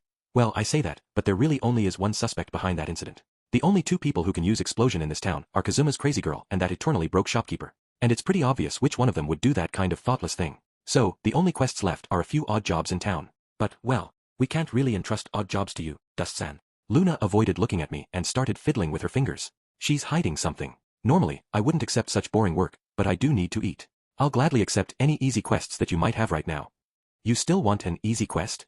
Beggars can't be choosers, you know? Rather than that, I think it'd be better to just say it. All the requesters told me not to let you accept their quests.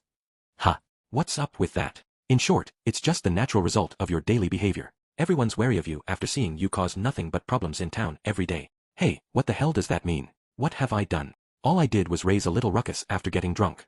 There's no need to make such a big deal out of that. It's something that anyone would have done. I really want to find the people who spread those kinds of rumors about me and wring some beer money out of them as recompense for the psychological damage I suffered. What did you do? Well, let me just read out the list of complaints about you, Dust-san. Peeking at women in the bath, frequent dining and dashing, resisting arrest, property damage, fraud, fighting in the streets, outrage of modesty. There's still more. Do you want me to continue? Let's just leave it at that for today. I didn't think it was a good idea to continue staying here, so I hurriedly left the guild. Still, it's really troubling that I can't accept any quests from the guild.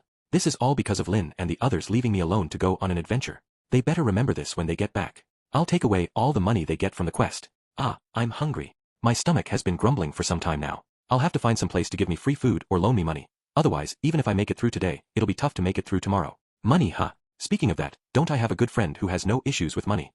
He had been struggling with even greater debts than I am, but after getting the money from defeating the Demon King's general, he's been living it up. I should go look Kazuma up. If I tell him that there's a store with scantily clad female waitresses, he'll happily visit it with me. Then, with a little flattery. Friends are a great thing to have, aren't they?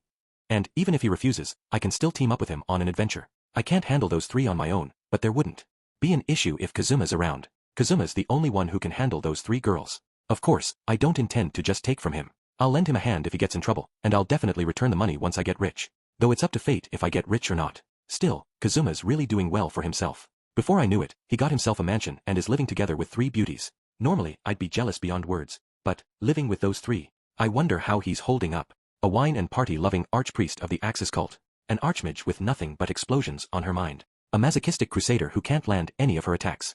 Yeah, there's nothing to be envious about. Oh, I'm here. It's a splendid-looking mansion as always. Kazuma, are you in? I loudly called on the doorstep, but no one came out. Even after repeating myself 3 times, there was no response at all. Is everyone out? Seriously? Is nobody at home? Crap, what do I do now? It really changes things if my lifeline isn't here. Do I really have no choice but to beg Lin and the others? Going back to them after saying all that is quite difficult. Even I have my pride, you know? After weighing my pride and money against each other, money ended up winning slightly. I guess I'll apologize when they come back. I was in the wrong too. I should act like a man and properly apologize. Kazuma and my companions should be back by tomorrow. I'll just have to secure a place to sleep and find some food for today. I went down the back alleys searching for some thugs I could beat up for some money, but today of all days, I didn't manage to run across anyone. Today just isn't my day. The public order in this town is way too good. Axel is pretty peaceful compared to other places. There are a lot of surprisingly strong people like Sir Vanir and that old man running the stores, and the citizens here are a little more unique compared to the ones in other cities. Even the adventurers are a quirky bunch. This really is a town you can never get bored of. I probably shouldn't have come here. Now's not the time to let such petty matters get in the way of our friendship. I should hurry up after them and apologize. Just when I was thinking about returning to the guild and asking about where they went, I heard a voice coming from behind me. Dust-san? Is something wrong? I turned around and saw lowly succubus, dressed in that village girl outfit, peeking around the corner. Did I wander over to the succubus store out of habit? Ah, did you come to complain about the 1 week of free service? Devils put a very high value on contracts, so once a contract is made, it cannot be altered no matter what happens. I had no idea I'd end up in the cells for 2 weeks when I made that deal. I can't possibly ask them to give me the week of free service now. No, actually, I really want to say that. But a contract with a devil is absolute. I guess I should just accept it. I wouldn't say such petty things. Plus, I need to go search for Lin right now. They are my friends who are partying with me, after all. Obviously they'd be more important. The present is more important than the past. Is that so? That doesn't sound like you, Dust-san. Aren't you supposed to be overflowing with desires? What happened? Nothing happened. I'm just busy right now. If there's nothing else, I'll be leaving. The longer I wait, the further away Lin and the others will get. Is that so? Then, I'll get straight to the point. We are really sorry that your reward for helping us ended up getting voided, so, as compensation, we're discussing closing the store today and giving you our fullest attentions. But, if you are busy, who said I was busy? Didn't you just say dash? It's just your imagination. Hurry up and tell me the details. The matter with Lin still bothers me, but that can wait until they come back. It's not like they are in immediate danger or anything. Right now, this is more important. Are you sure? You seemed to be in a hurry. Don't worry about it. I've got free time in spades. There might never be another such chance. As if I could let it slip by. I'm sure my friends will understand. I'm sure of it. Then, please come over to our store tonight. We'll be preparing a meal for you, so please try not to eat dinner before heading over. Roger that, I'll be looking forward to it. Looks like this day just went from the worst to the best. With this, my food issues are taken care of. All that's left is wait for night to fall. Receiving the fullest attentions of the succubi. I can't wait. Night service will be included, right? Dreams are fun and all, but if I'm surrounded by those sexy one-ichans in reality too. Damn it, hurry up and become night already. So, did it go? Did I just hear the voice of a man just now? I looked around and found myself in an unfamiliar place. Seems like I wandered deep into the back alleys after getting consumed by my imaginations. Yes. Seems like he managed to get in. And that's a different man than before. Seems like it's coming from around that corner. Oh well, I have nothing to do until night anyways. I can probably observe them to kill some time. I'm really lucky today. If I end up learning of some way to make a load of cash, I'd really be cheering to the heavens. I quieted my footsteps and crept closer to the source of the voice. Noiselessly drawing my sword, I used its reflection to peek around the corner. There are 2 suspicious-looking bastards standing there. Judging from their looks, they can't be up to anything good. This entire thing reeks of criminal activity. Still, what's wrong with this town? Wasn't this supposed to be a town of newbie adventurers? That's what I've heard, but this place is just full of weirdos. Things just don't work out for us. Are they really newbies? Thanks to the succubus store, a lot of journeyman and veteran adventurers continue to stay in this town. Well, it's not like I don't understand their feelings. Still, I feel like I've heard this voice somewhere before. Yeah, the kidnapping fell through. I still can't believe the lady of a noble family could be that sort of person. I wouldn't want to get involved with her even with all that money at stake. Someone got in the way too. Even if he didn't appear, I already lost all motivation to go through with it after seeing how she acts.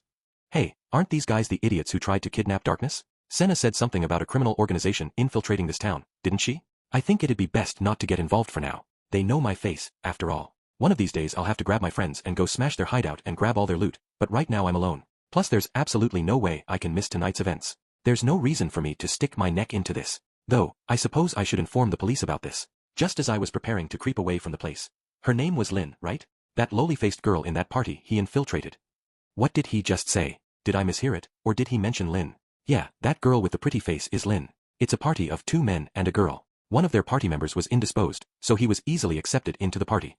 He looks like a proper good guy after all, so it's easy for him to gain the trust of others. Just drug the men and strip them. I don't really care what you do to the guys, but be gentle with the girl. That lowly face of hers is very valuable. If only she was a little younger. Still, looking younger than her actual age is worth quite a lot of points. Having a younger-looking body is more exciting, but I won't ask for too much. Personally, I prefer a girl who's hundreds of years old but still looks like a child. A lowly hag? Really? Personally, I don't think it counts as a lowly unless her personality and mental state lines up with each other. That's why you're uncultured. The definition of a lowly isn't fixed, you know? You should broaden your mind to the possibilities of lowly. Do you know what gapmo is? Gapmo. It has a really good ring to it, but what does it mean? I wasn't able to clearly hear the conversation, but isn't this a bit weird? They were talking about kidnapping and stuff a while ago, right? It sounds like they regard Lin quite highly. It's certainly something I wouldn't expect to hear from the mouth of criminals. If it wasn't the request of a valued client, I wouldn't hand her over, but we can't live without money. Yeah, boss, but we can properly entertain her before we reach the drop-off point. It's like our mission of sorts, after all. Anyway, isn't it about time to head to the rendezvous point? The others went on ahead of us, but we still need to make some preparations for the ambush. Right, there's no longer any reason for me to let them be. Taylor and the others really are idiots. That's why I keep saying that if they look handsome, they must definitely be up to no good. There's some strange things mixed in there, but they are unmistakably planning a kidnapping. Now that my friends are in danger, there's no longer any reason for me to hold back. Yeah, it wouldn't do to be late. Hey, wait up. The man who was being called boss earlier turned around at the sound of my voice, and I slammed a fist right into his face. The other man was slow to react to this development, and I kicked him right in the gut. Gurk. Yeah, this is how a sneak attack should go. Now then, leaving aside the guy who's foaming at the mouth for the moment, I need to tie up the guy who seems in charge first. In place of a rope, I used the belt of the guy who seemed to be the underling. Right, now he won't be able to run away. If I have to tie someone up, it'd be better if it was a woman. Let's leave that aside for now. Time to pump him for the details. Wake up already. Hey. I lightly kicked the guy in the gut, and he sat up with a gasp. Did you have some sweet dreams? What are you doing? What do you want? Can't you tell? Hurry up and cough up your valuables. The henchman really doesn't have much in his wallet. The only other thing that's worth money would be that dagger. TSK, how poor can you get? At this point, I might as well strip the clothes from their back and sell them. Taking my clothes too? Are you even human? The boss seemed to be saying something, but I ignored it. Right, now that I've gotten what I want, I smashed a glass bottle I found rolling around the back alley on the floor. Oh, I'll be taking those shoes too. Now even if they run away, I'll be able to catch up easily. That's if they have the guts to run barefoot across broken glass. You guys really should learn to save money.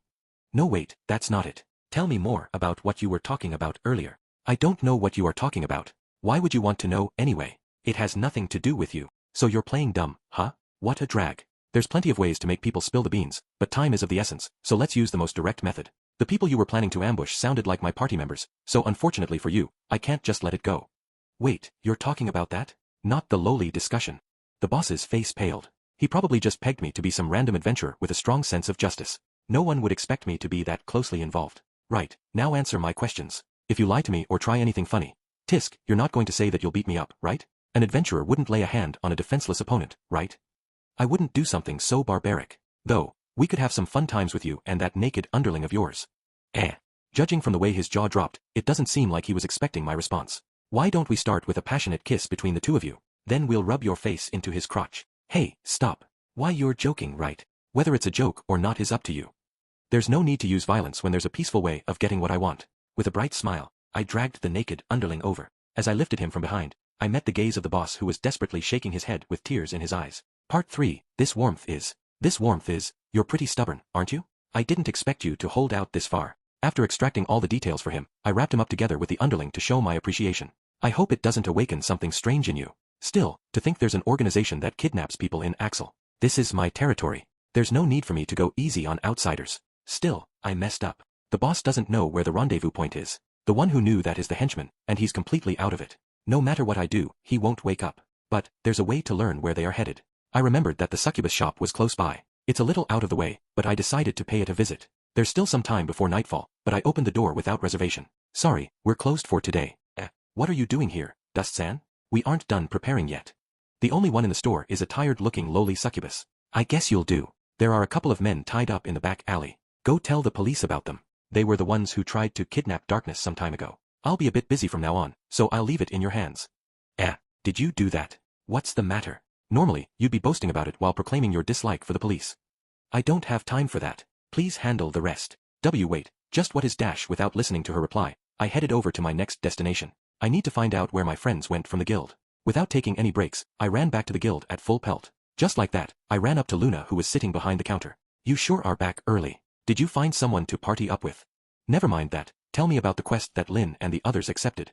I don't have the time to spare on small talk. If I don't find out where they are and rush over, there's a chance I wouldn't make it in time. What's wrong? Calm down. Just tell me. Lin said that you might meddle in their quest out of jealousy, so she told me not to tell you any details. That idiot. Why does she always concern herself with such unnecessary things? I'm begging you, it's an emergency. I clasped my hands together and lowered my head, but Luna seemed too taken aback to answer me. Trust is the most important thing to guilds. I understand why it might be difficult for Luna to tell me that information. But this is an emergency. Do I have no choice but to tell the entire story? Please tell me the reason you need that information. Otherwise, I won't be able to reveal that information to you. You know that new guy they teamed up with, right? He's part of the criminal organization that came into town recently. It doesn't seem like you are joking. Please tell me the details. After seeing how serious I am, Luna calmed down and looked directly at me. As expected of a person who's dealt with plenty of adventures. She could tell the severity of the situation immediately. Hold on a minute. I'm interested in your story too. Senna suddenly appeared from behind the counter, adjusting her glasses as she joined the conversation. Why is Senna here? I had some business with Luna. Leaving that aside, that criminal organization you were talking about, could it be Dash? Yeah, we talked about it before, didn't we? Ah, from back then. Seems like she's remembering the way she was dressed in their store, if her blush is anything to go by. Usually I would tease her about it, but I'll pass on that today. Guess I should tell them about the guys I tied up. It would make it sound more convincing to Senna. This is not something we should be discussing here. Luna, can we borrow one of the rooms at the back for a bit? Yes, go ahead. I'll be joining you. As Luna stood up and started moving to the back, I heard a voice calling my name from behind. Ah, there you are. Mao, Dust-san. I won't know where it is if you just tell me. The back alley. You need to give me more specific directions. Turning around, I saw an angry-looking lowly succubus glaring at me through furrowed brows. Part 4. So, basically, the people who once tried to kidnap Darkness have now infiltrated Dust-san's party. They are planning to ambush them when they are out of the city, rob them and sell Lin-san to a nobleman. Human trafficking, huh? Senna summarized after hearing my explanation. This room was originally meant for clients to hash things out. In this narrow room, Senna, Luna, and I, and for some reason, lowly succubus, are currently inside. I can't turn a blind eye after hearing that. Very well, I'll tell you where they are headed. They've accepted a quest to take out a goblin nest that recently sprung up close to Keel's dungeon. It's about half a day's journey from here. Keel's dungeon is that place that newbie adventurers often use as training for dungeon delving. I've gone through it many times as well. It takes about half a day to reach the mountains, and from there you need to follow the animal trails that lead further in to reach the dungeon itself. If you leave now, it'd be night by the time you reach the mountains. Heading up the mountain paths at night would be way too dangerous, so you'd have to make camp there and wait till morning before heading deeper in. Yeah, that's basic knowledge for an adventurer. It's also written in the manual. The manual that Luna mentioned is the guidebook they have in this guild that's meant for newbie adventurers. It contains detailed explanations and advice that newbie adventurers would find useful. Most adventurers would have gone through it at least once, but I don't recall ever reading it. But the best time to attack Dust's party would be when they set camp for the night. Especially if they make a move when it's the infiltrators' turn to keep watch. They'll be easily taken care of. I continued after Senna trailed off. The logic is sound. If I were in their shoes, that'd be the plan I would go with as well. It's been quite some time since they left. Even if we rush after them now, it's doubtful that we'll be able to catch up with them. According to the reports I've received, there are at least 10 of them. Charging in to face them alone would be reckless. There's no need for Senna to tell me that. Plus, there's a high chance that there's at least one member in their group who's extremely skilled. I felt his gaze on me during Darkness attempted kidnapping. I know from experience that anyone capable of directing that much killing intent must be pretty strong. Right, we'll have to recruit the other adventurers. In such an emergency, I'm sure the guild will cooperate as well. Luna, is anyone looking for work right now?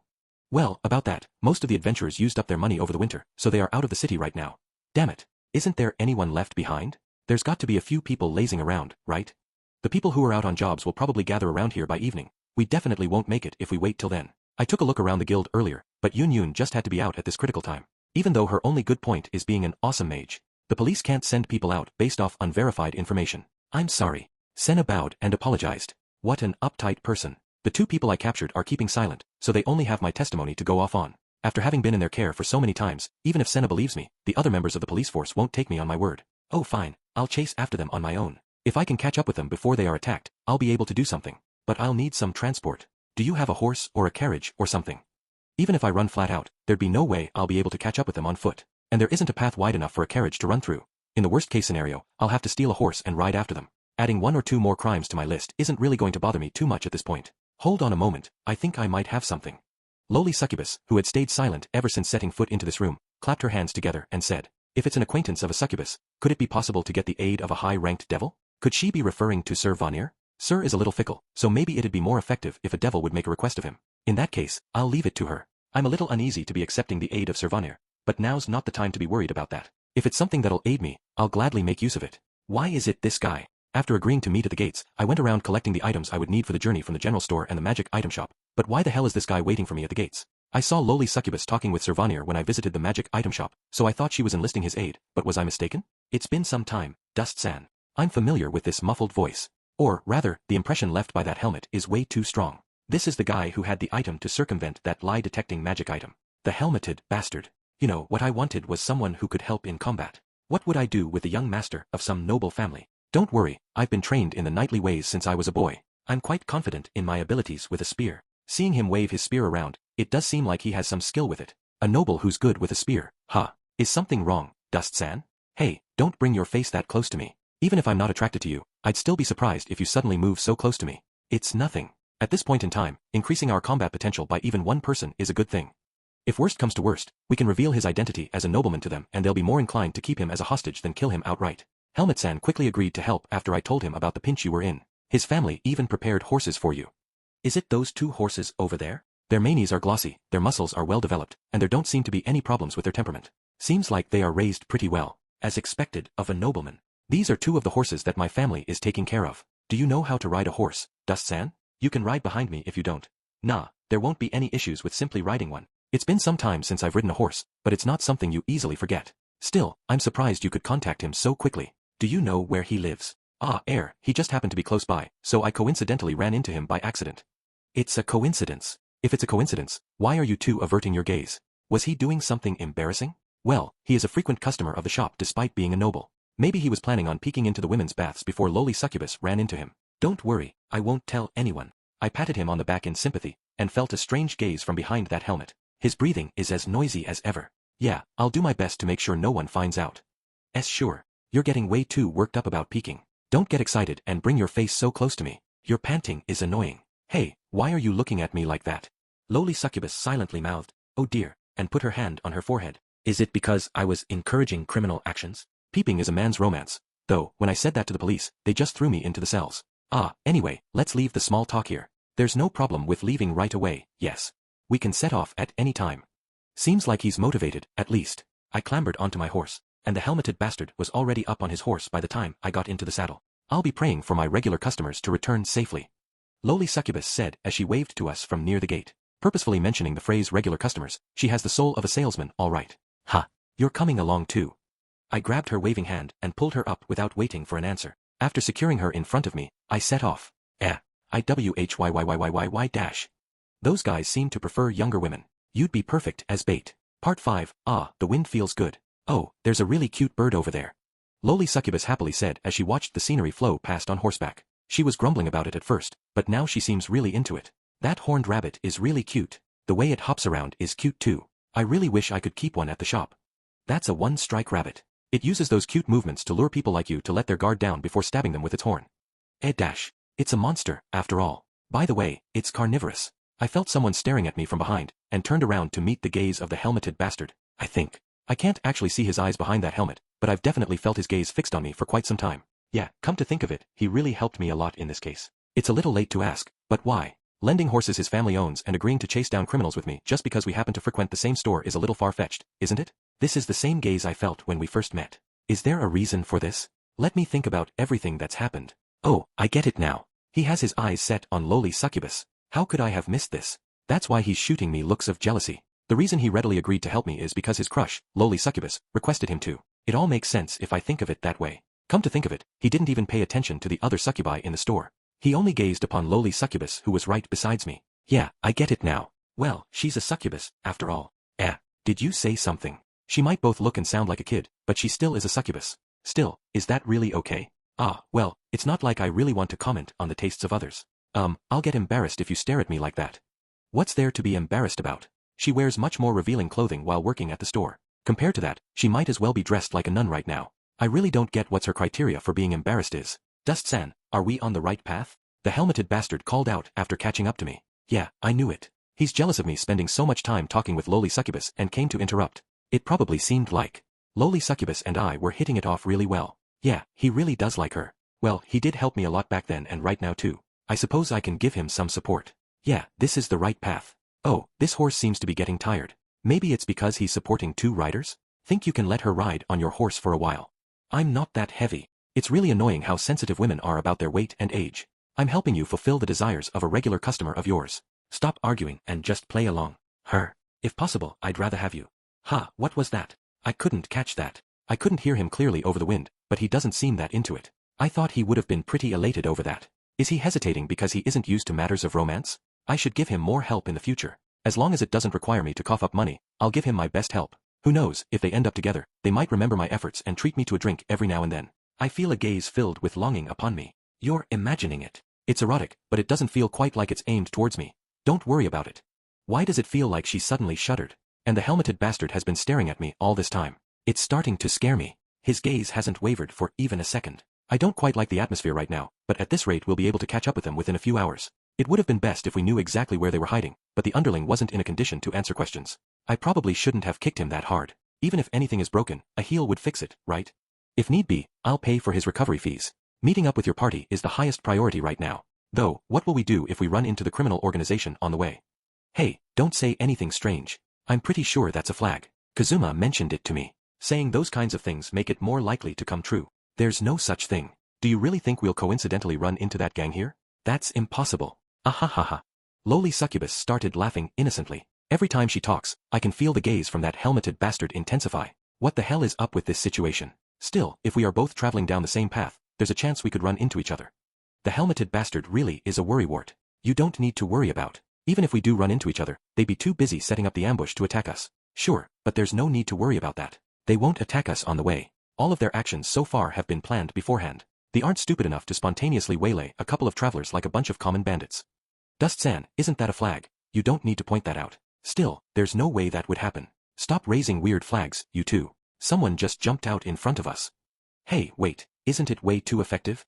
They really picked the perfect timing to appear. There are 7 of them, and none of them seem to be good people. A few of them appear to be adventurers, but they definitely don't have peaceful intentions if their readied weapons are anything to go by. Doesn't seem like they intend to negotiate. I don't feel that killing gaze on me, but there are still quite a few of them to handle. None of them have horses, so maybe we can just charge through? No, 2 of them have bows.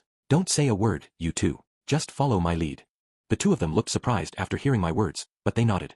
Time to show off the skills of the man who's said to be unrivaled in underhanded arts. Hey, are you guys the others the boss was talking about?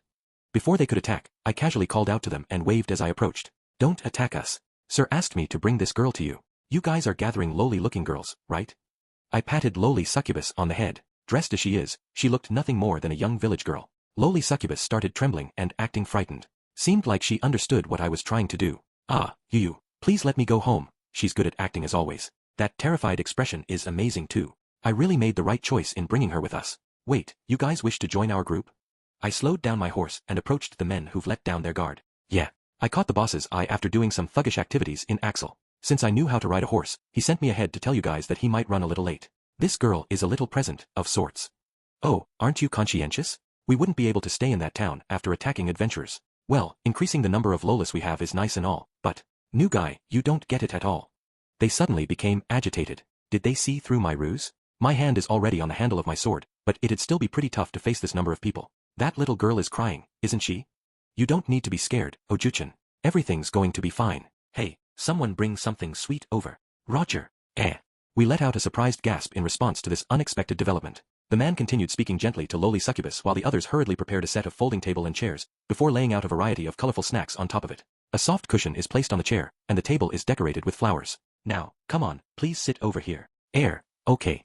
Lowly succubus pleaded for help with her eyes, but I have no idea what to do. For the moment, I nodded and watched as lowly succubus reluctantly got off the horse and moved to the chair. Seeing the set of freshly brewed tea and snacks in front of her, lowly succubus seemed to be confused. These fierce-looking men didn't approach lowly succubus, but instead continued talking to her while maintaining a respectable distance. How does it taste? It tastes really good. Lowly succubus timidly answered the question of the smiling man. 2 of the other men high-fived after hearing that. I don't understand them at all. I am so glad I practiced my baking skills. This is the moment I was born for. This is great. I didn't suffer all those hardships for nothing. 2 of the men teared up and hugged each other. It's a moving sight, but, the hell is going on? These delicious-looking snacks were made by them? You're telling me that this bear-like man has a hobby of baking? The other men nodded at each other and lined up next to the table. They stood up straight and clicked their heels. It seems like they are about to do something. They may be weird, but they are still a criminal organization. It'd be dangerous to let my guard down. Rule number 1. You may admire Lolas, but you must not touch them. You may admire Lolas, but you must not touch them. These guys boldly repeated the lines of the leading man. Rule number 2. Never regard them in a lewd manner. Never regard them in a lewd manner. Ah, these guys are lelicons. Yeah, these guys are definitely beyond help. That explains their suspicious behavior towards lowly succubus. She looks pretty young, so she's probably right up their alley. They might be shot in the head, but they have numbers on their side. It'd be best to play along with them and wait for the chance to escape.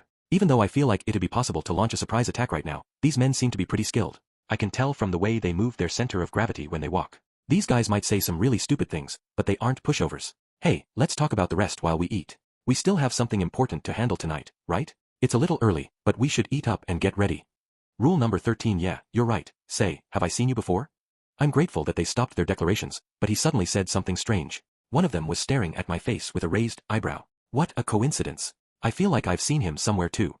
3 of the men said something similar. Are these guys the same ones who tried to kidnap Darkness some time ago? I don't remember it that clearly, but those voices do sound familiar. This is bad. If they remember where they saw me, everything will be over. I'll just have to play dumb. Aren't you imagining it? My features aren't all that uncommon, you know. That mop of golden hair. Gurk. The man who was about to stumble upon my true identity suddenly received a blow to the head from a spear and fell to the ground. Needless to say, that's the work of the helmeted bastard. Before the others realized what was going on, the bastard rode down another guy on horseback. It's pretty impressive, but those guys aren't greenhorns, and the third guy managed to deflect the tip of the spear. What the hell are you doing? I leapt off my horse and struck at the 2 men closest to me with my sword, but they managed to narrowly avoid the blow. So it was all a ruse. Get them. Ah, but don't touch the lowly. Of course. All of them closed the distance and brandished their weapons. 2 of them are down, that still leaves 5. There are 3 of us, but 1 of us can't fight. I don't like those odds in a direct confrontation. Then, there's only one thing to do. Right, we're running. Hurry up. I leapt back on my horse before grabbing lowly succubus' outstretched hand and pulling her up. Lowly kidnapper. Don't put it that way. One of the men tried to stab at me with a spear while saying something incomprehensible, but stayed his hand due to lowly succubus' presence. Using that chance, we rode out of the group. The helmeted bastard followed after me. The men frantically tried to ready their bows, but too bad for them. Damn it, someone cut the strings. Mine are cut too. I wasn't aiming for you earlier, but your bows. Heh, in terms of deceiving others and running away, I won't lose to anyone. Farewell. May we never meet again. Come back here. At least leave the lowly behind. I could hear the baying of sore losers in the distance, but of course I ignored them. After putting some distance between us, I slowed down my horse and pulled up next to the helmeted bastard. Looks like we made a clean escape. Those men were completely fooled. You were really splendid out there. You really are first class when it comes to cheating others. Yeah, well, this is just what happens when you leave things to me. I don't know if they'll wait for their 2 companions to regain consciousness before moving on or leave them behind. Either way, there's no chance they'll be able to catch up to us while we are on horseback. All that's left is to find Dust-san's companions, right? What are you saying? We're setting a trap and ambushing them. Huh. This isn't something to be surprised about. I couldn't see the face of the helmeted bastard, so I couldn't tell his reaction. Don't act so surprised. We know that we have better mobility than them, so there's no longer any reason to panic. Finding my companions would be great, but if we can't find them, then all we would have accomplished is waste our time. Rather than trying to find out where the ambush spot is, it'd be easier to just take them out right here. Well, sure, but didn't we just run away from them?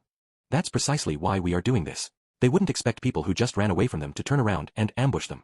And they'll be too busy trying to catch up to us to bother looking for signs of an ambush. Even an obvious trap will work on them. If we manage to meet up with our companions first, all their plans would be wasted. They must be in a right panic at the moment. Though if they were to just give up and abandon the plan, that'd be fine too. But, what will we do about the materials required to set a trap? We are surrounded by the bounties of nature, aren't we? Being prepared and gathering information is essential for adventurers. If a direct attack doesn't work, then use your brains and set a trap for them. The items I have in this bag will be very useful for this purpose. Dust-san, have you ever considered changing your job to a thief? I refuse. Stop talking about useless things and help me set up. We don't have much time left. Hurry up and get to work. It feels really weird to have Dust-san chastise me about working. What are you saying? Stop spending your time on idle chatter and take a page or 2 out from Helmeted Bastard's book. He's already tied the horses in a safe place and is waiting for my orders. If this goes well, I'll definitely do my best to set the 2 of you together. Come on, hurry up and move. Part 6. The traps have been set, and we've come up with the perfect battle plan. Everyone's in position. All that's left is to wait for them to appear. It's kind of hard to hate those guys, but they are still planning on kidnapping one of my friends and turning her over to some nobleman. Regardless of their reasons, I have no intention of forgiving anyone who would harm one of my companions. The point I've chosen for my ambush is a small animal's trail just ahead of Keel's dungeon. It's a narrow path that slopes up the mountain. This path is narrow enough that it can at most accommodate 2 people standing side by side, and it's surrounded by tall grasses and steep slopes on both sides. The terrain is very advantageous for us. The sound of footsteps reached my ears from further down the path, and they steadily grew louder. I peeked out from behind the grass that had become my hiding place. There are 7 men, completely covered in sweat. There are no forks in the road, and there is no reason for them to walk along the tall grasses or steep slopes on either side of the path. Right, everything is going just as planned. Hurry up. There's no telling what boss will do to us if we mess this up. I might even lose several items from my secret collection. I wouldn't want to live without my Iris-sama album. I have a few things that the boss has his eye on too. Damn it, why is this road so muddy? Even though we're in a hurry.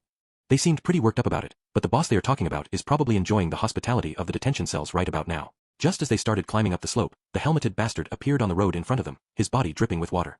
He stood as if to block the path, and motioned towards them. You're the guy from before. You're pretty brave to face us alone. Where are the other two? Hey, what are you doing? Ow. Helmeted bastard ignored their words and started throwing the large stones that we've gathered in advance at them. Hey, cut it out. Are you a kid? Ow. Stop throwing stones at us. It hurts. If you're going to throw stones, I'd rather you switch with that loli from earlier. A young girl throwing stones with all her might. Yeah, that's Mo. Ah. He ate a rock directly to the face. Rocks have low killing power, but getting hit by one hurts quite a bit. It might even end up breaking a few bones if it hit the right spot. They are all clumped up on this narrow path, and after losing their bows, they have no way of retaliating. All they can do is take these attacks being thrown at them from up high. It really is quite amusing. Gwahahaha. Quite a nice look you have down there. I stood up from my hiding place at the top of the slope and let out a hearty laugh. Partly it's to provoke them, but it's mostly because I genuinely found it hilarious. Don't you dare laugh at us. Two of you, go around and flank him. And you guys go take care of that laughing fool. The rest will charge right at this guy with me. Sending 2 guys down the slope to flank the helmeted bastard, 3 guys to climb up after me, while the rest charge straight ahead while shielding their faces with an axe. Well, the slope is not exactly insurmountable, but... What the... Did it rain recently? This grass is too slippery to get a firm grip on. I just tripped on something. I let out another hearty laugh after seeing them slip on the wet ground and get tripped up by the ropes we wove together out of grass earlier. Hey, are you alright? Keep at it, you'll be walking on 2 feet in no time. Stop fucking with me. We like young girls, but that doesn't mean we enjoy getting treated like children. The more agitated they get, the tougher it is for them to find their footing. In the end, they are simply fumbling all around the place without making a shred of progress. Oh, I should give them some stones to encourage them. The stone I flung hit the guy in the lead square on the forehead, and he ended up dragging down the guy behind him as he fell, ending up in a ball of flailing limbs and faces. Oh, forget him. Just cover your faces and charge right through. Oh, now you're planning on ignoring me and simply following the road. Yeah, that'll be the wiser course of action. The stones will be easily fended off with just a bit of protection, after all. But did you really think the great Dust Sama wouldn't anticipate that?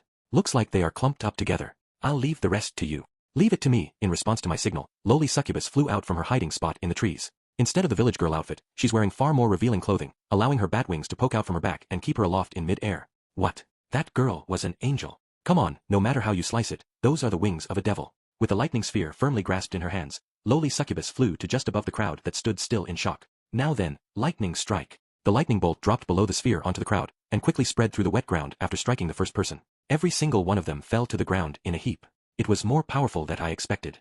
I could smell something burning. They aren't dead, I hope. This magic item is amazing.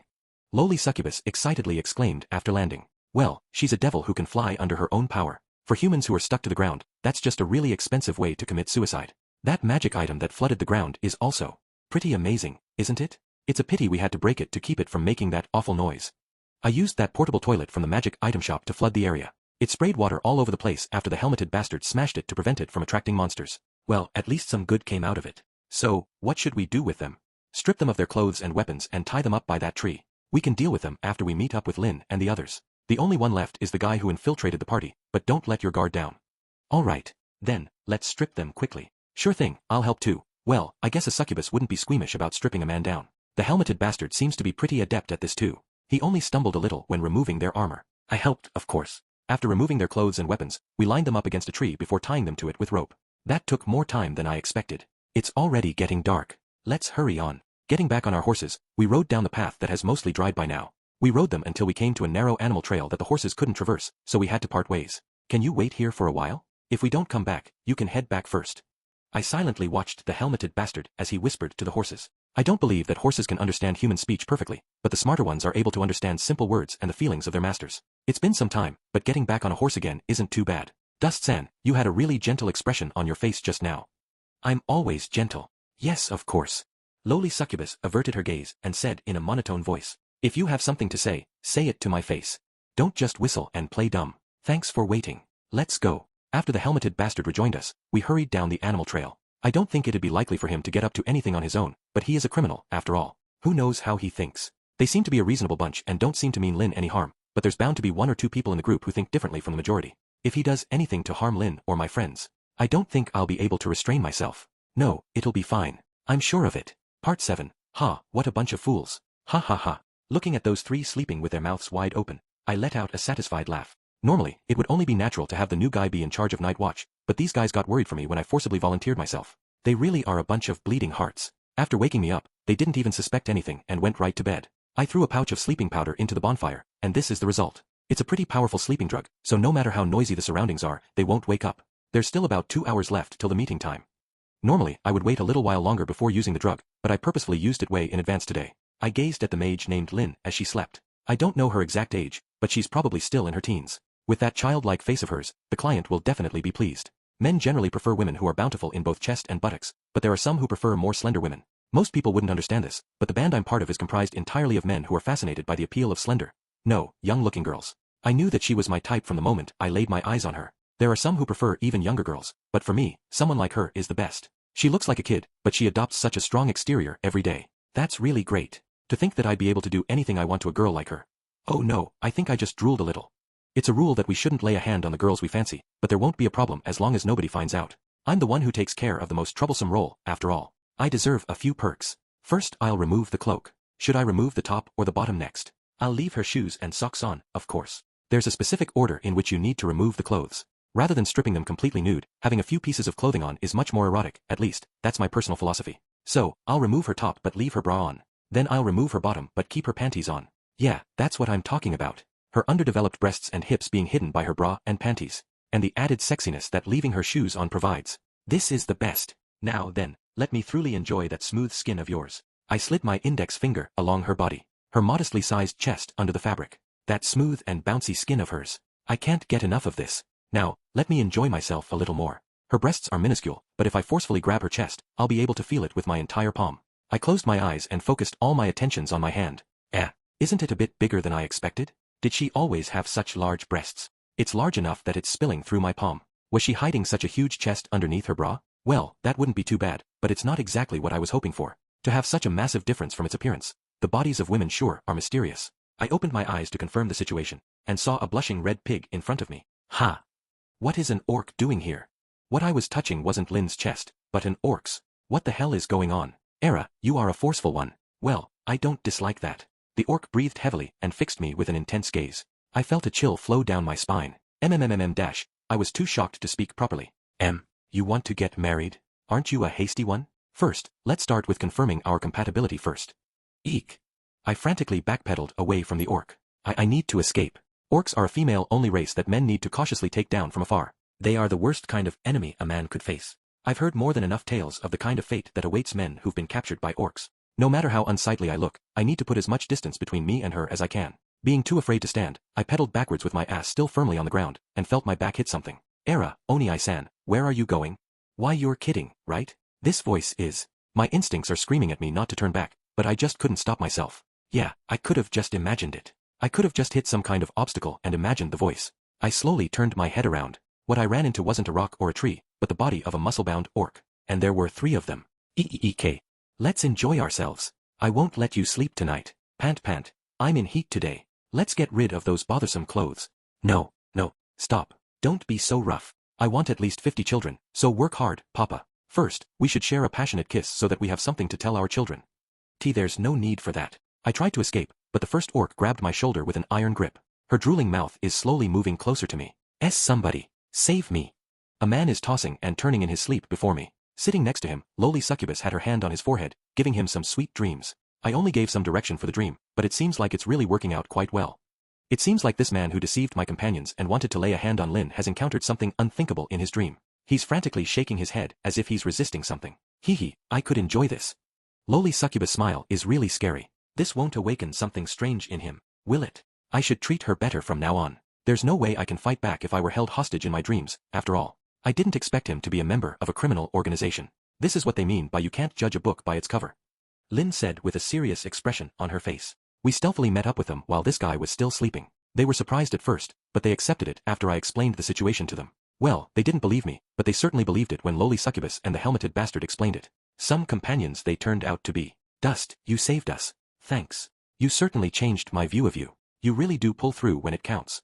Keith and Taylor properly gave their thanks to me. As for Lynn, she stared at me with her arms crossed. Hey Lin-san, isn't there something you should say to me? Why yeah, thanks for saving us. She shouted that at me, but I knew it was just to cover her embarrassment. That's why show me your appreciation. Replied with a wide smile. Part 8. It's already quite late today, so we decided to spend the night here and head back tomorrow. Everyone's already soundly asleep. I lost in a game of rock, paper, scissors, so I ended up stuck with night watch at this time. Originally Lynn was supposed to keep watch together with me, but I didn't wake her, instead staring at the bonfire all by my lonesome. My companions, lowly succubus and the helmeted bastard were both sound asleep. Though, since the bastard kept his helmet on even when sleeping, I can't really tell how soundly he's sleeping. The man who had his spirit broken after experiencing the orc paradise was tied up with rope and lay collapsed on the floor. The only one awake in this place is me, and someone else. I stood up and dusted the dirt off my backside. I'll be borrowing this. I picked up the spear lying next to the helmeted bastard. Walking past a large, slanted tree, I headed off deeper into the darkness. As I reached a clearing, I narrowed my eyes. Right here is fine, isn't it? I didn't want to wake the rest of them up, so I brought you out here. Come on out. Oh, so you noticed me. I thought you were just going out to water the grass. A man dressed in black from head to toe stepped out from the shadows. Dressed as he is, he blended perfectly into the darkness. I could faintly feel his gaze on me ever since I started setting up the traps for the ambush. He's been following me all the way since then. Just from his presence and his attire, I can tell that he's a dangerous man. He's on a completely different level than the other thugs. Is he an actual assassin? The warning that Sir Vanir gave me is definitely referring to this man. Anyone would notice if you give out so much killing intent. I don't know who you are, but you're probably hired by those guys, right? The boss is already chilling in the cells. Are you sure you want to go through with this? They've hired me and paid in advance. No matter what happens, I must ensure the safe delivery of goods. You really are inflexible for a guy in this line of work. You're going to waste your life away if you're this hard-headed, just like I did in the past. Thank you for your advice. Let's leave the small talk here and get to work. Facing a motivated opponent, I stared at my spear and tightened my grip on it. I swore off using spears a long time ago, but it seems like my body still remembers how to use them. If it's to protect something important, you'll forgive me, right? Her face flashed into my mind. The face of that free-spirited woman with a face way too similar to Lynn's. I placed a hand on the sword I received as a parting gift from her, and sighed. I'll use a spear. I bent my knees slightly and assumed a combat stance. The black-clad man slid towards me with extremely light steps. He held a dagger in each hand. A dual wielder, huh? I thrust my spear at the approaching man, but he narrowly dodged it and leapt right at me. Two flashes of silver gleamed under the moonlight. They were headed straight for my neck. I leaned backwards to avoid the blades, and turned it into a backflip in order to gain some distance. I thrust my spear at the man just before I landed, and he threw himself backwards to avoid it. You're pretty skilled. I've been observing you for some time now. Was that all an act? Not at all. If anything, this might be the true act. I jested without taking my eyes off him. However, I've already grasped your combat style with that exchange. I'll end it with the next blow, the man confidently declared, before stepping forward. Before his feet touched the ground, I twisted around and thrust at him with the butt of my spear. It was a serious thrust. It burst through the air and caught him right in the stomach. The black-cloaked man widened his eyes in surprise, glanced down at the spear stuck in his body, and silently collapsed to the ground. My bad. It's been a while since I've used this, so I can't really hold back right now. Epilogue, I didn't earn a single heiress, and my free service went up in smoke too. Sigh. In the end, I didn't reap any rewards from this. Those fellows have attempted kidnapping several times before, but they always end up releasing their victims in less than a day. The kidnapped girls weren't harmed, and were in fact treated like princesses, so those cases were never reported. On top of that, it seems like they had the backing of a powerful aristocrat, so the police have no intention of going public with this incident. Of course, that means there's no bounty for turning them in either. And the assassin-like guy that they hired ended up disappearing somewhere along the way. Well, as long as we never meet again, I guess it doesn't matter. That kind of inflexible person will probably see our confrontation as a fulfillment of his duty, so he shouldn't chase after me. It's good to see that my friends are unharmed, but the only one who suffered any kind of loss was me. And here I thought you were a better person. You really are hopeless, aren't you? Lynn said in response to my grumbling as we sat at our usual places at the guild. She sounded exasperated, but it doesn't seem like she means it. Actually, I think I spotted a faint smile on her face. I'm thankful to you, Dust, but I should properly offer my thanks to the other two who were there. Taylor really is the model of a gentleman. That said, it'll only create problems if I were to introduce them to him. After all, one of them is a noble, and the other one is a succubus. I know the girl, but who's the guy in the helmet, Dust? As a regular of the store like me, Keith is obviously aware of the true identity of lowly succubus. As for the helmeted bastard, I suppose I can tell him when we are in private. I'll tell you sometime later. Still, that cute girl is really amazing. I've never even heard of a spell that can control dreams. I wonder if she will teach me next time. Speaking of which, I made that sound like a special spell that only lowly succubus could use, didn't I? Lynn must never know her true identity. Only bad things lie down that path. Oh, how about letting her join our party? I'll be happy with another girl to talk to, and you are on good terms with her, right? Wait, if we do that, her identity will definitely be revealed.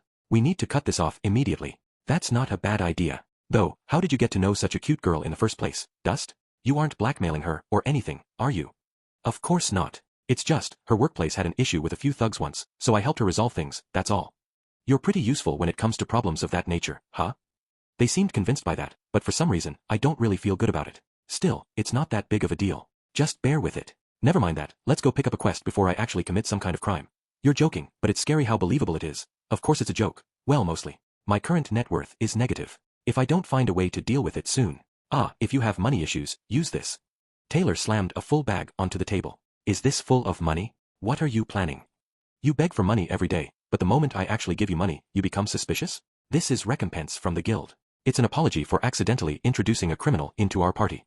Taylor jabbed his thumb over to the counter, and Luna offered us a deep bow upon meeting our gaze. It's supposed to be split up amongst us, but we'll give it all to you. You did save our lives, after all. I may not look like it, but I am thankful for that. Well, that's how it is. Seriously, this party sure can't be honest. It'd be really cool for me to reject this money, but my personal philosophy is not to refuse anything given to me. Thanks. Looks like there'd still be some money left even after I repaid my debts, so let's have a toast. What happened to all that talk about quests? Seriously, what am I going to do with you? I'll join you for today. Sounds good, let's drink till we drop. Sure. It'd make a good celebration for our reunion, so let's drink. Yeah, this is how friends should be. Sharing both joy and hardships is what friends ought to do. Alright, we're drinking till we drop. Bring out the beer. Seems like you made quite a bit of money. How about repaying what you owe moi? A white-gloved hand grasped the hand I was using to wave over the waitress. Who the hell is it that dares to get in the way just when things are going well? I looked up and saw a familiar face. Oh, Sir Vanier. Are you here to work again? The consultation corner he ran in the guild was a big hit. Is he here to set up shop again? That was the plan, but that won't be necessary now. Now then, I'll be taking the money for the magic item. What are you talking about? Didn't you say you'll give them to me for free? I believe I said I'll give you one magic item for free. Sir Vanier took the bag of gold and left a "Foo-ha-ha. Your dark emotions are pretty delicious," before leaving the guild. I completely forgot about it. Yeah, he did say he'll give me one magic item free of charge, right? My drinking money. I was too shocked to even try to stop Sir from leaving. I blankly gazed at my companions, and all of them patted me on the back in sympathy. Let's go accept a quest. Don't you all say that at the same time. God damn it. Why is it that money always ends up leaving me? Money just doesn't like you, it seems. Come on, let's go pick a quest. We'll go with you. We are friends, after all. Lynn said, blushing slightly. Behind her, both Keith and Taylor nodded. Oh fine, guess I'll have to work for my money today. Right. Sir took away all of my money, so I won't be able to pay back the debts I have due today. Let's hurry up, accept a quest and get far away from the city. After quickly accepting a quest, we left the guild to be greeted by a bright, cloudless sky. The voices of the store owners trying to attract customers could be heard as well. The familiar faces of adventurers heading out of the city. The policeman who immediately perked up upon seeing my face. The day is so clear that it's starting to piss me off. Don't vent your anger on the weather. Sigh. And you were so cool on that night.